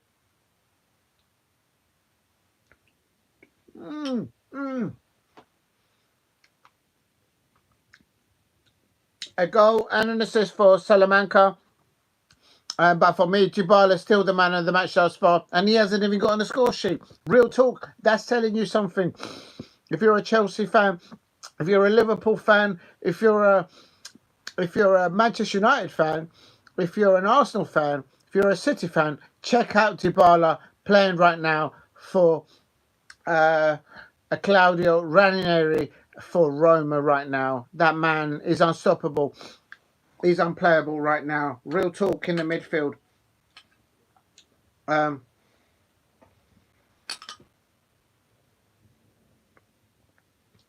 Angelino there. Good play from him. Roma. Please hit a like and subscribe at Diego C. Palace. Guendouzi on the ball. Guendouzi on the ball. On the left-hand side for Lazio. He gets the ball back. Guendouzi still on the ball. He can't find anything. There's no movement for him. So he can't pass the ball to anybody. He's like playing back at Arsenal. Guendouzi on the ball. He can't pass the ball to anyone. No one's making a run for him. And as I say, he's probably thinking this is like playing for Arsenal. And here, Lazio trying to walk the ball through Claudio Ranieri's Roma, but that's not going to happen. Roma well set in their formation. Guendouzi on the ball again. Castellanos loses the ball for Lazio and then concedes a free kick. And he gets a yellow card. Oh my God, this referee's card happy. And Dybala, this is another foul on Dybala. When Dybala gets the ball, he did not read chat. Who did not read the chat? Oh, sorry, did I miss the chat? Hold on. Live chat. Sorry if I did not. I visited... I do apologise. Angelino was Galatasa's left-wing player. He found his performance satisfactory and sent his team, but he geared up his performance. Sema Loco. Sometimes players can show 100% instant transformation in Stanis. Yeah. And then Sema Lonko says, I visited Rome 2 times. Oh, big up to you. As a tourist, Rome and Amsterdam and the 2 cities I've seen before pass away. Look like Roma will win. Big up to Steve RFC back in the chat. I hope you're well. Did you see that 2-2 Liverpool versus Manchester United? What scenes? And Rangers as well. Another draw there as well. And then he did not read the chat. Yes, I've just read it right now. Big up to Sema Loco and Steve RFC in the chat. Please help me get to 10 likes. This is only the first half. What an amazing first half here. 2-0 for Roma against Lazio.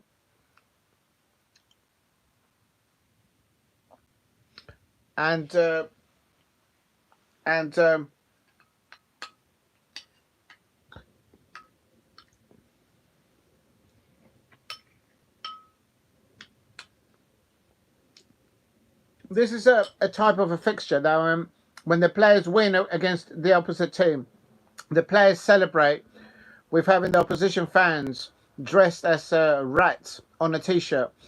And it just gets that deep. This is absolute scenes.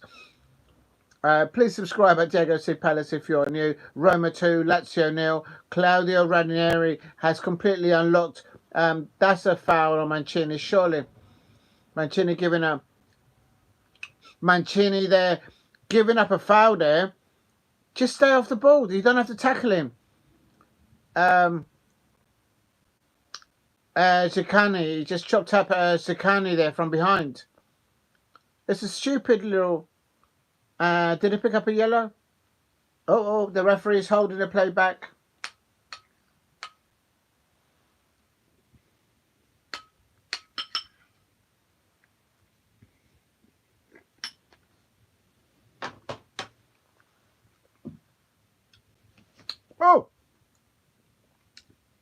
Oh, Castellanos.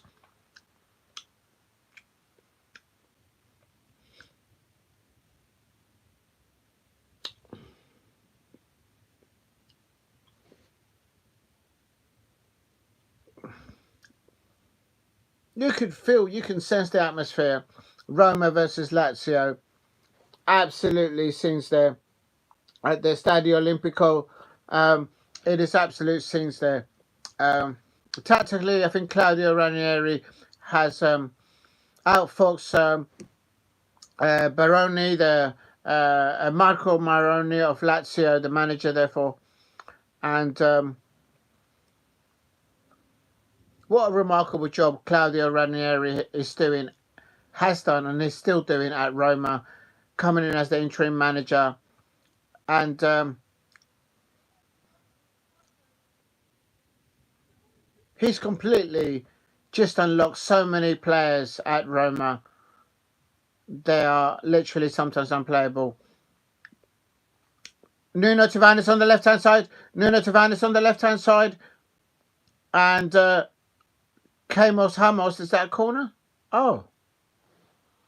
Oh, that's a goal kick for Roma. Please hit like and subscribe at Diego Palace. What an amazing day of football. With earlier on Liverpool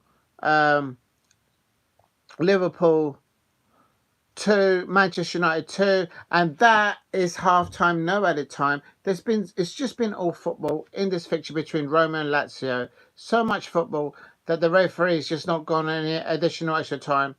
Salamanca assisting and then he scored. He did pick up a yellow card, Salamanca, but Roma trying to find a way route back into playing against Roma. But Lazio, I think the problem that they've got is that their midfielders can. I think the difficulty that Lazio have got right now is that they are. Oh, 1 minute. I've just lost the live feed. What happened there?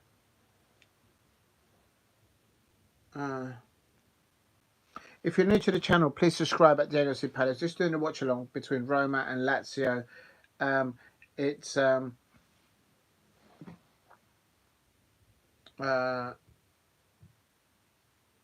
1 minute.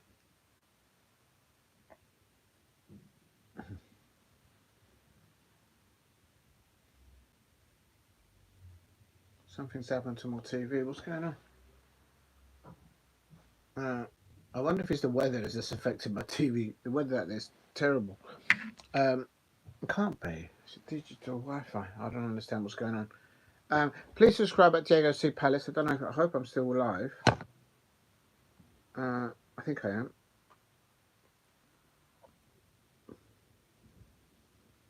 Oh, 1 minute. Let me just. I know my TV's back online. So what happened there then? Days. Okay. Let me just get back in there. If you can, please help me get to 10 likes. Earlier on, I did the watch along between Manchester United and just start again. Liverpool versus Manchester United, where it ended Liverpool 2, Manchester United 2, and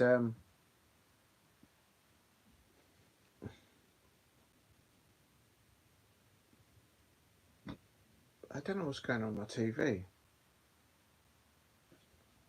I'm going to leave it for a while. It's at half time. It is Roma 2, Lazio 2 nil, and I think the problem that where's my other phone gone? Oh, of course I'm using it there. I just got to get a battery pack for this phone because I'm going to lose it. The battery will eventually go down. Just 1 second.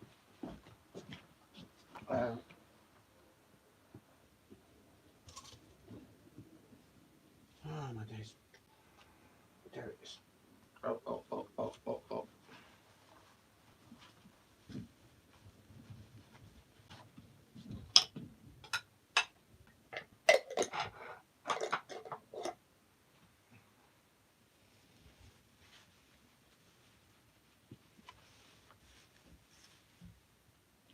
Right, here we go. Here we go, people.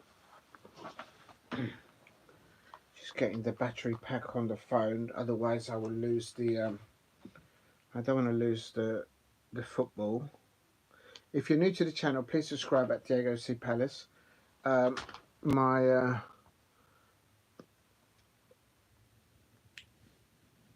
just astounded at what Claudio Ranieri has done to Roma. he's completely for me. I'm locked the following players: Pellegrini, Dybala by a mile, and Selemakers as well. Um, they just completely transformed within the Roma squad. Um, um, Lazio for me are trying in this match. Um, it's not working for them because, in my opinion, both Guendouzi and Ravella in the pivot in the midfield, they're just playing too deep. And then when they do get the ball, Lazio, when they do try anything up the left hand side, Nuno Traves there, who's a left back, bombs it forward. Um, they're trying to whip the ball in, but it's not having really much effect. And then when they try to, I don't understand why they're even considering Lazio players to try and play the ball through the lines, especially centrally through Roma, because the shape of Claudio Ranieri of playing three at the back with Mancini, Hummels, and Dica, and with Kone and Paredes in that midfield there, it's like a shield there. They're protecting that goalkeeper. They just can't. There's no angles to pull the ball through. Their shape is very good, and as soon as they intercept the ball, players like Dybala and Pellegrini are just pouncing on it like nothing, like everything matters on it, and it is a very good performance from Roma, who are leading 2-0 at half time. A 10-minute goal by Pellegrini, assisted by Selemakers, and then him turning into goal provider two scoring individual goal. Beautiful goal taken on 18 minutes. Um, for me, the player of the match, even though he hasn't scored, is Dybala. But that's telling you something. Um, right, let me just try and get this one else going here. And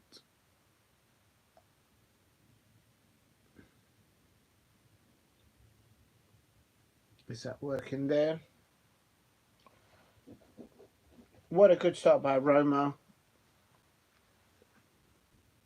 Even from the early doors, 2 minutes in, they had an opportunity on goal. Conke having a shot on the Lazio goal there in the penalty area on the left hand side, and the Lazio keeper Prodevel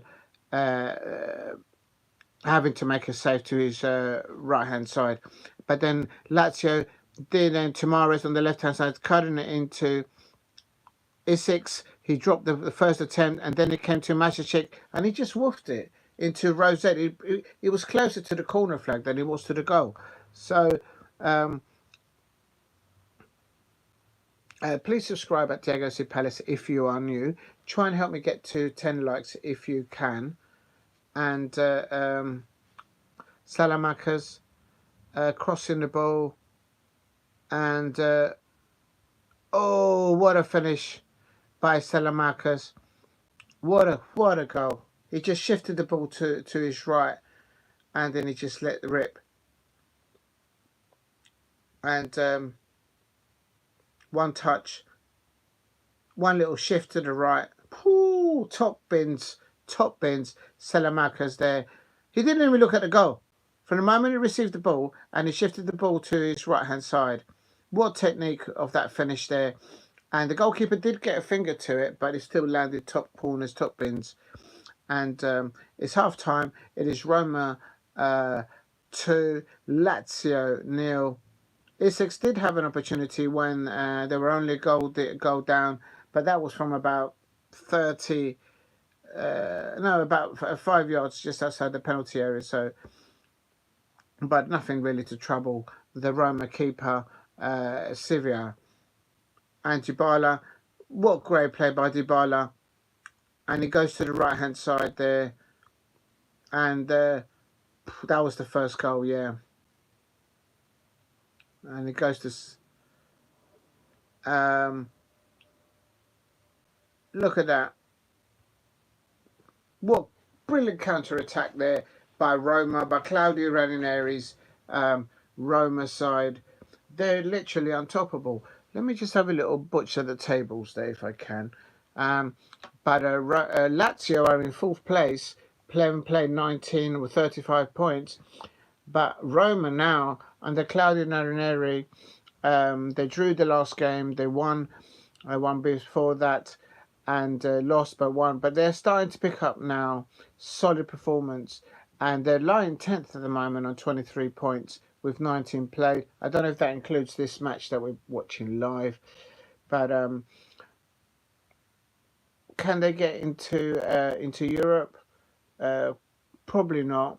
But at the moment, you'd think it was Roma that was in top four of Serie A, but it's not. It's Lazio who are up there in fourth place. Roma up by a mile stretch, the better side in this first half. Massive fixture. Perhaps it's similar to what Paul Brady said in the chat earlier on, where if it's one of those matches that form goes out the window. It's a grudge match, and it doesn't get any bigger. It probably does, but it's up there with the top grudge matches. Roma versus Lazio and Lazio versus Roma. They don't get any bigger than that.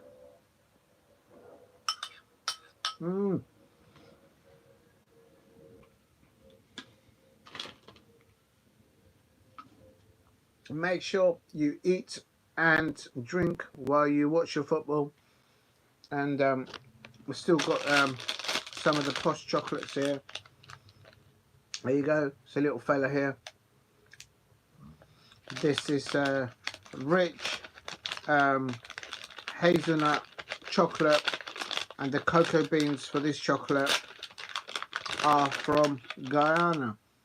So big up Guyana, and not just their cocoa beans, but their jollof rice. Real talk. No disrespect to the jollof rice from Nigeria. I'm just saying this is cocoa beans from Guyana.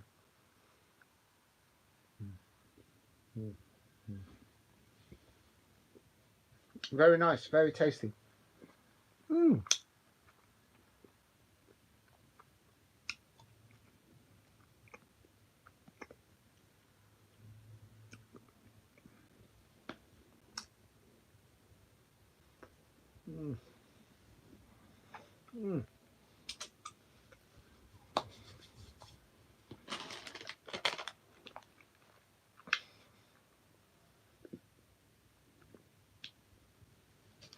Half minute, half time. Roma 2, Lazio 0. 10-minute goal by Pellegrini, and a second goal by Selemakers of Roma. With that said, those are the two goal scorers for Roma. But for me, the player on the pitch is Dybala. What a player! What a player!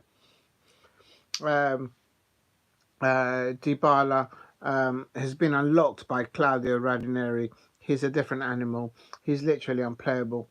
The only way that the Lazio players have been able to stop him is by physically grabbing him and picking up yellow cards. Two of their players picked up a yellow card, I'm pretty sure, by grabbing hold of a Dybala. That's telling you something.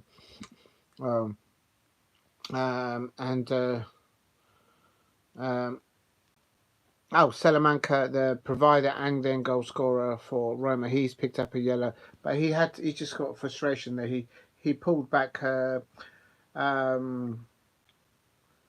was it that he pulled back? Dybala pulled back somebody. I can't remember who it was. I think it might have been Nuno Travis. I could be wrong though.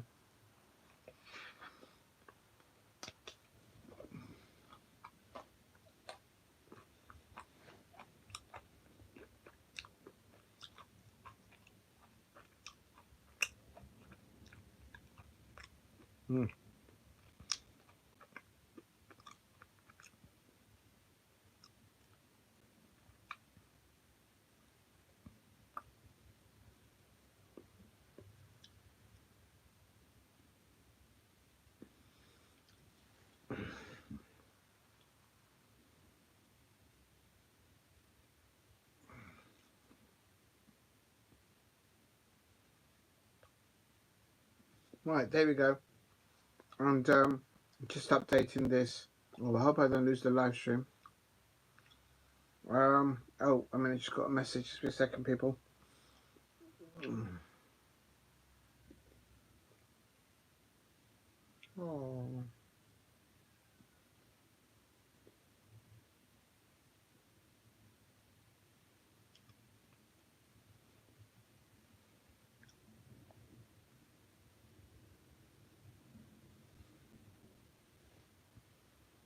Um, Here we go. The players are coming out for the second half. If you and what an imposing figure there of Claudio Ranieri. He has absolutely transformed Roma in the Serie A. Right now, it's like looking at top four side, but they're like literally mid-table. Deer coming on, coming off is Bashiri. Deer coming on and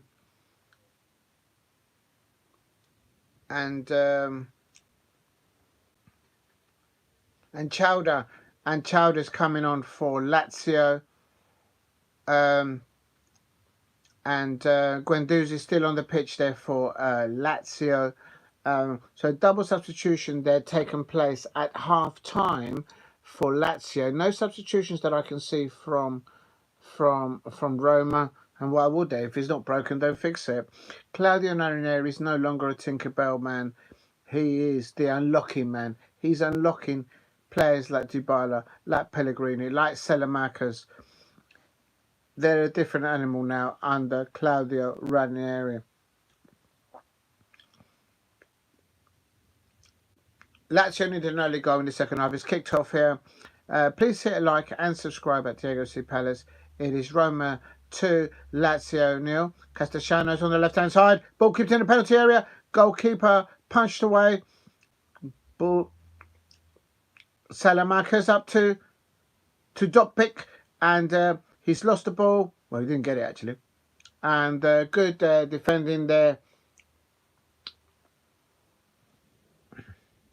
Guendouzi on the ball.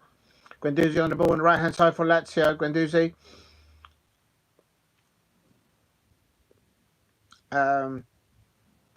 Bit more of a high press from Lazio as I can see the formation. Guendouzi on the ball now, trying to transform the ball over to the left-hand side. Switching the ball play. This is Nuno Travis. Again, Lazio trying to walk the ball through the lines, through the Roma, and they're not going to be able to do it. Look, they've lost the ball. Salamanca came in deep and won the ball. Conke on the ball. Pellegrini's lost the ball, which they don't have said. No. And Lazio going through to the penalty area. He has a shot. It's side netting. I thought that went in. I thought that was a goal on 46 minutes. And that's very unusual for me to say. Pellegrini losing the ball in the midfield area for Roma, and Lazio pouncing on that and getting the side nettings, their settings on 46 minutes. Now a corner taking place for Lazio, and Sivari there, the Roma goalkeeper there. Guendouzi's making a nuisance of himself in front of the Roma goalkeeper. Pellegrini versus Dia. The substitute has come on. Oh, there might be a penalty here. No. Free header. And how is that not a corner? The referee's gone for a goal kick. And I'm sorry, but that's a goal kick. Oh, the Lazio fans are pissed off. Wait a minute, let me have a look at this. I'm sorry, but that's a corner. All day long. What's this referee on?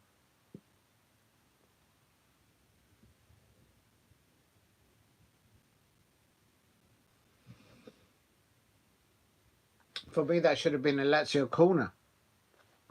There you go. It is what it is. Roma 2, Lazio 0.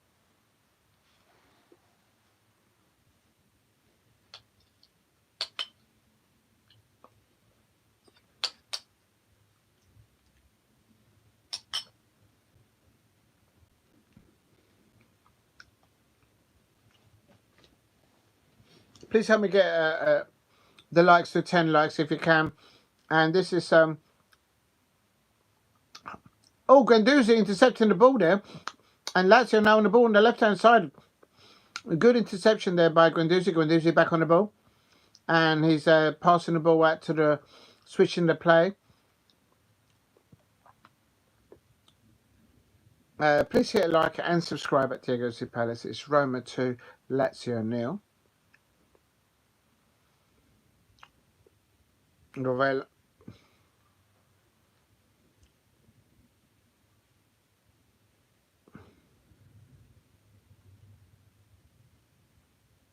Angelino for Roma.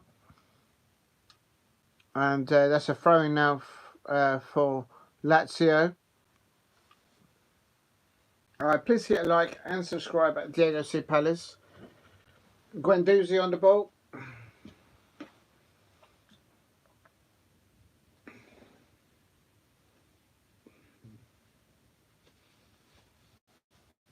Let me just bring this down a little bit. Oh, Guendouzi! Oh, what a strike by Guendouzi! I mean, why did Guendouzi? What a intelligent shot on target by Guendouzi. And hold on, I'm just getting myself comfortable here. I'm going to get myself too comfortable. But it's still Roma 2, Lazio 0. If you're new to the channel, please subscribe at Diego C Palace. Got penny for the guy back there. And what a strike there by Guendouzi. There's a lot of smoke in the stadium. I think that might have got a deflection as well. Let's have a look. Yeah, the ball moved on transition, so they must have had a deflection. Oh, that's Roma getting another free kick. I tell you something, the Lazio football players and the home crowd are wondering what have they done wrong. Literally, in my opinion, the Lazio player got fouled by Pellegrini. The manager, Marco Baroni for Lazio, is just putting both hands to his head and thinking, what am I watching? Where did he get that decision? Claudio Ranieri is on his touchline giving instructions to his players. Unbelievable scenes. The Lazio manager is losing it. He's like Ange Postecoglou on the touchline saying, this is not fair. Per favore, per favore. That's what they say in Italian. Get on the ball. And now it's a Roma throw-in.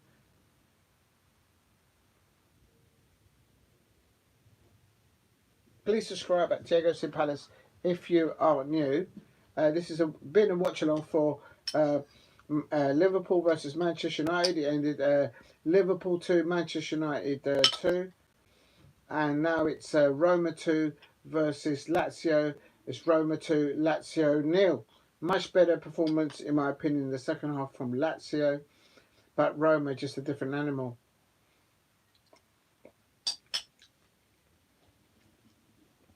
Zaccagni for Roma, for Lazio. Guendouzi on the ball for Lazio. That's Chalna. Guendouzi back on the ball. High press by Lazio now. Garutic away. And Dika gets it clear for Roma. And that's a foul.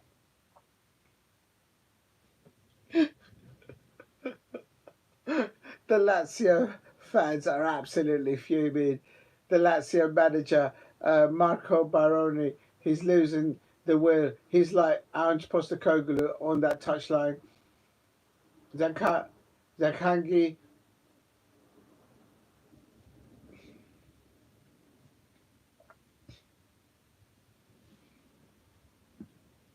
There's a lot of smoke in the stadium, but it's because of the flares that they allow in the stadium. I can't be helping the players running around smelling those chemicals. Romagnoli. Zaccagni. Mancini's fouled him, surely.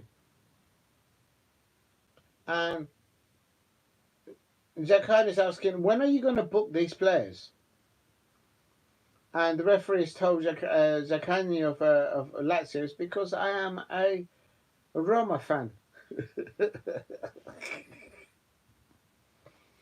Please subscribe at Diego C. Palace if you're new. What an unbelievable Sunday of football in the Premier League. And now I'm doing Serie A.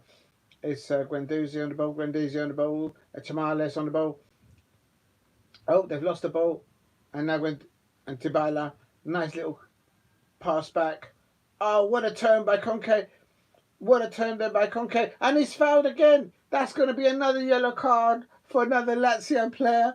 The Lazio players. I think they're all going to get booked soon. This referee likes booking Lazio players, but that is a foul. Zaccagni pushing over a Conte. He just touched him on the chest. Rovella getting a yellow card, and he's saying, per favore, per favore. The Lazio players and the Lazio manager and the Lazio fans are absolutely fuming. They're spitting at the moment because this referee just likes booking the Lazio players. Yeah, 4 cards to Lazio and only 1 for Roma.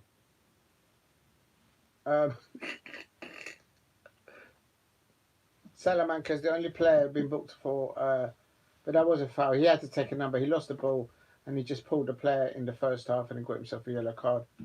But Lazio, in my opinion, have been more competitive off the ball and on the ball against Roma, of something that they were lacking in the first half.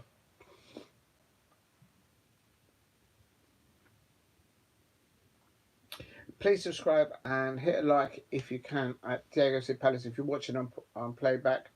Earlier on I did a watch along and match reaction to where it ended. Liverpool 2, Manchester City 2. Liverpool 2. Oh, I'm going to get in trouble for saying that. I hope no one clips that. Manchester City. I nearly done it again. Liverpool 2, Manchester United 2. Oh my God. I hope there's no Manchester United fans that hear me say that. I'm going to get clipped. I'm going to get in trouble. Don't mix those 2 clubs up. And here is a free kick for Lazio. About 25, maybe to 30 yards outside the penalty area of Roma. A bit on the right-hand side, but in front of the penalty area. Here we go. Zaccagni takes the ball for Lazio over to the back post. And that's off a corner for a corner. Oh, it's offside. Oh, what is this? Oh, yeah, that is offside.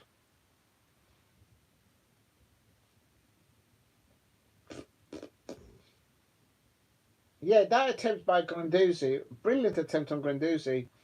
It did take a deflection. So had it not taken the deflection, I think that would have troubled the keeper a lot more. Real talk. So well done, Guendouzi, to try and get Lazio back into the game, but not at the moment. And Dompe, fine, Helinho! Oh no! Oh my days! How is Roma not 3? If Roma score a 3rd, that's all over. But what a lovely break play there by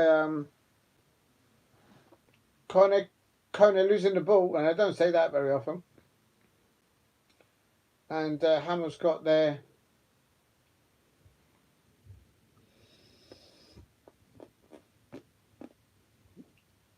If you're new to the channel, please subscribe at Diego C. Palace.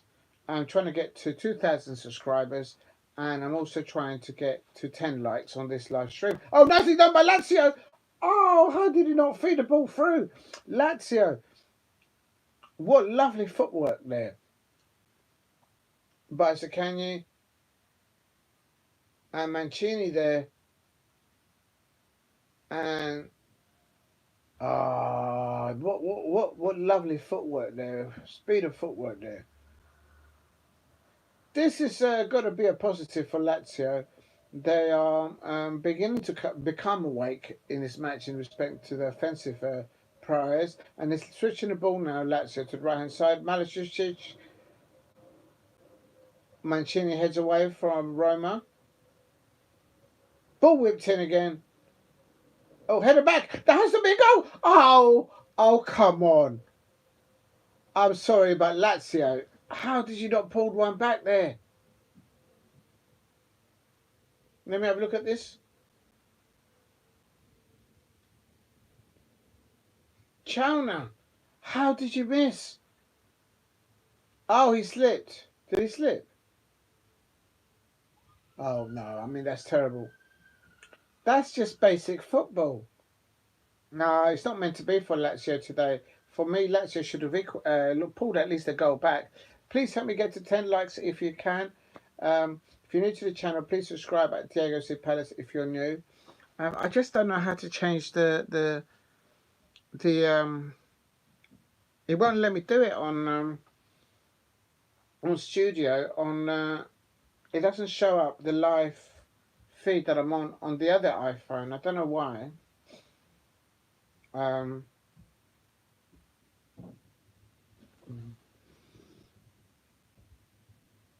No, I'm not going to do it because I might mess up it's working at the moment. Anyway, it's coming up to 60 minutes and it's still Roma 2, Lazio 0. Classic Shadows. Oh, that's a foul on Conte, surely. The Lazio players are fuming with this referee. Kanko has eaten more grass than he's actually kicked the ball. Dybala, Manu Conte. Let's have a look. Yeah, it's a body check. It's a body check all day long.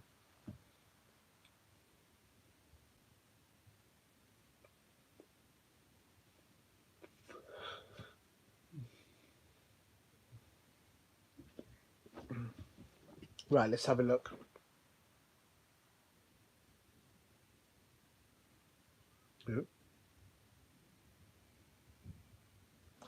If you're new to the channel, please subscribe at Diego C. Palace.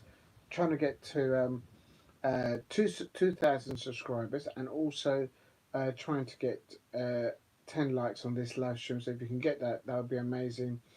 It's still Roma 2, Lazio 0, and well, my login ID has failed to work.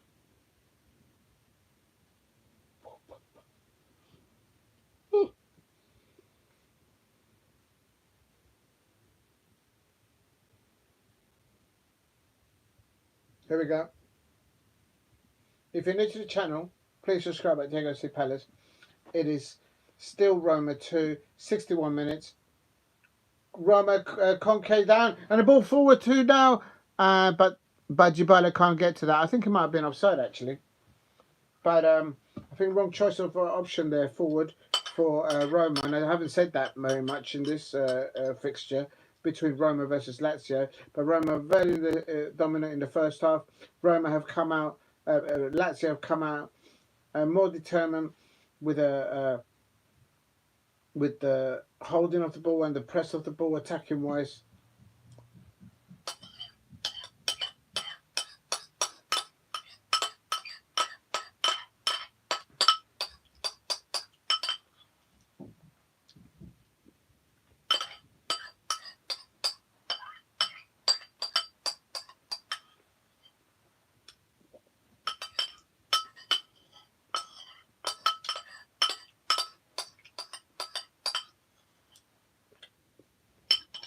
That was my dessert.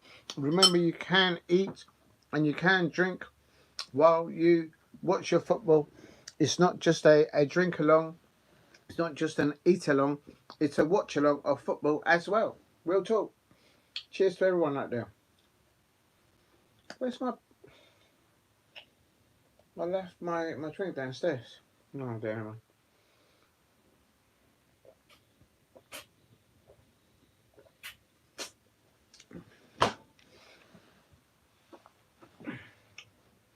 Please subscribe at Diego C. Palace if you are new. It is Roma 2, Lazio 0, and 1 minute.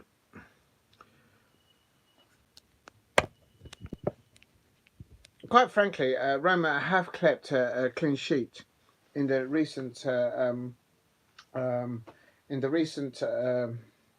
fixtures against Lazio, but in my opinion, it's it's Dybala. Here's Roma on the attack, and it's 3 against 3. Mancini's forward. That could have been a penalty, and a cut back there, and it's still Mancini on the ball, crossing the ball, and Calino was in there, and I'm telling you, Roma were very good there on the counter attack there. Dybala there. What an engine Dybala has. Oh my days. Please hit a like and subscribe at Diego C. Palace. Claudio Ranieri there supporting his players there.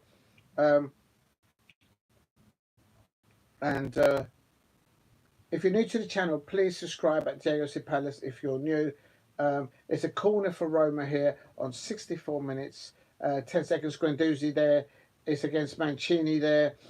In the a lot of pushing going on there, and the goalkeeper, easy hands for the goalkeeper for Lazio, Provert, and here's Lazio on the break now on the left hand side. Nuno Tavares, great pace by him, but he just played a bit too forward there, and no substitutions at the moment from Roma. Just double checking. No, there isn't.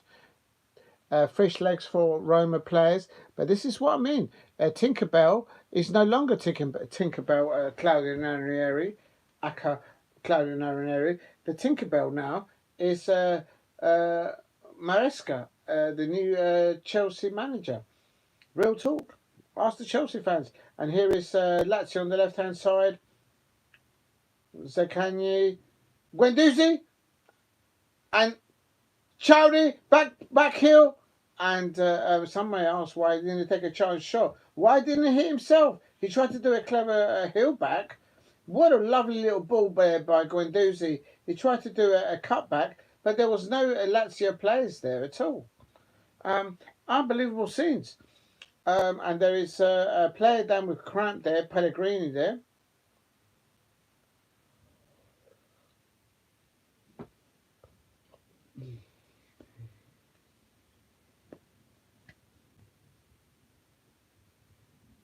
And this is the Roma player, Pellegrini, receiving treatment. Oh, he's coming off. Claudio Ranieri making a substitution. Do you know what? There's a lot of hand contacts with the referee. They're like touching each other. Real talk. You won't get this in the Premier League. It's like they're all holding on to each other, and I'm thinking. And this is Pellegrini.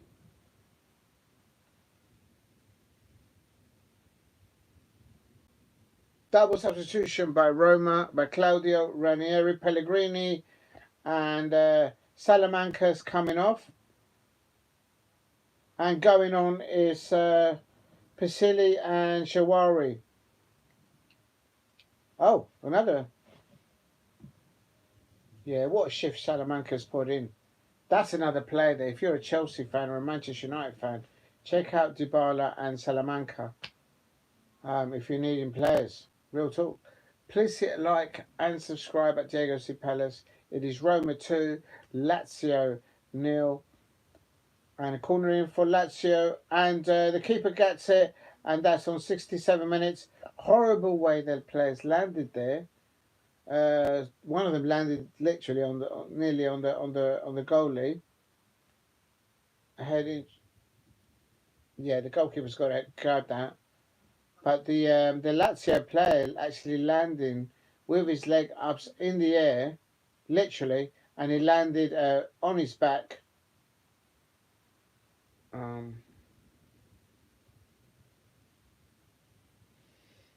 Please help me get to 10 likes if you can. It's Roma versus Lazio. Roma 2, Lazio 0. And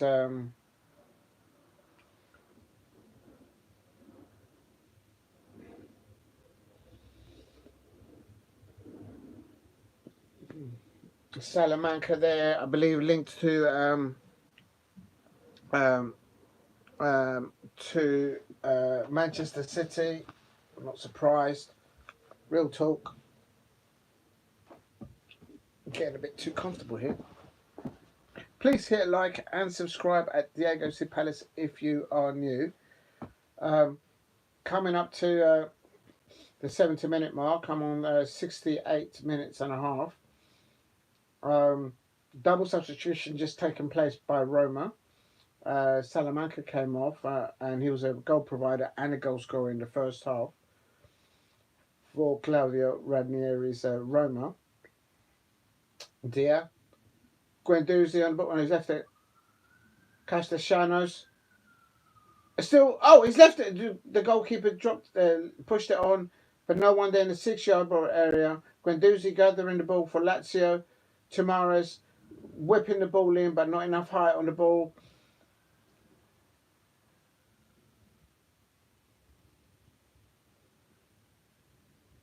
Easily. This is Lazio now a little bit better on possession and pushing forward. Guendouzi on the ball on the left-hand side. He's now on the left-hand side. He was on the other side a minute ago. Guendouzi on the left.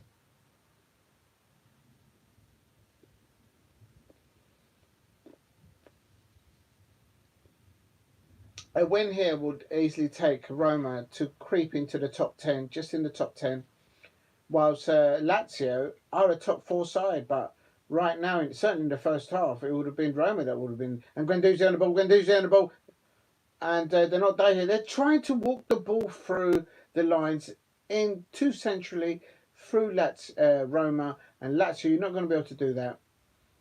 Mancini clearing the ball for Roma. Guendouzi back winning the ball, and the referee says play on.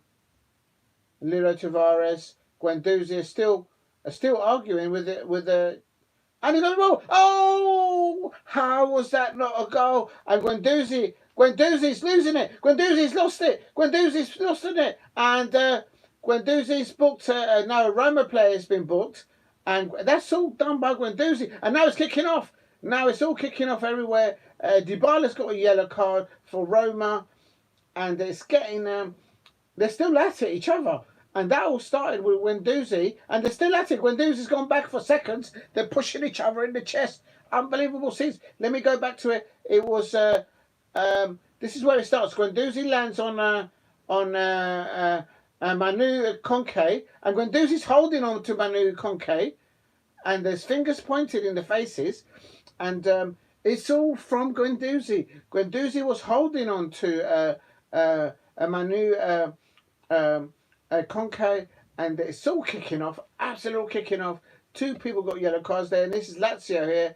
Roma need to keep it home forever, and discipline falling out there by Guendouzi. Maybe that's what Mikel Arteta chucked him underneath the bus and got him rid of Arsenal. And Zaccagni on the ball. Ball whipped in by Lazio. Lovely little ball whipped in there. And Roma clear their lines. What a brilliant second half. What a brilliant first half as well, I have to say. If you're new to the channel, please hit like and subscribe. There is a Roma player down, injured, in the penalty area. The Lazio... Who's got a yellow card now? It's all kicking off. And the players are shielding the player that's on the pitch. And tempers are flaring. There's going to be red cards here. I can see it. And there's a lot of players on yellow cards. There is... oh, this might be looked at. Doesn't they have VAR? That's a sending off. That's exactly what Vinicius Jr.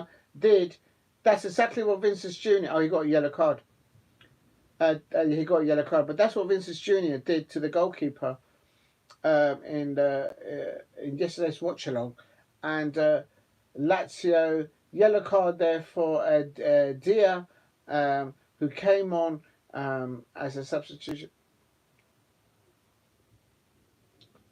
And I think Lazio have had 5 or 6 yellow cards. And Oh, here's a double substitution again by Claudio Ranieri and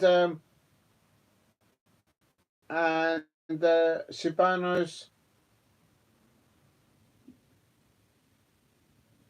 and Totti coming on. Dybala there getting a big round of applause from the home Roma crowd.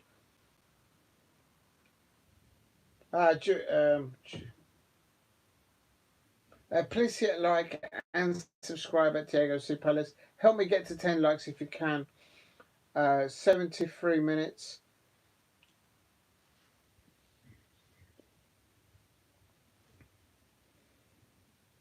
If you're new to the channel, please subscribe at Diego C. Palace.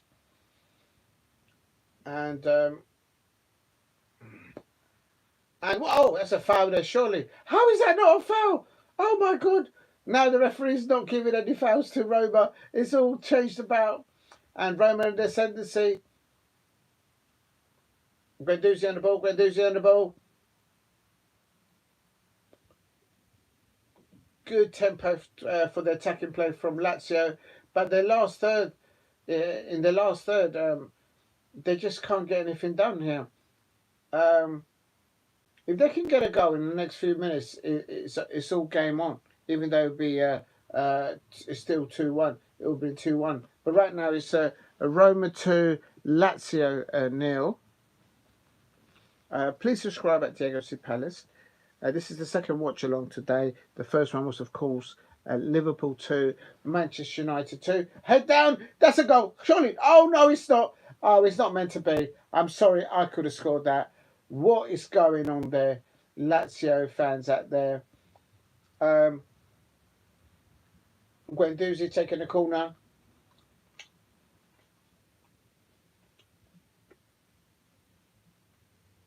Tavares on the ball. Back to Guendouzi. Guendouzi on the left. Guendouzi crosses the ball into the penalty area. Castellanos beaten in the air there. And the back three of Roma have been absolutely brilliant. And Nana Nunes Tavares crossing into the penalty area. And that's a corner now for Lazio. Big pressure there by Lazio players on Roma.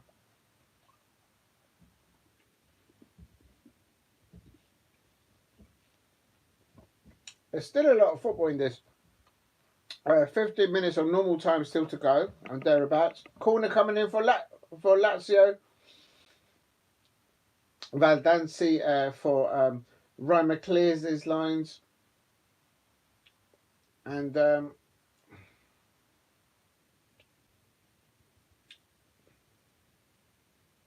that's a foul.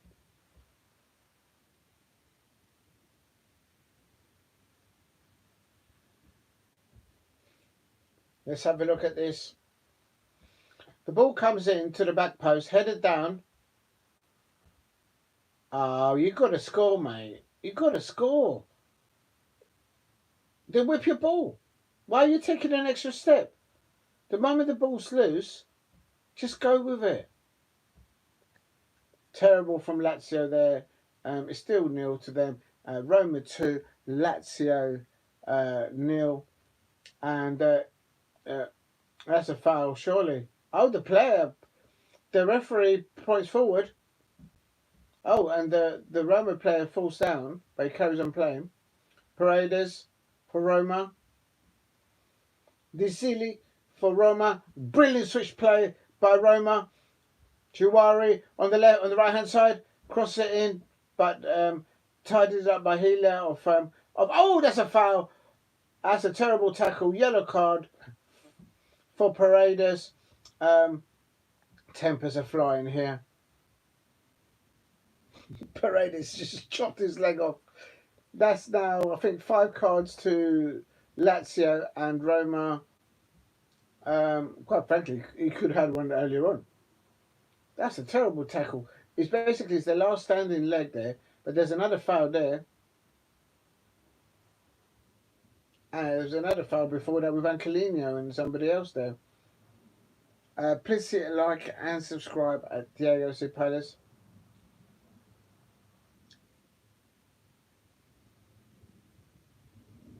Unbelievable day of football.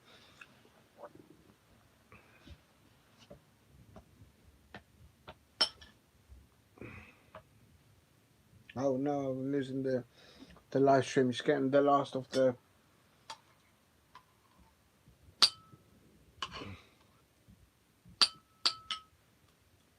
Remember, you can eat and drink while you do this watch along. It is. I'm having some rice pudding with a Scottish strawberry preserve. Well recommended. Here you go, people. And it's the original creamy and ambrosia rice pudding. Right, what's happened to the live stream? I've lost the live stream. Let me put my pudding down there and let me get the game going again. What's going on? What's going on? If you're new to the channel, please subscribe at Diego C. Palace. I'm trying to get to 2,000 subscribers, but I can confirm it is. I'm going to take this off for now. I can confirm it is Roma 2, Lazio 0.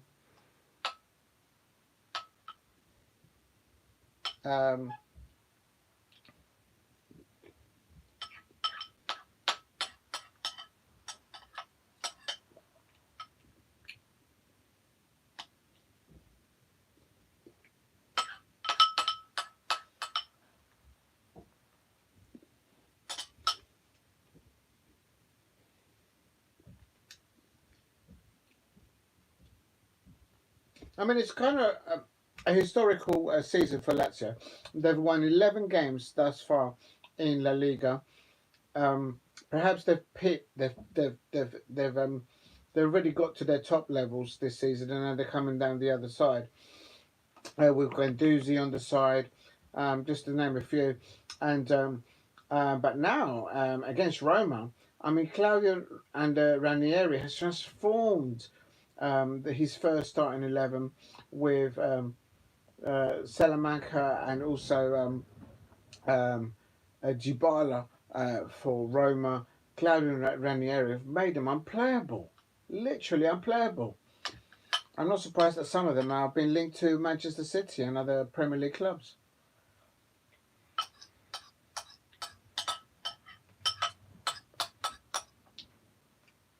Remember, you can eat and you can drink while you watch your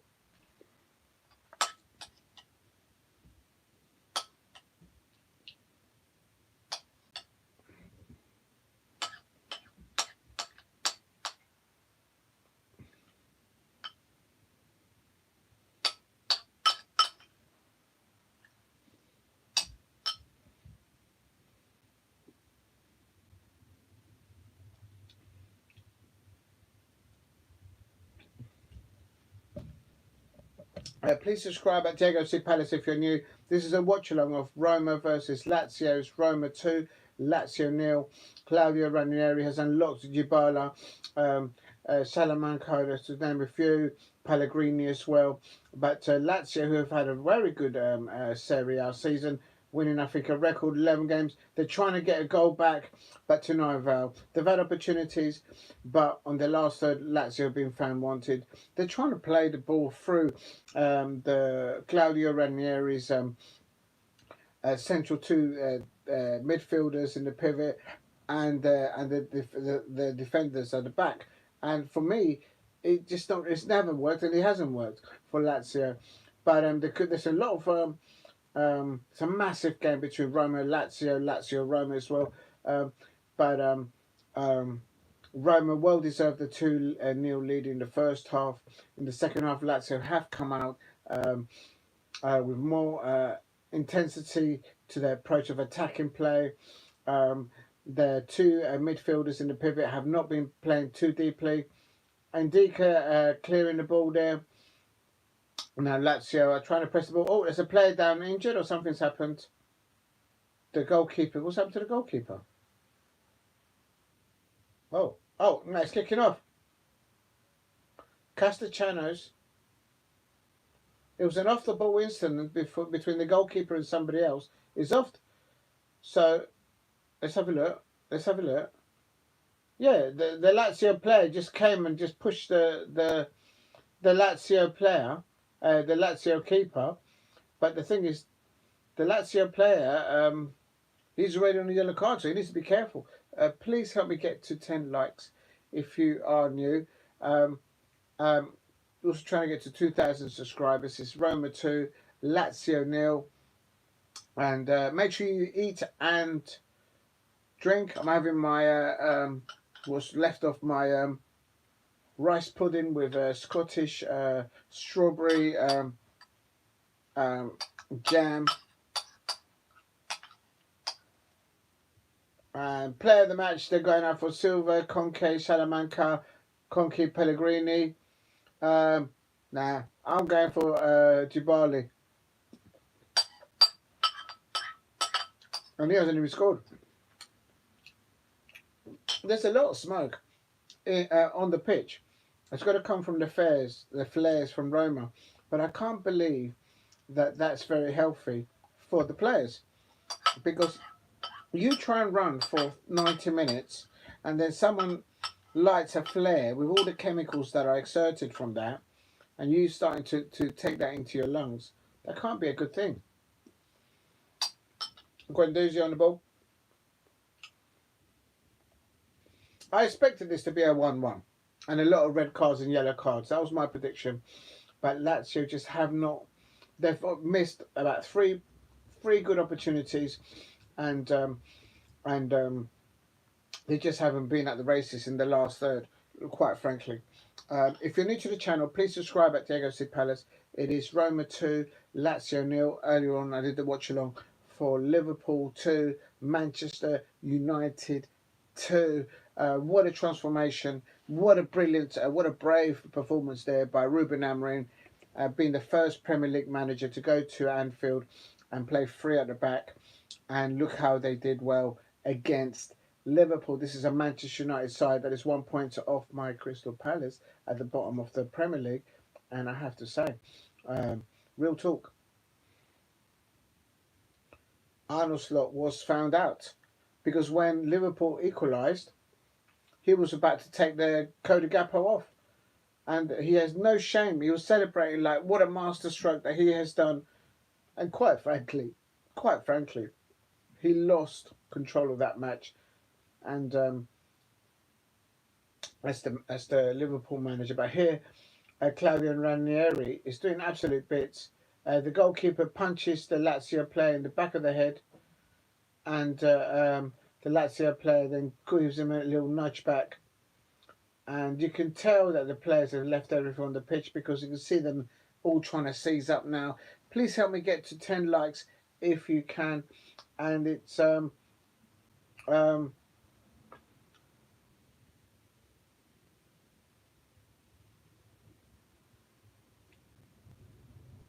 mean, a Rome derby it's got to be the biggest as you get in European football. Roma versus Lazio, and I tell you something, Claudio Ranieri, he then was called Tinkerbell, but I tell you something, real talk. What a transformation that he has done to Roma, and very well done to him. It's coming to the end of the match, and it's Roma 2, Lazio 0. Spicer's been right. There's still time, but I don't think there's enough for an equaliser to get 2 goals back. Roma, Lazio on the ball on the right hand side. Chowie. Ball whipped him to the back post. That's gathered by the Roma goalkeeper, who theatrically goes laying on top of the ball on the pitch. And a double substitution coming on for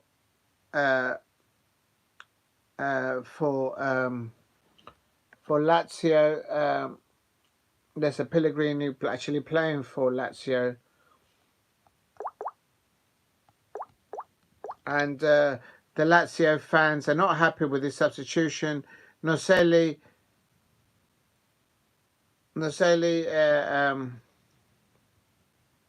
And Nuno Tavares has come off. Well, I'm surprised about that. He's just probably run himself into the ground. It's fresh legs. It's fresh legs. And Nuno Tavares not happy. A very youngster coming on there for Lazio. The Lazio fans they all look like they're sucking on a lemon. Not very happy. And that should be a goal kick now for. Please hit a like and subscribe at Diego C Palace if you can. If you're watching on playback, please help me get to 2,000 subscribers. No more subs available for Lazio. They've done all their intakes, so they've done 1, 2, 3, 4, 5. Yeah, 5 substitutions. Oh, I thought it was more than that. Pellegrini now. Let me just have another look at this. Oh, this tablet's so slow. Well, I've got to be careful now because I've actually lost the volume on this.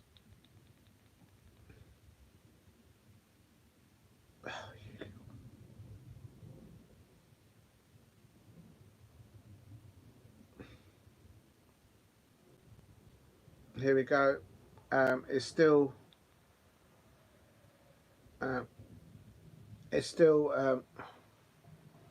Oh no, that's bad timing. My earplugs have lost the battery. So I have done the watch along for Liverpool and Manchester United, and obviously the poor things have. Where's the plug for it? Oh Lord. Please help me get to 10 likes if you can, and also if you can help me get to 2,000 subscribers. Oh my God, my back.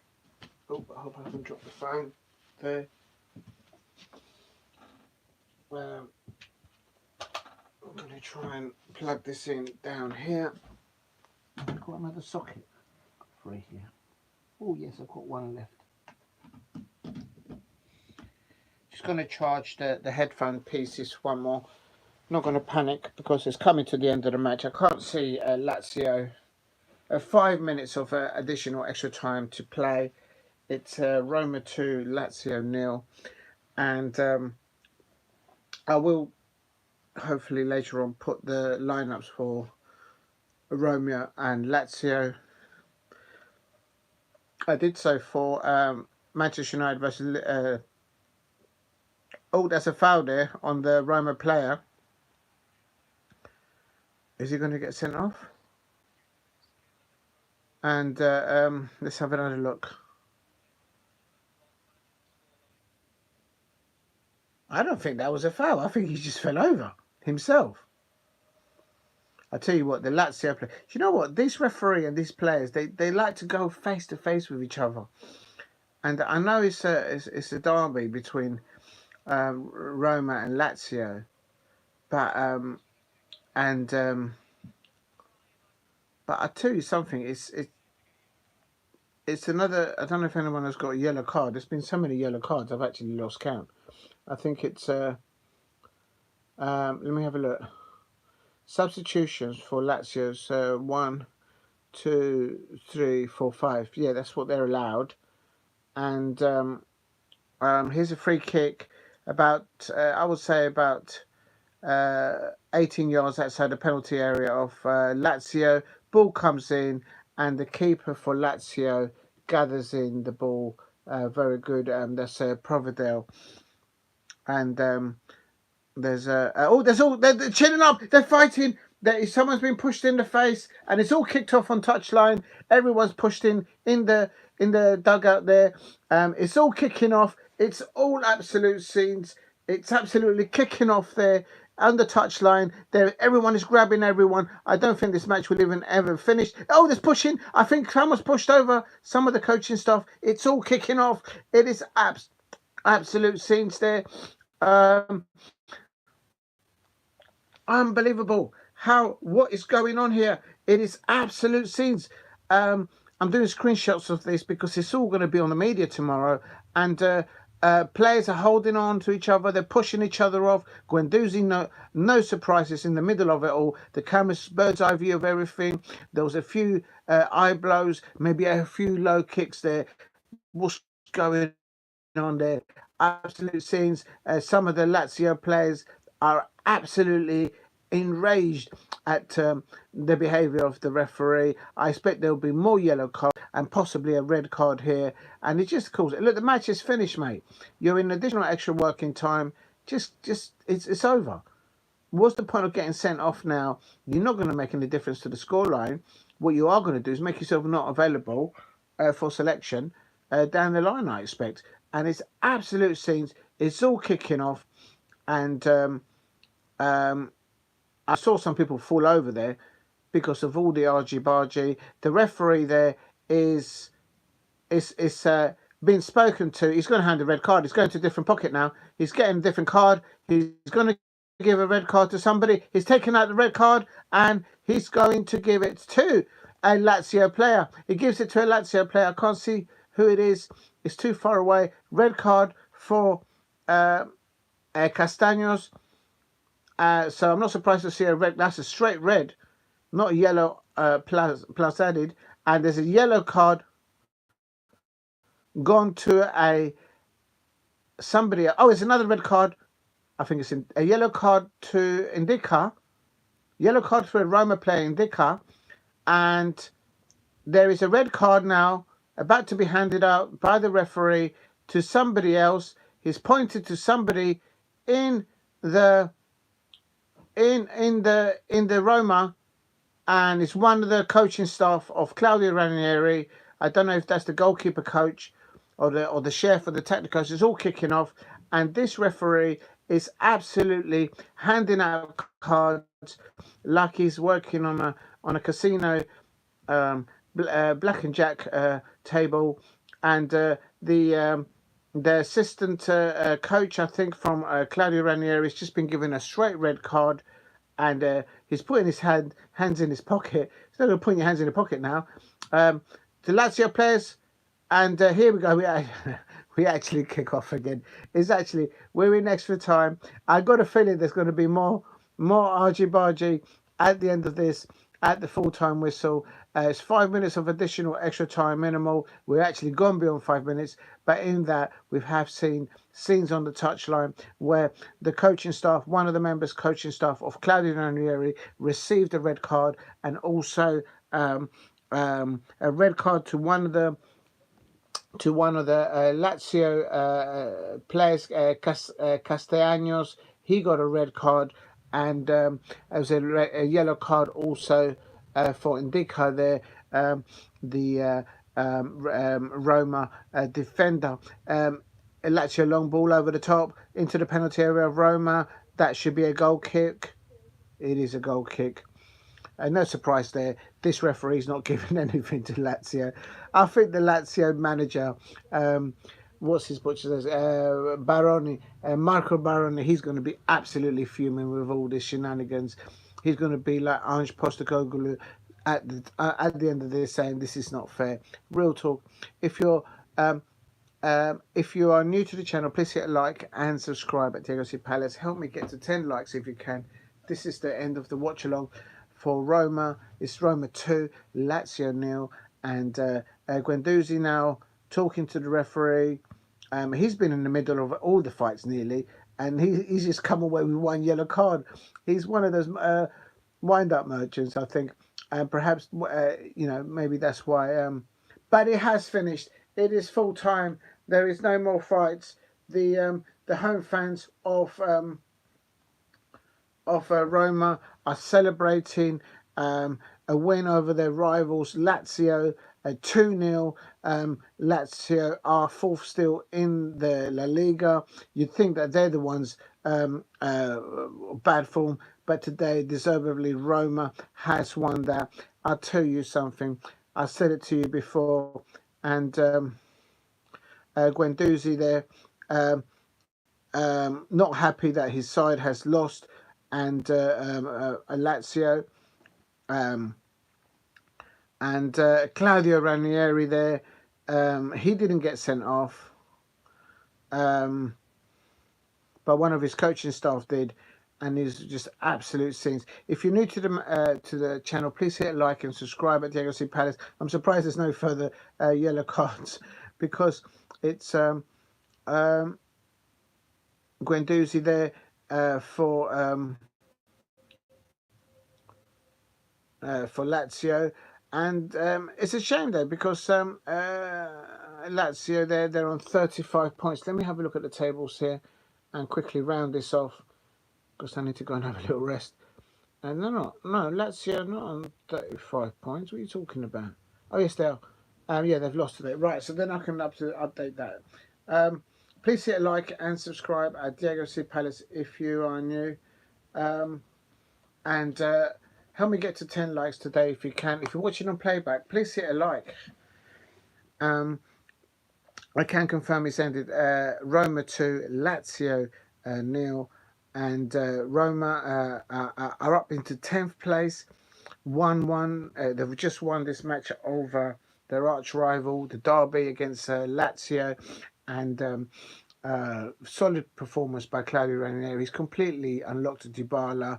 Um, um, for me, and not just in this match. They've won this match. They drew the one previous, and they won the previous one to that. They've only lost one, and they won the one previous to that. So they're doing absolutely bits. They've gone up. They're into 10th place on 23 points with a +2 goal difference. 7. I think it's too much. And they've played 19 matches. They might be able to sneak. Into 6th place, but they'll need to continue to win everything they've got left. But at the top 4 clubs, it's Napoli, followed by Atalanta, Inter Milan, and Lazio. So now Lazio have experienced a loss following a draw. Usually they lose the win, they lose and they win, and I'm just actually outstanding at what Claudio Ranieri has transformed at Roma at his age. What a manager, what a coach there. He's clearly showing them what should be done and how it should be done. And yeah, they're 10th. What a remarkable turnaround of affairs there for Roma. The first goal scorer was Pellegrini for Roma, and then he was assisted by Salamakers, and then he himself provided 2 goal scorers on 18 minutes. Lazio getting a red carded there for Castaños in additional extra time at the end of the second half. Now, let me just quickly go to fixtures. If I can get the tablet to work. I hate this tablet that I'm using right now. I'm not going to say the manufacturer because I might get in trouble.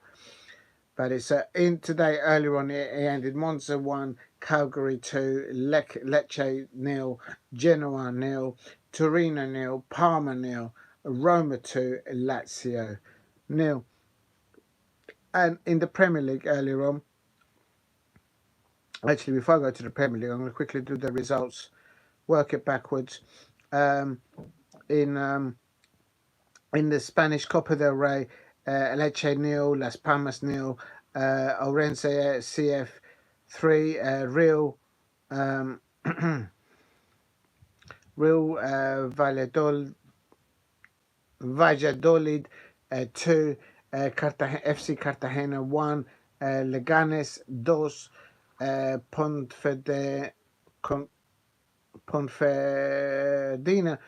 Confederina 0, Real Sociedad 2, and Racing Santander 2, Celta Vigo 3. I've already labelled the Italian Serie A. And then I'm going to now go to that was the Spanish Copa del Rey, not the Spanish Liga. And in the Championship, in the English Championship, it ended Sunderland 1, Portsmouth 0. So that would be helping Sunderland secure an automatic place of to go into the Premier League, of course.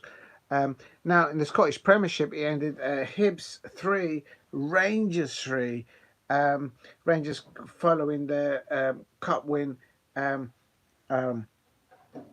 against Celtic a few days ago, but drawing 3-3 away at Hibs. Well done to Hibs team. And Motherwell 2, Aberdeen 0. Aberdeen lose again. What is going on, Aberdeen fans out there? And no surprise here, Celtic 3, St Mirren 0, Dundee United 0. So it's a win and a loss for them now. And then Hearts 1, good 3 points there for Hearts. Kilmarnock 0, Ross County winning again, picking up another 3 points. Ross County winning away at Kilmarnock by 1 goal. St Johnstone's 1, Dundee 3. There you go. And then last of all, in the Premier League, it ended. Actually, I forgot to look at this earlier on today. It ended Fulham 2, Ipswich Town 2. What happened to the Tractor Boys? Who scored the last goal? If Fulham got it in the last minute, or in an additional extra time, they won a penalty. Oh, they got 2 penalties.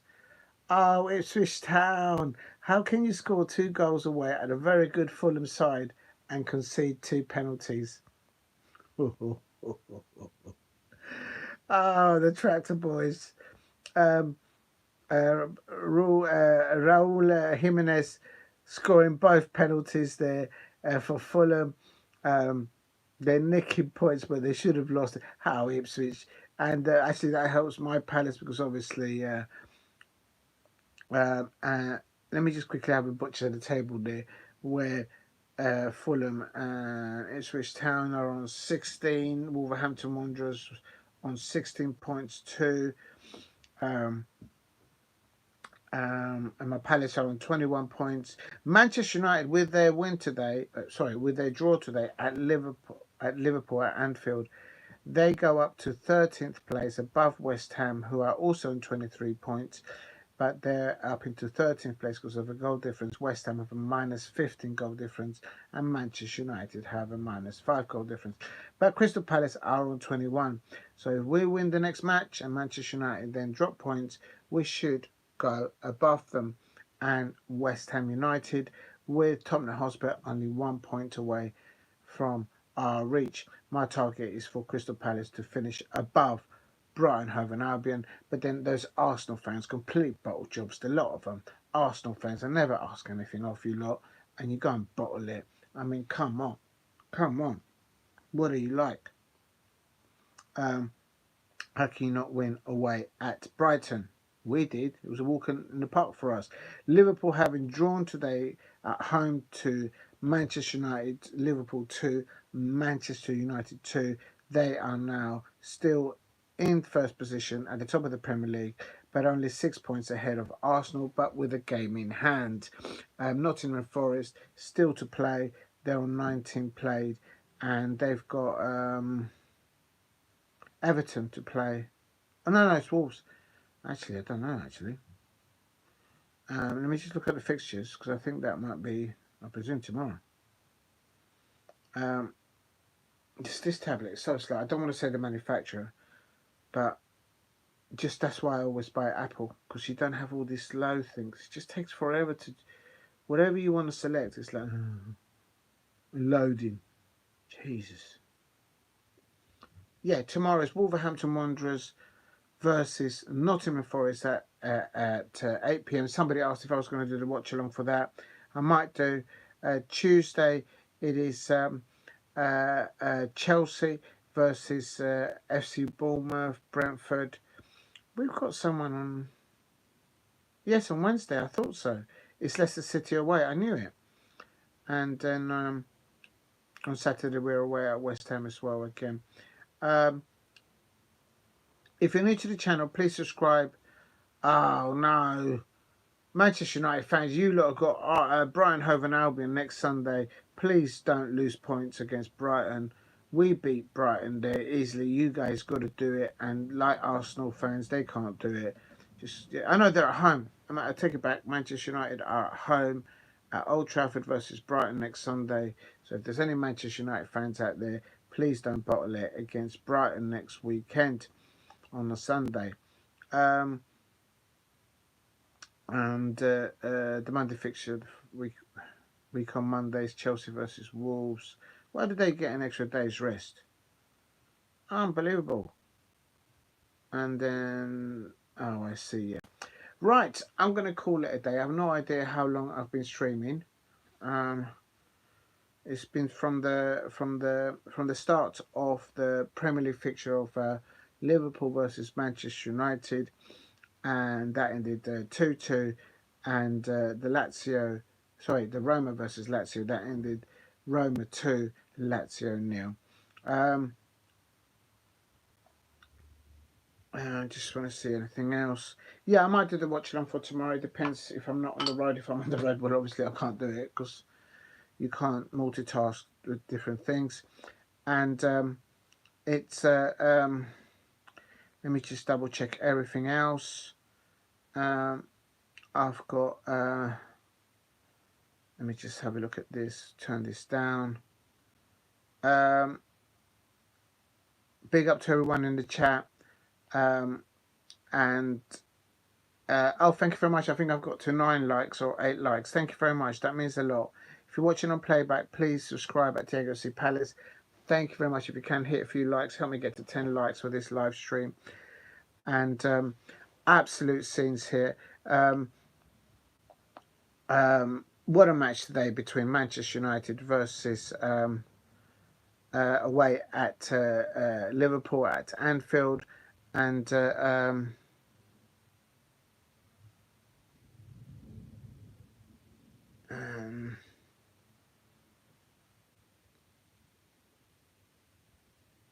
me just have a look at this.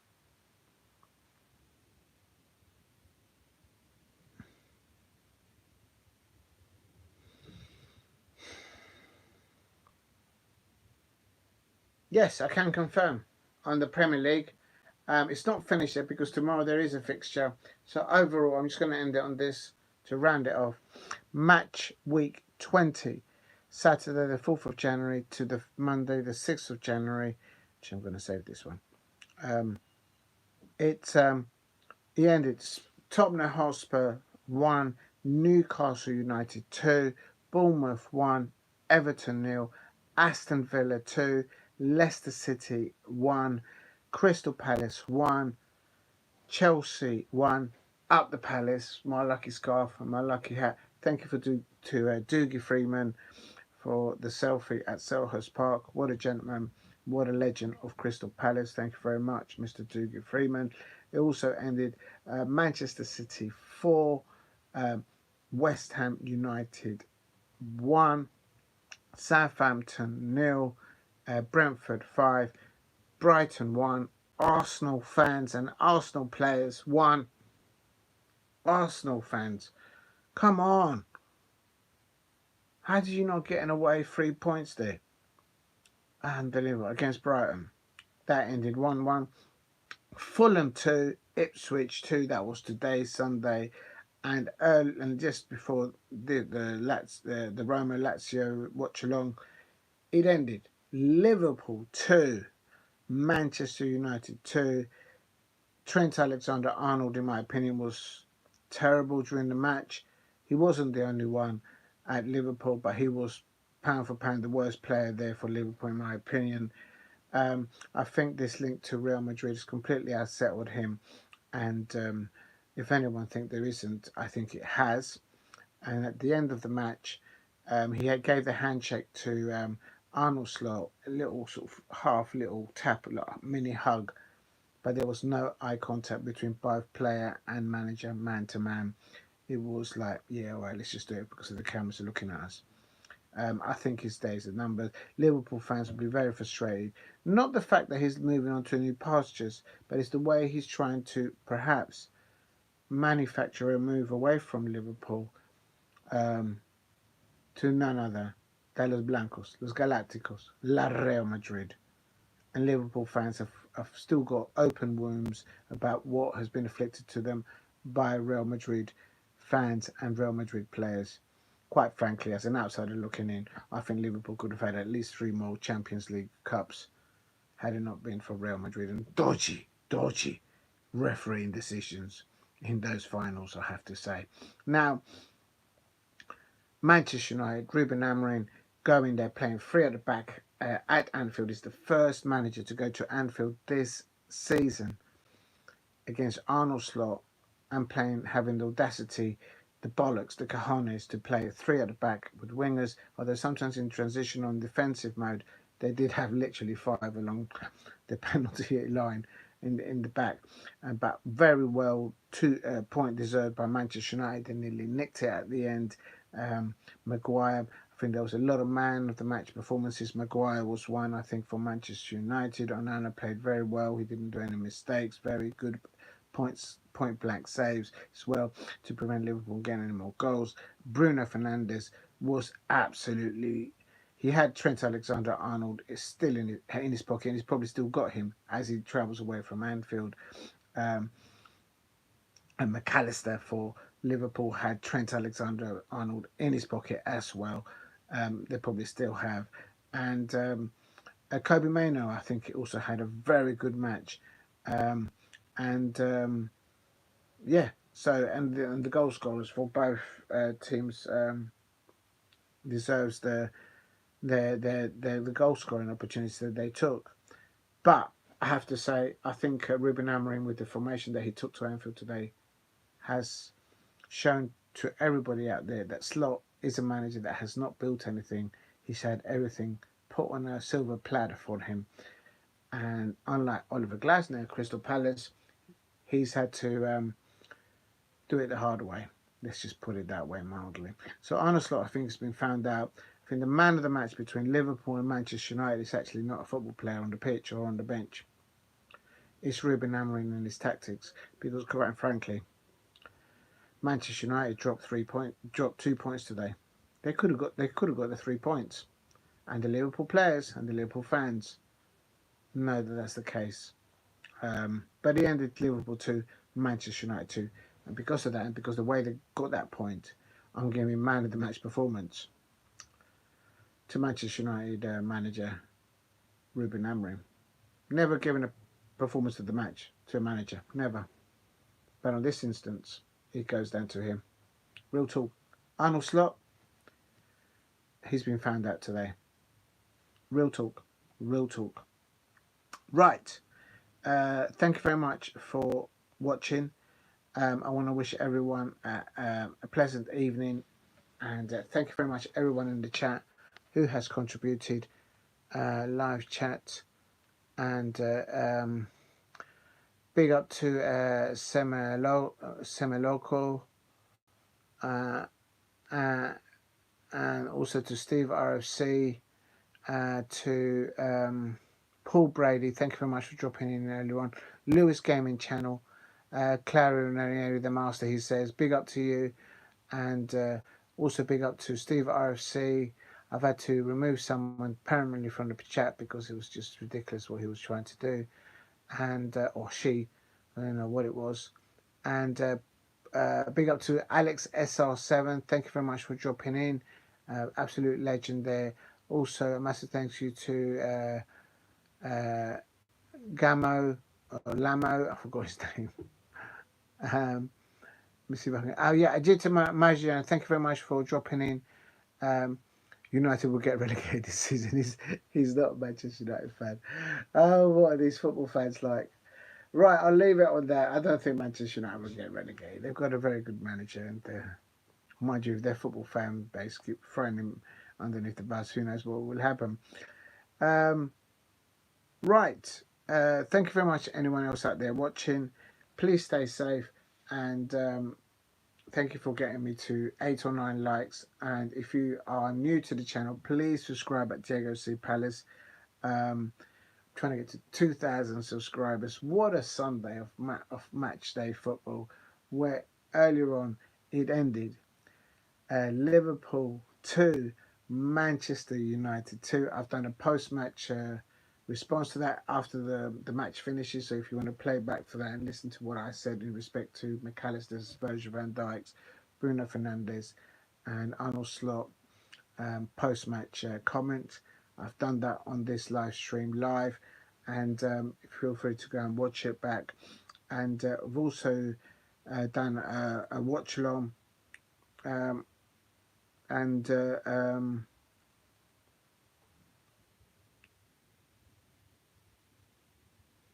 I'm just reading here from Sky Sports.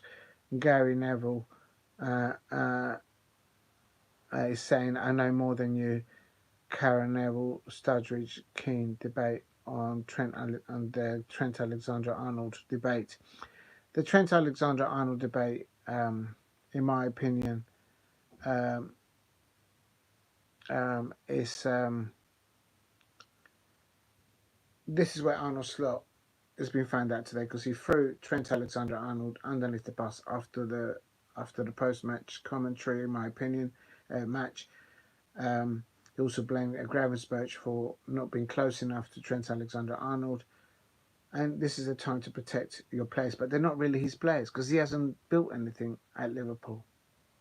He hasn't done anything at Liverpool in respect to bringing in players and building something from his own accord. Yes, Liverpool are top of the Premier League. Yes, Liverpool are top of the Champions League. And yes, I do expect, as an outsider looking into that football club, for them to pick up possibly both championship if they put their heads down and knuckle in. But today, they knew they got a point just off Manchester United, a Manchester United side that's a point that was a point off my Crystal Palace, and we're fighting to grow it away from the relegation at the bottom of the Premier League. Make no mistake about it, Arnold Slot has been found out today by the tactical know-hows of football, by Ruben Amorim, and the situation between Trent Alexander-Arnold. Look after the match when the whistle blew. Look at that handshake between between Arnold Slot and Trent Alexander-Arnold. They shook hands with each other, but they didn't make eye contact with each other. It was a complete blank of personalities there on the pitch for the world to see. And in Sky Sports News, Gary Neville, Studridge, Keane, they're all debating him. And for me, it's not a matter of if, but when. And that is Trent Alexander-Arnold lands at Real Madrid. It's just that out of all the clubs to pick another one. Top club.